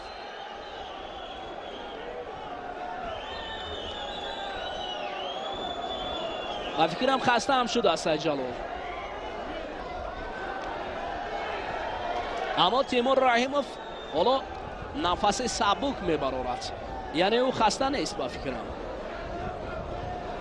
گوشت اینگیره داور مرکز اشاره میکند طریق دست حرکت جفت رو تقاضا دارد. همین اصول خوفناکی سعید جلال سعیدوف همین است.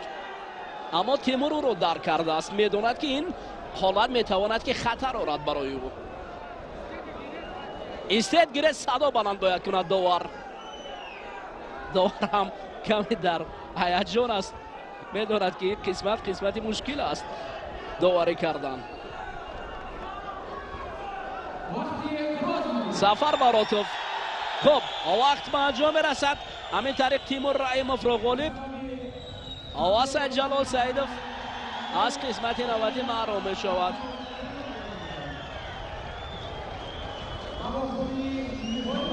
یا شکر یا کامرانشاه استوپریان این جفته که رقیب نوبتی تیمور رحیموف خواهد گشت.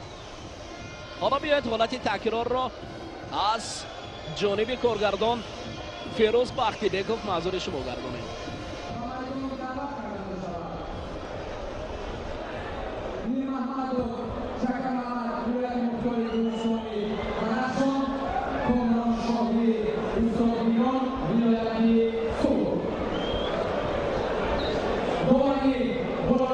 لحظه حساس، فرصت‌های خیلی مشکل‌تر برای سعید جلال پس سر گردیدند.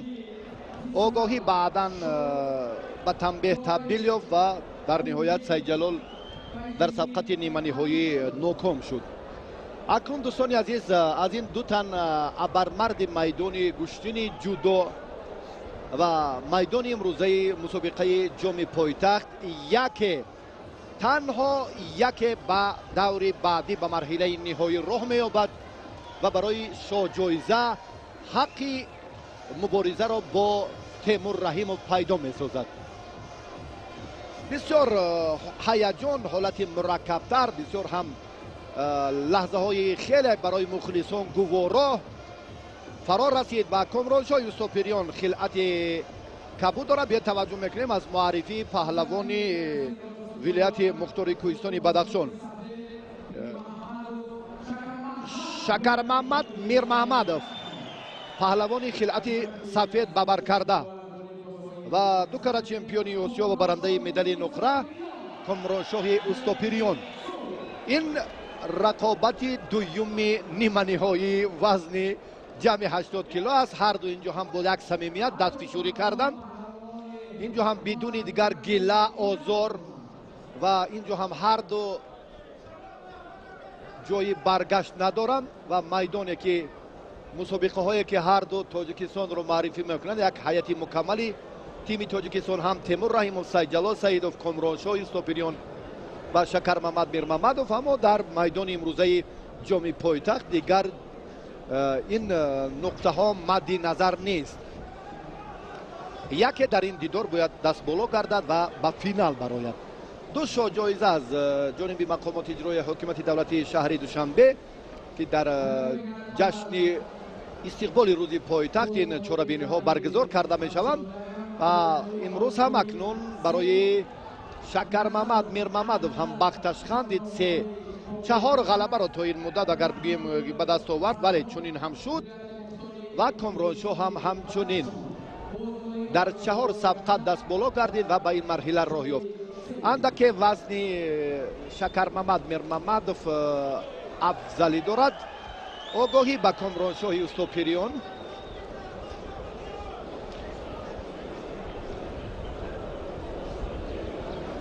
Шакармамад алон боз инҷо доваришора дорад Маҳмадалӣ Мирзоев аз ноҳияи Файзобод ки суратафзоии рақоба дар инҷо зарур аст. акнун таваҷҷӯҳ кунем чӣ гуна ба тактикае ки Комрон пеша мекунад.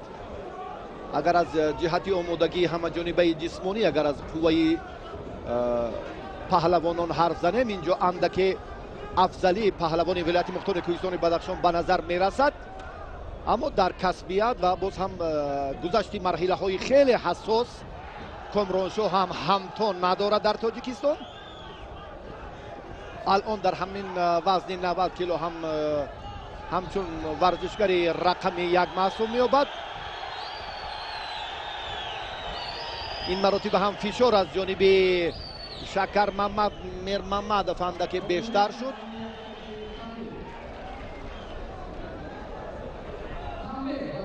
бале, огоҳӣ аввалан буд, акнун ин танбеҳ ҳаст. танбеҳ ба Комроншоҳ дода шуд. муборизаи ду паҳлавони арзандаи майдони имрӯза боз ҳам идома меёбад. ҷуфти дуюми сабқати ниманиҳоиро мо тамошо дорем. дар муборизаи Сайҷалолу Теймур бисёр ҳам ҷиҳатҳои хеле ибратбахш нуҳуфта буданд ва дигар омилҳое ки албатта боиси талқин ва боз фардои худи ҳамон ҳавасмандгардонии ҷавонон ҳаст. боз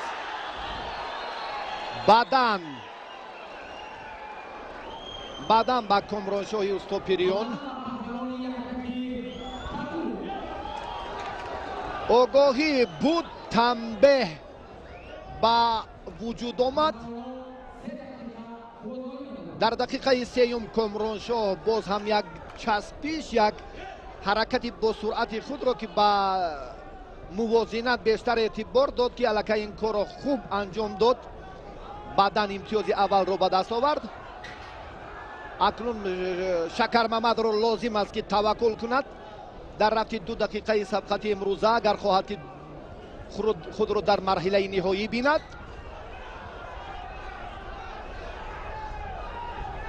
ва оид ба малакаи Комроншоҳ ҳарф задем ки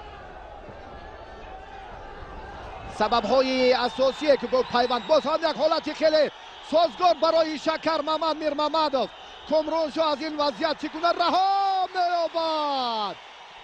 паҳлу ба паҳлавони вилояти мухтори Кӯҳистони Бадахшон Шакармамад Мирмамадов. баданро Комрон ба даст овард, аммо Шакармамад Мирмамадов чун баён кардем ки дигар роҳи баргашт надорад. як ҷолибияти рақобатро ҳам айни муддао истифода кард. акнун бадам аз ҷониби Комроншоҳ буд ва акнун паҳлу ба паҳлавони вилояти мухтори Кӯҳистони Бадахшон. агар дар ин ҷараён боз ҳам огоҳӣ бисёр сабқати ҷолиб, ҳассос. дақиқаи охирини нирӯсанҷӣ Комроншоҳ албатта қувваш баробариро борида. як лаҳзае ки хеле ҳам мушкилтар буд барои Шакармамад Мирмамадов, аммо барои Комроншоҳ андаке такя ба ҳамон имтиёзи дигар дошт. имтиёзе ки хеле умедвор буд ки ҳаминро ба даст меоварад.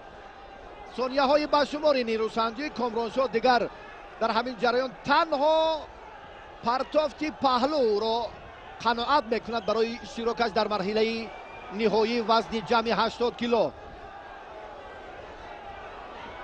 Шакармамад инҷо ҳам боз ҳам вақтро кашол медиҳад. бигзор ҳамин сонияҳо ҳам паси сар гарданд, чунки паҳлу аллакай ҳарифро партофт кард.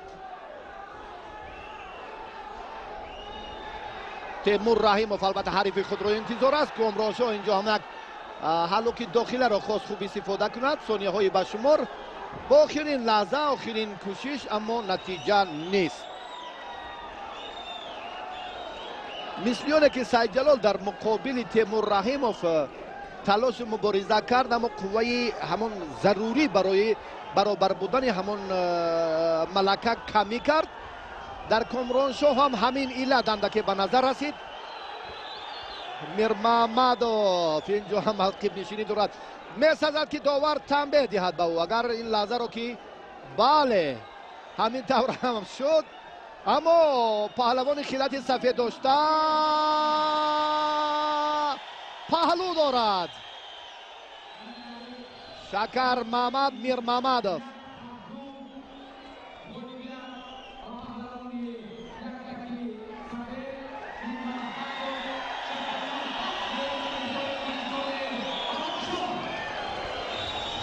شکر محمد میرمحمدوف در سبقت نیمه نهایی یک پرتاب بهتر انجام داد که با همون پهلو بها گذاری شد و با همین ترتیب کامرانشو قناعتمند است از رقابت، دست پیشوری میکند هرچی هست در میدان است. واقعا هم هر دو معرف کننده وطن محبوب ما در عرصه جهانی هستند.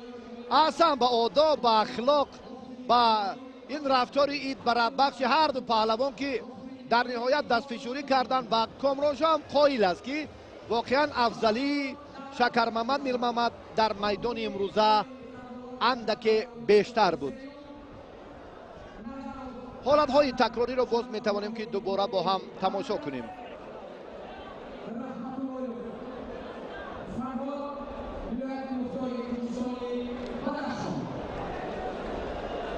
همین است دوستان عزیز، گوشتین است. انا چهره های نوش همین است، میبراید نفرانی که باز دیگر در میدان دلاور هستند. به هر حال ما کاری کامرانشو رو فراموش کردنی نیستیم دستاوردهایش رو، اما وزنی شکر محمد میرمحمدوف نیز برای افضلیت داد. مهم غالبیت را به دست آورد و با قسمتی فینالی برآمد. تیمور رحیموف با شکر خیلی خوب هستند، جفتی خیلی هم قلای هستند. باوری دارم که این جفت هنر اصیلی گوشتنگیری را نشان میدهند. در قسمت فینالی بسیار هم جالبیت گوشتنی ملی وزن سنگین وزن ها امرا باشه دوستان عزیز ما را از نبرد پهلوانان لیاقتمند جمهوری تاجیکستان حلاوت برید.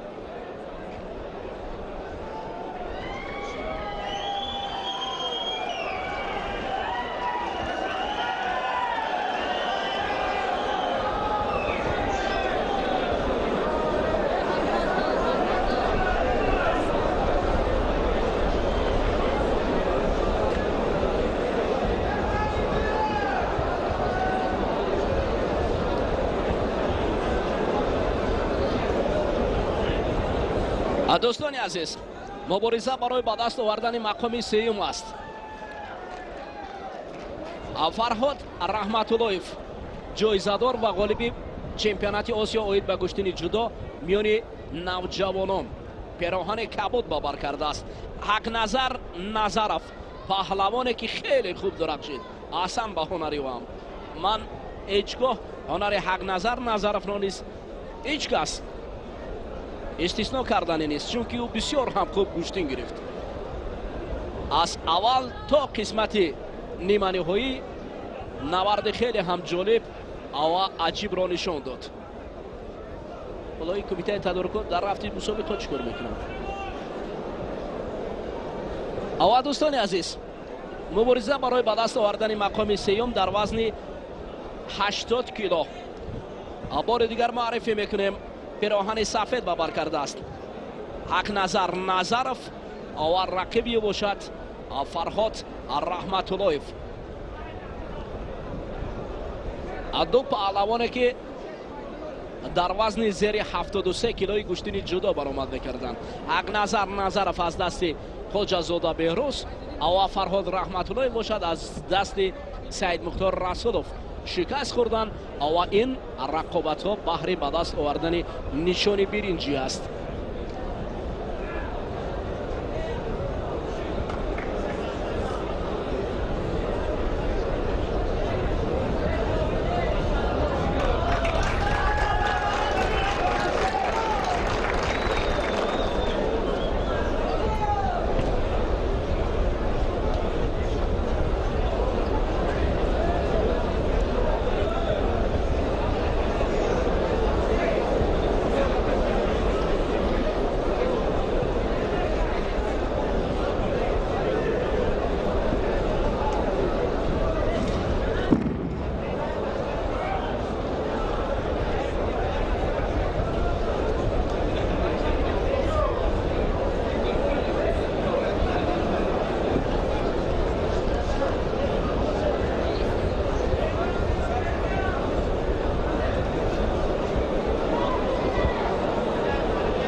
اکنون دوستان عزیز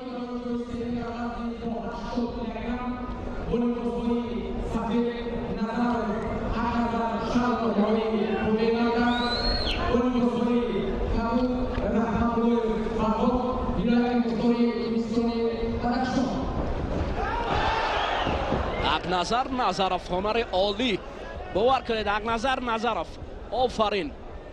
جوان رو من دیدم که چهره نوین است. باوری است که اگر در حیات دسته منتخب گشتنی جدوی تاجیکستان شامل گردد هنر اصیلی پهلوانی رو نشان میدهد. همین پهلوانی که پیراهن سفید دارد. ما با هنر او احسن میگویم.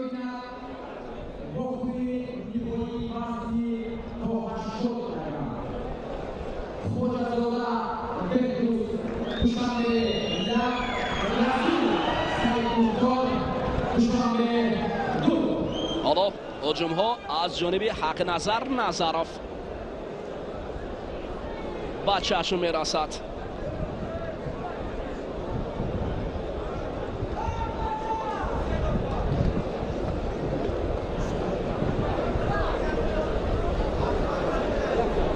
این باوری است که اکثر پهلوانان رو میزند. بله جهانگیر مجید و فضلستی شکست خورده است. اگر همین خیل گوشتینی اقنظر نظرов رود باوری کامل است که هنر اصیل نشان میدهد. این هنوز جوان است. بار اول من میبینم که در چنین مسابقه های حتی جمهوری برآمد کردن. باید بیرون از جمهوری تاجیکستان رود در مقیاس جهانی هنر نمایی کند. میشود. مربیش با فکرم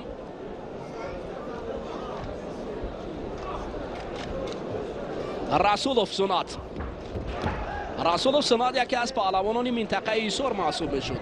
گوشتینی خوب میگرفت و هم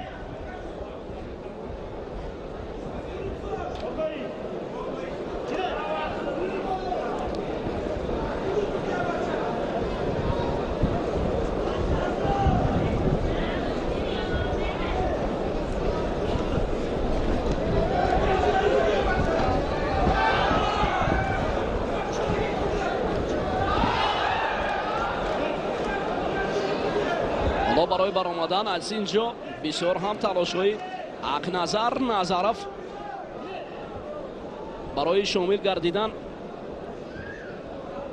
با دسته منتخب جمهوری تاجیکستان در رشته گوشتنی ملی.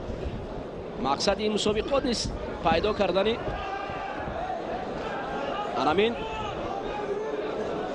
چهره‌های نوین است.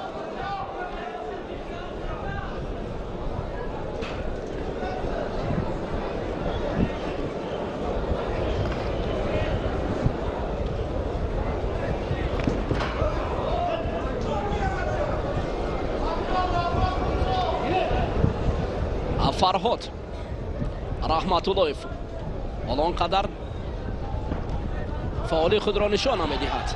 اقنظر نظرов باشد دائما در هجوم است.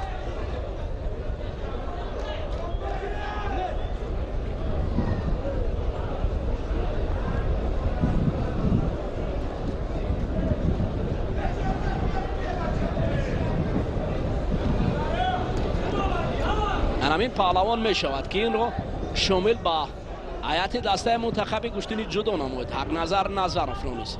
او هم بسیار خوب گوشتین می گرفته است. براستی از گوشتنی حقنظر نظرов در چنین سطح‌های جمهوریوی بار اول می بینیم. اکنون تنبیه آگاهی با تنبیه مبادل گردید برای فرهاد رحمت‌اللهیف. ببینید آفرینه این قدر زیبا هجوم ها از جانب حقنظر نظرов پهلوانی پیراهن سفید پوشیده. همین بوده است که در دیدار با خواجه‌زاده بیروز خیلی دست به گریبان شدند. کاری که خواجه‌زاده بیروز کرده است این رو تاریخ فراموش نمی کند.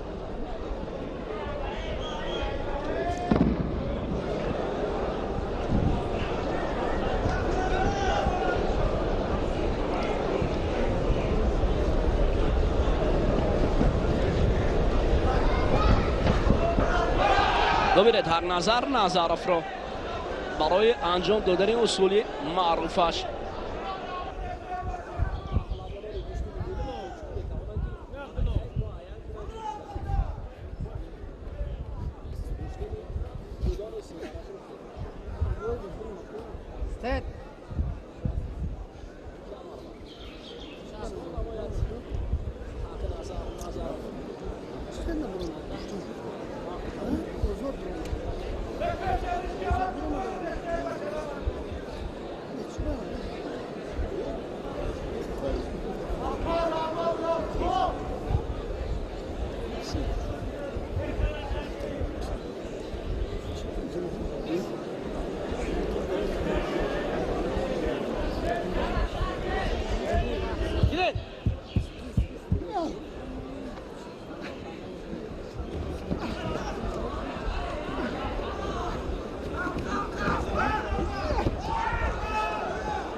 назаров ҳақназар ба мақоми сеюм расид.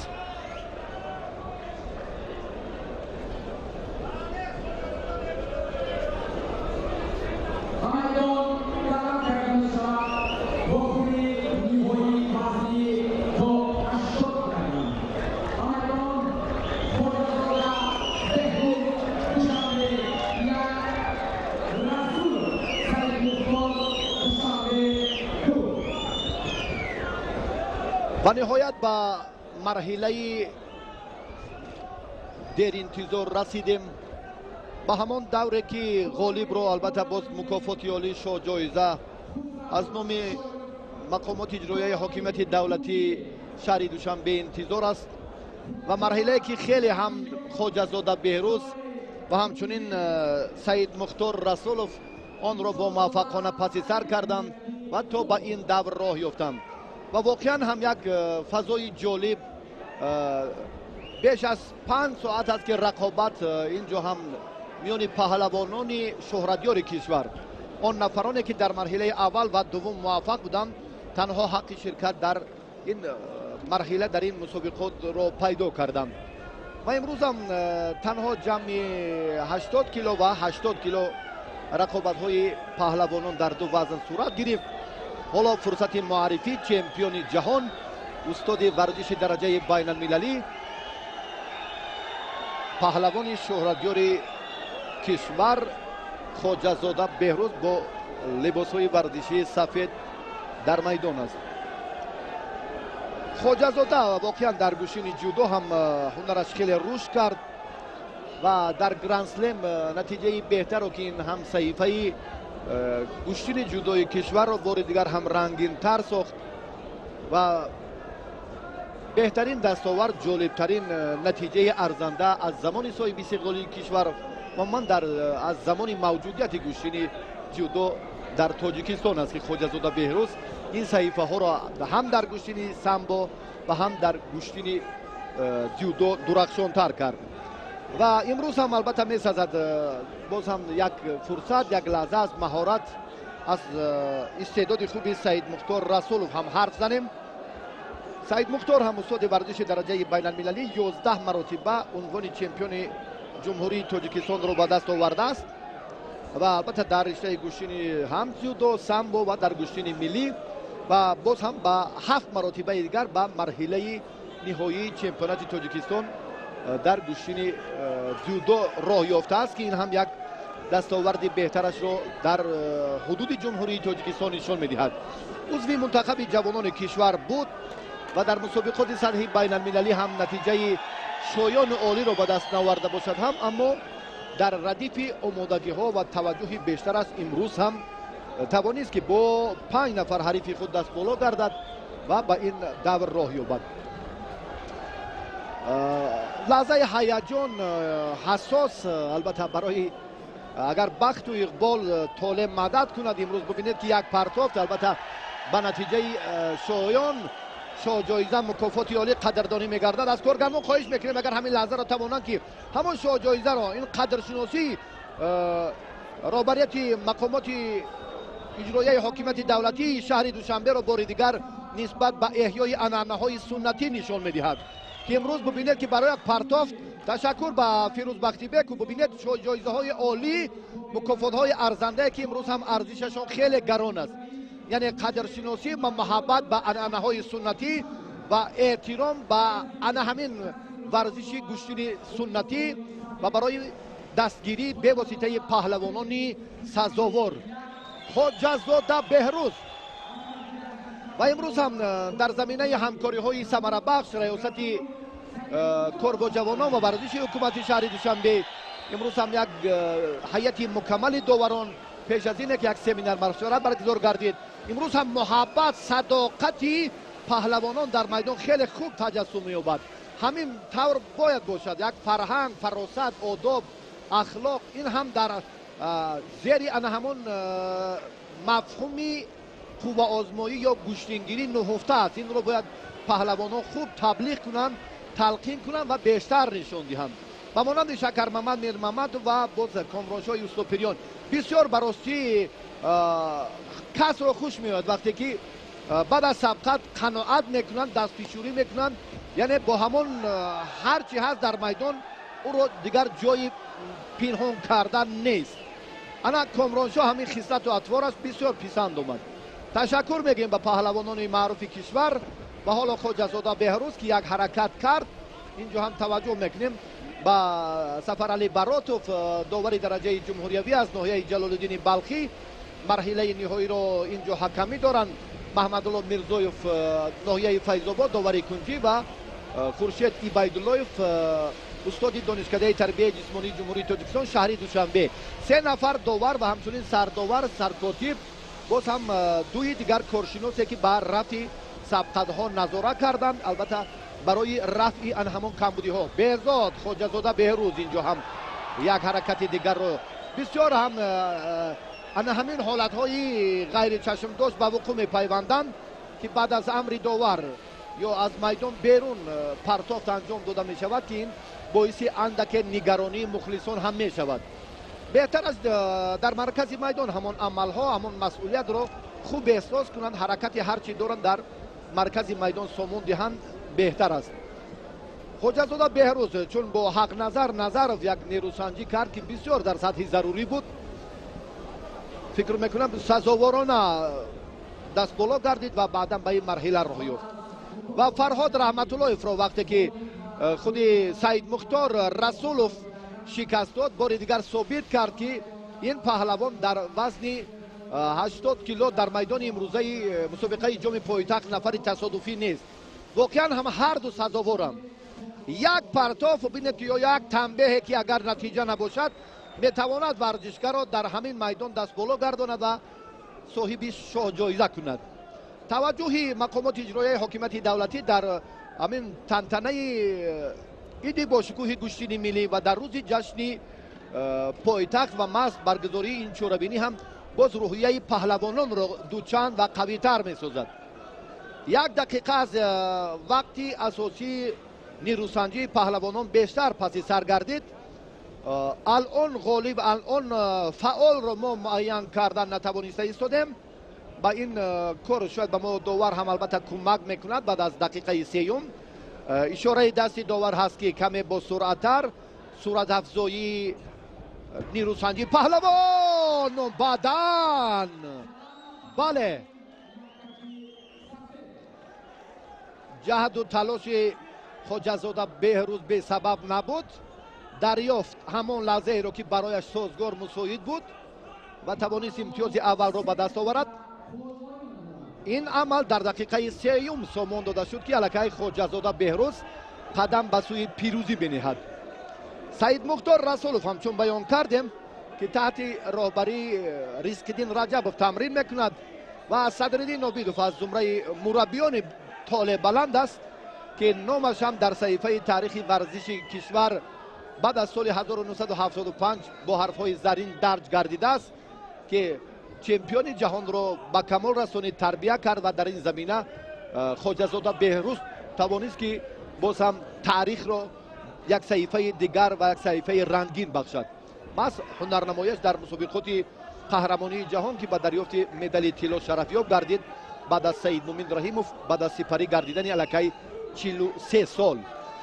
الان تلاش سعید مختار اونقدر ثمره بخش نیست، اما برای خواجه‌زاده این حرکتی آخرینش که با موفقانه بود بدن کافی است که باز امروز هم شاهد پیروزی را چشد و از توجه مقامات اجرایی حکومت دولتی شهر دوشنبه بهره‌ور گردد.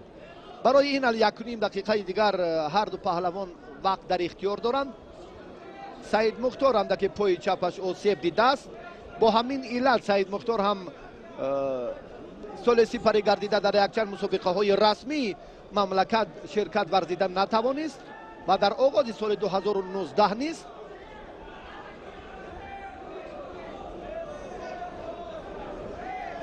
خواجه‌زاده انتظار می شود البته که باز حریف سبقتش رو ادامه دهد.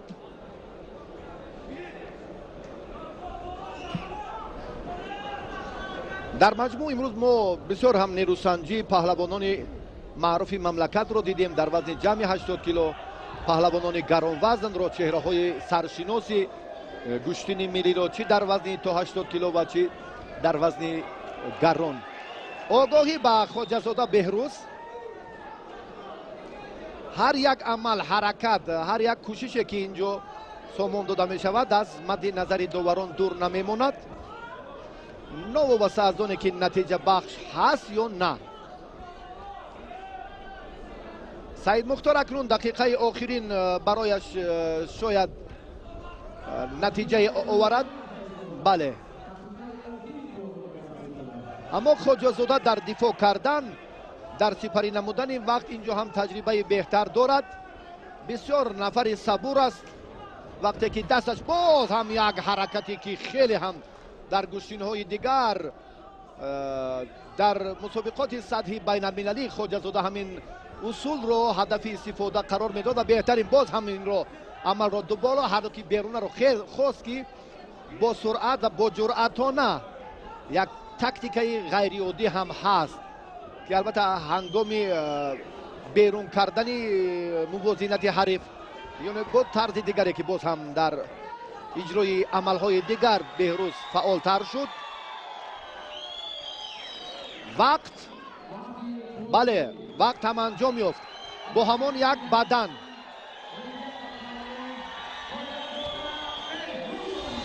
خواجه‌زاده بهروز برنده جام پایتخت گردید و به جایزه مکافات عالی را برای مقامات اجرایی حکومت دولتی شهر دوشنبه قدردانی شد در وزن تا 80 کیلو و این ظفر و پیروزی پهلوان شهرتیار کشور را تبریک میگوییم. و برای زینه سیوم افتخاری باز پهلوانان وزن گران به میدان می آیند. توجه میکنیم به همین یک لحظه های خیلی حساس و جالبی که اکنون باز از نتیجه سبقت 5 دقیقه اینه همین نیروسنجی حالا مرتب گردیده است.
شاهی استاد میان ولایت سو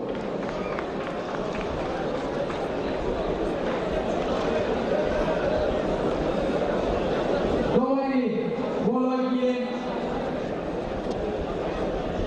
سهراب بازار داوری کنجی شادادا خوبشه ایبای گلویو داوری کنجی فایزولا همی گلویو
اکنون دوستان عزیز قسمت فینالی وزن جمعی 80 کیلو است.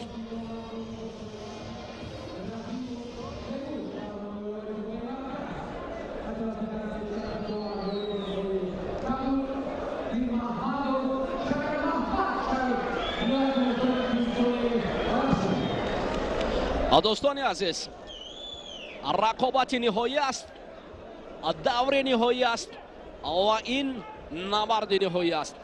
وزن جمع 80 کیلو مبارزه برای به دست آوردن دومین شاد جایزه، یعنی автомашинаи گران قیمت از جانب شهرداری برای غالب وزن جمع 80 کیلو پیشنهاد گردیده است. تیمور رحیمов پیراهن سفید بابر کرده است. شکر محمد میرمحمدов پهلوانی که با پیراهن کبود گوشتین میگیرد. این دو پهلوانی که آنها در مسابقه های بین المللی در وزن جمع 100 کیلو معرفگر جمهوری تاجیکستان هستند.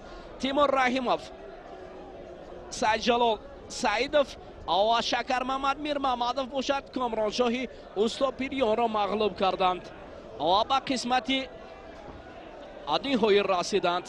حالا ببینید اکنون شکر محمد میر محمدов از سمت دیگر تیمور رحیمov خود را کنار میگیرد.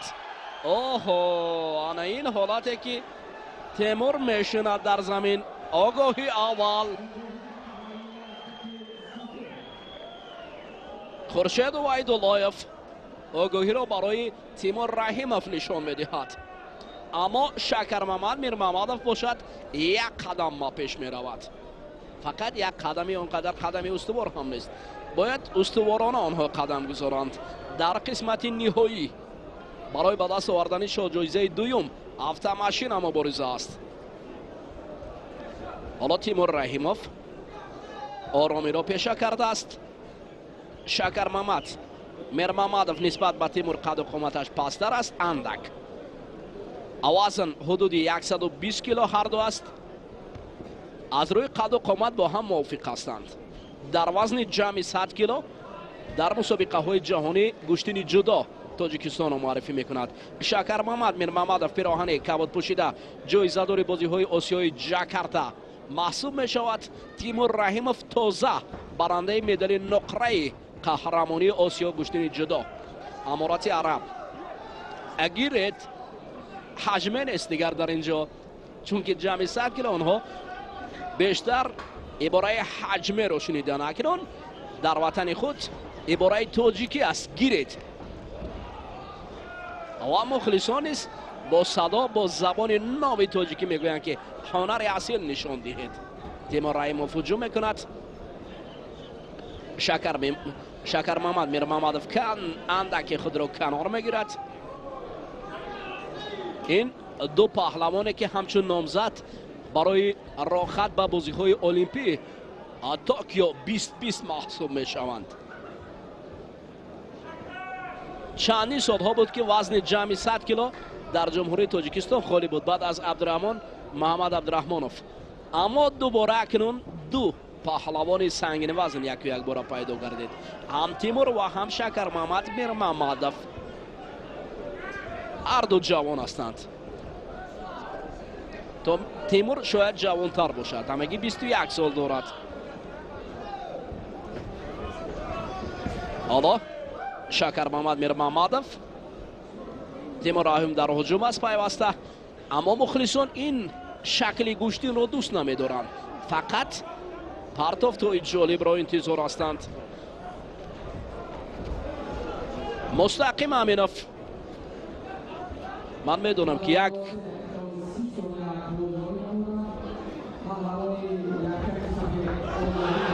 اوه شکر محمد میر محمدov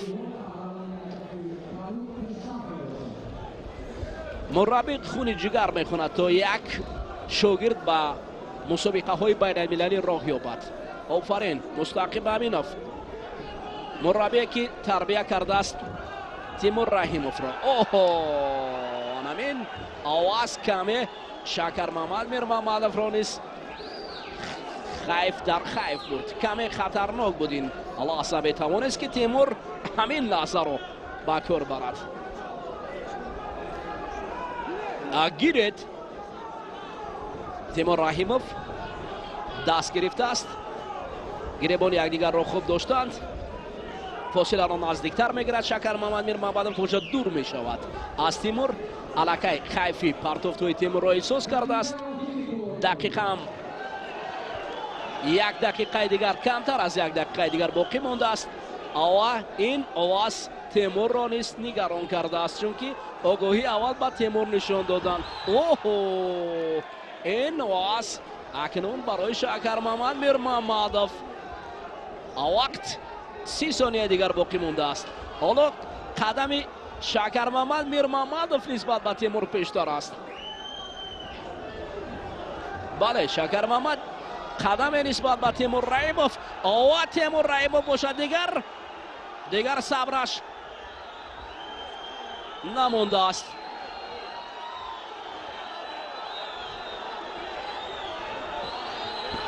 اوه پهلوان اکنون کار تماما دیگر شد در وقت آخرین لحظه آخرین. آفرین تیمور رحیموف، آفرین تیمور رحیموف، آفرین. اکنون شکر محمد میر محمد هنر خوب بود، باقی نیست، چند لحظه دیگر باقی مونده بود. آفرین. آره این جوانه که بعضا حالت ها میگفتن نه تیمور، انا اکنون تیمور رو ببینید چگونه خوب درخشیده است. ببینید همین جوان تاجیک است، این هم معرفکاری تاجیکستان است. شکر محمد میر محمدов خوب بود، اما نقص بود، فقط پهلو بود افتیدن، اما تابلو 5 دقیقه نشان داده است. 5 ثانیه دیگرش. خب دوستان عزیز، اکنون 5 ثانیه دیگر این سنگین وزن ها چیکار کنند در 5 ثانیه دیگر؟ تمام دیگر 5 ثانیه دیگر یا حرکت آنها 5 ثانیه است.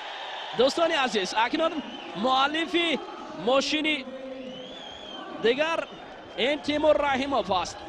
دوستان عزیز اکنون تیمور رحیموف توانست که مدال کیلو را در وزن جمعی 100 کیلو با دست دارد و به گردن وزن کند. دوستان عزیز اکنون ما شهر را به انجام رسانیم و اینجا مراسم سپردن جایزه ها برای وزن جمع 80 کیلو پیشنهاد میگردد. تیمور رحیموف در مقام اول، مقام دوم را شکر محمد میر محمدов کسب کرد و در مقام سوم در وزن جمع 80 کیلو کامرانشاه یوسف پیران. شاد و پیروز و سربلند باشید.